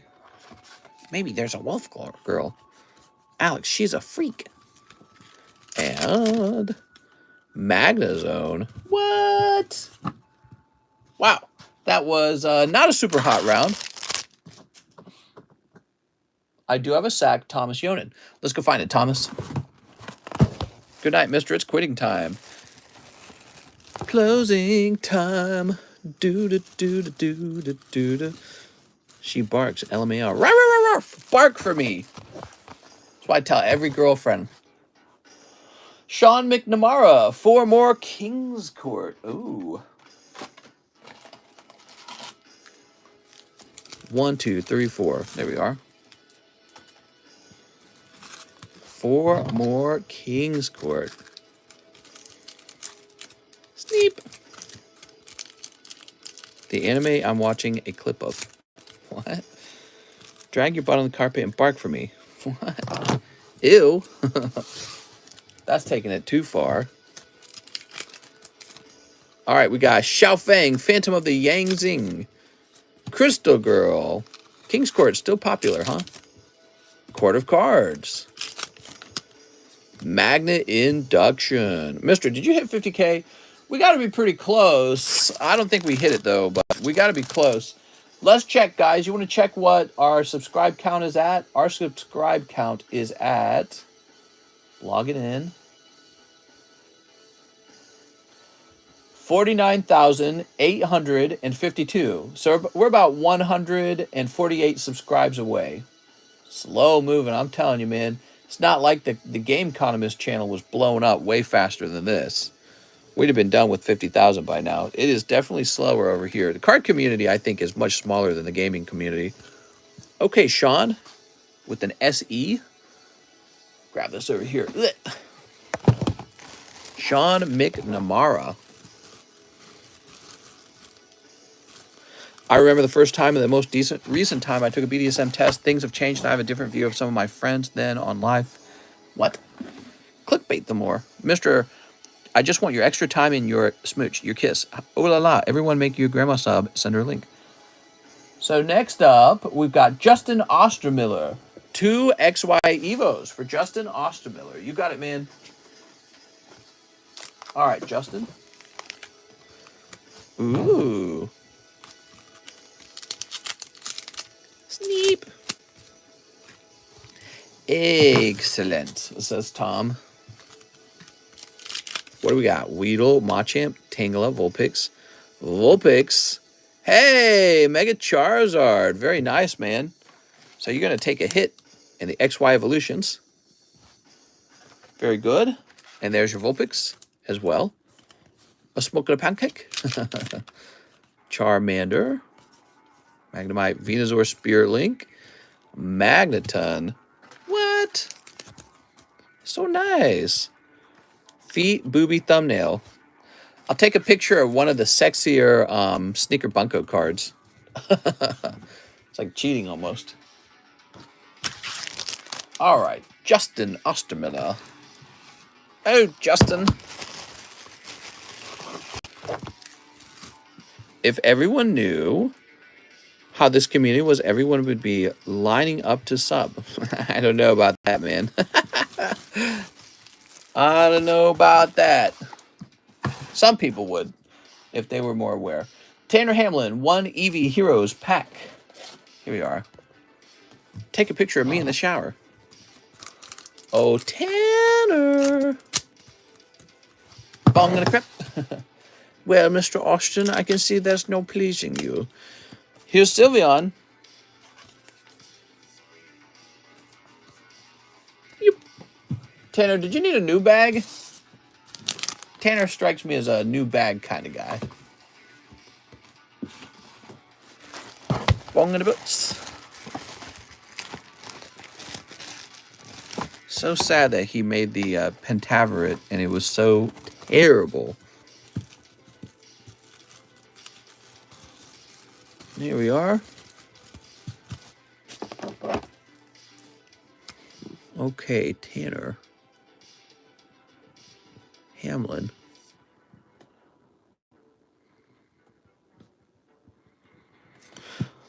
Whew. All right, very good. New bag. Who's next? Nick Dennison. 8 Evolving Cries. Please no cry this time. You got it, Nick. 1, 2, 3, 4, 5, 6, 7, 8. They are. Lots of cries for Mr. Nick Dennison. The only anime I ever watched was Sword Art Online and Pokemon. I like Pokemon.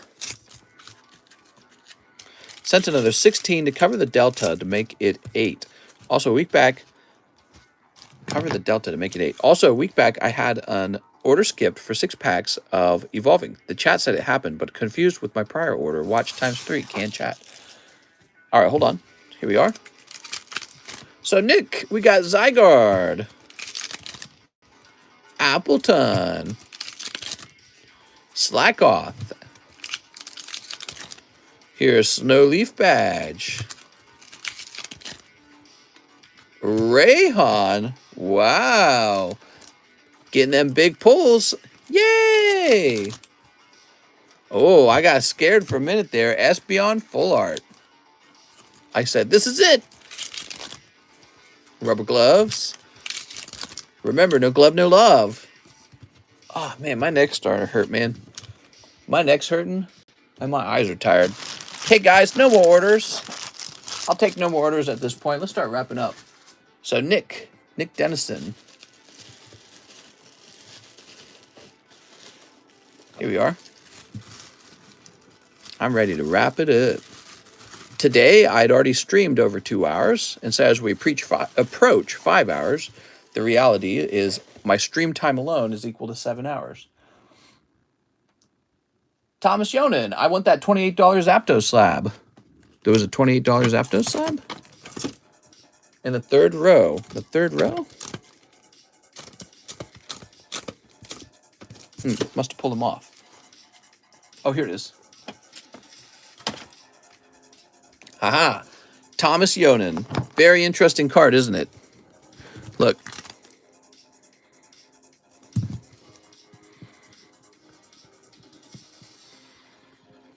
Very strange. I have a small sack. Thomas Yonan. Nice. Aaron Bradley Gordon. Final payment on my SLAB-AWAY. Aaron Bradley Gordon. You got it, man. Firo. Aaron Bradley Gordon had a Firo. All right, let me go get it.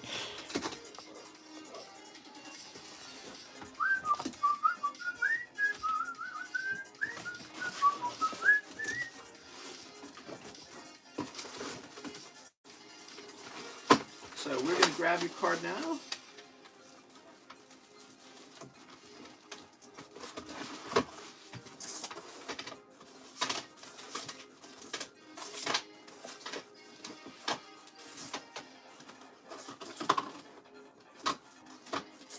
Aha, Aaron Gordon. Yeah, I'm having a neck pain. Weird, man. It's time for me to relax. Calm down and relax. Ooh. So, check it out.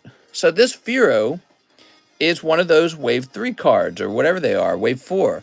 So if we flip it around, it's got some sort of black label, and it has a different hollow pattern than other cards from that era. It's crazy to think that it goes for so little as a 10, actually. This is not going for a lot of money. All right, so we'll get that off to Aaron. Oh, let me scratch this thing off on the back, though. Shoop.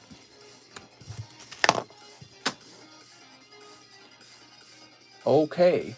Dean Johnvin, 6-star berth and a Saiyan showdown. All right, here's the showdown. And now 6-star berth. 1, 2, 3, 4, 5, and 6.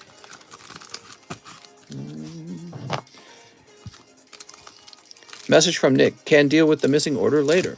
Yes, what we need to do is confirm each. It's a lot of work, but there's actually a way to prove that one of your orders was missed. We need to know which order you're claiming was missed, and then we can actually locate it in the stream. It's possible to do that by simply locating the orders around it. So, like, we can tell you which order was before and which order was after. Oh, these are time gazers. Oops. Oopsies. Oopies. I doubt anyone ordered time gazers. Let me grab them. Oh man, we're low on star berth as well. So how many he wanted? 6? Of course, we got 5 here. So 5. Man, that's a big problem. Accidentally opening the packs has cost me a lot of money, I think, over time. I lost a lot of money that way. Let's see. Looking around if we got any more star berth anyways. Here we do. Yes. More star berth. All right. Mister, you're still up. Yes, but I'm all done. We are wrapping up now. We are nearly, well, we're at the 4-hour mark, and we are heading toward the 5-hour mark. So I am officially wrapping up. Nice long stream. There you go. If they're already cut, just give the time gazer. All right, you ready? That sounds like an effort and a half. Take it as a donation. I'll still check tomorrow. Sneap. Well, again, there is a way to definitely discover whether or not it was open. And if it wasn't open, we could probably We could probably go do the research that's necessary to prove it. Here's Napa on guard. Let's leave them separately. All right. Make more money, says Alex. I like the way you think, Alex. You're hired. PSA left a hair in my Ladio slab. That ever happened to you guys? I know it's an issue that John and I have spoken about because it's very easy for the slightest bit of anything. It could be like a cat hair. It could just be a piece of dust in the air, you know, like from your clothing or something. Anything can kind of float into the slab. And it's almost like it wants to. It's almost like it's attracted to your slab from like electricity, like static electricity, you know? So it's actually, you have to have like these very, very, very soft brushes for gently removing any kind of lint or whatever that tries to get into the slab. Let's see, Mr. Dean. Worth more money and sentimental. You talking about with the hair? Funny, man. Okay. August Moore. $8 for shipping, 3 Lost Abyss, 1 XY Evolutions. This is for August Moore. I would like to keep all bulk and ship these cards with my bag if I have one. You can ship to... So I'm wondering why you say if I have one. Is this not been shipped in a very long time? Let me go look up Mr. Moore. How much would you give me for John's note? Hold on, give me a minute here. Let's see.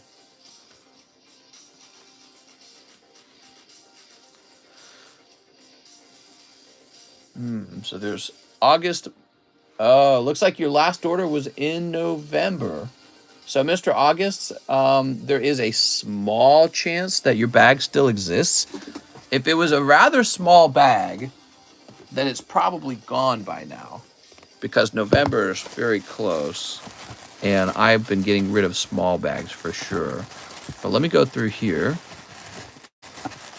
Okay, so this is my delete box. All right, you're not in the delete box. That's the box for bags that are about to become extinct. So now we have the A3 box over here, and it could be in the back of the A3 box. We're looking for an August Moore.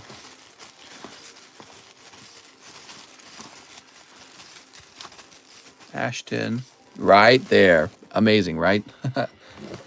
So you were very close to 1 year old, but you weren't actually 1 year old. So it's still here.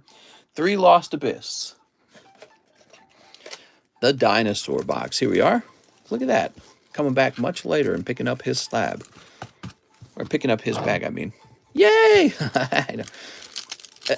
There's a very good chance I could have gotten rid of this, because it really does just have like one like $5 card in it, and that's it.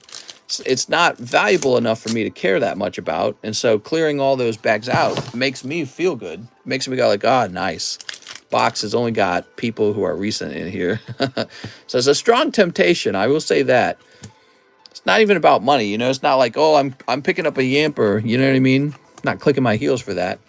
So the temptation's very strong, because at the 11-month mark, the odds of somebody returning is pretty low. Hold. I'm gonna sell it on eBay. Here's the pony and the dragon horsey thing. Yay! All right, there we go. Oh, you said you wanted to keep bulk. I tell you what, your bag's actually so small, we can do that. This wasn't all your bulk. Oh, maybe it was. Okay. Mister, he wanted to keep bulk. Yeah, we can do that. I'll even put this in a sleeve for you, okay? Be nice to you. Put on the September song. Wake me up when September ends. All right, here you go, man. He wanted to keep the bulk. I think he wanted to keep the bulk. So yes, you have such a thin bag. I really don't mind getting you your bulk in this case. Very thin. There you go. I watch, but I've not ordered in a year. Is my bag gone? I can guarantee you, if you have not ordered in 1 year, your bag is 100% gone. All right, so August Moore. We're going to clock in here. Who was that asking, though? Yeah, I'm king of everything. You could tell me what your name is, and we could potentially go look for it, but I'm like pretty sure it's gone. Because what I've done over the last week is I've gone systematically through every box, and what I do is I grab the bag and I test it for the 1 year age mark, and then I go, all right, this bag's getting destroyed. Here we are. But you're still here, huh? Man, that's kind of crazy to me. Can I get banned for being too cute? That is a potential ban. Here we are, August Moore. Thank you, August Moore. Now we have Miguel Rodriguez, 5 packs of the Attack on Titan Volume 2. Okay, Titan 2. But Mr. Inflation. 1, 2, 3, 4, 5. All right. So one more spot for the fossil break. Yes, but I'm afraid, if it's not in this round right here that I'm working on, then we're going to have to do it tomorrow. And it's kind of funny because there's just the one spot left, so it's just barely missed the mark for being open.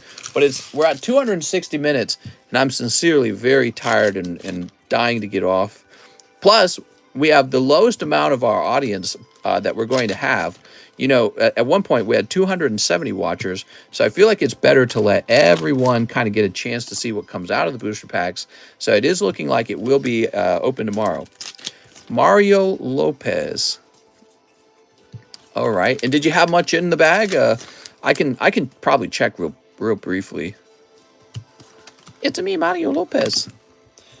I'm doubting it's here. Again, like I did go through the boxes and I got rid of the 1 year bags. So that's for Miguel Rodriguez. If your bag had like some spectacular pulls, then there is a chance that I left it even though it's a year old. Because I'm like, how can somebody abandon such a good bag?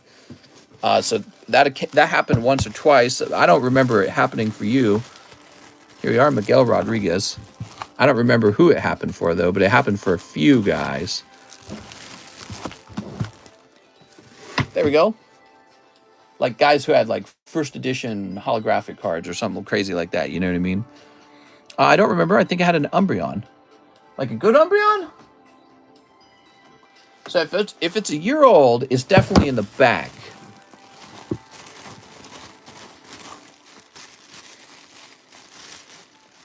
All right, so I just checked the back of this one. You're not in here. Check the back of M2. So here's M2. Oh, man, you might actually be in here. I'm checking, okay? Small chance. Not a large chance. Number 3. This is M3. These bags are just looking crazy old. There it is, Mario Lopez. So, Mario, you better ship this if you want it, because it is definitely about to be gotten rid of. You got a Raikou. Well, that's about it. So, and this is like the typical abandoned year-old bag. So, it doesn't really have much, because Flareon's probably about $1. This card might be like $5, maybe. You got some hollows. I don't even know why it's sleeved. Some Shining Legend hollow. Some more hollow. Colossal VMAX, Naganadel. Yeah, so this was about to be taken. And so if this is a year old, you got to ship it, man. It's been 5 hours. I'm exhausted. Good night, mister. Have a nice night. There it is. You seen it. I'm sorry, mister. Just got out of jail. You still got my bag? Maybe. I guess that's I didn't think of it that way. All right, you were in box M3. So if you order shipping, be sure to let me know that. Now, Osvaldo Hurtado, 2 Dark Phantasmas. You got it, Mr. Osvaldo. Mister, I'll order tomorrow. Ooh, you're set then. Sounds good, man. Osvaldo Hurtado. That's kind of cool, though, that your bag was still here, huh? All right, you ready? You're cold. And Magnezone. Just committed war crimes, mister. Did they confiscate my bag? That's what we say when we get a tie in hockey. Ends 2-2. It's like kissing your grandmother. What? Yeah. for Osvaldo. I like the name Osvaldo. It's very cool. All right. Not a lot of O names.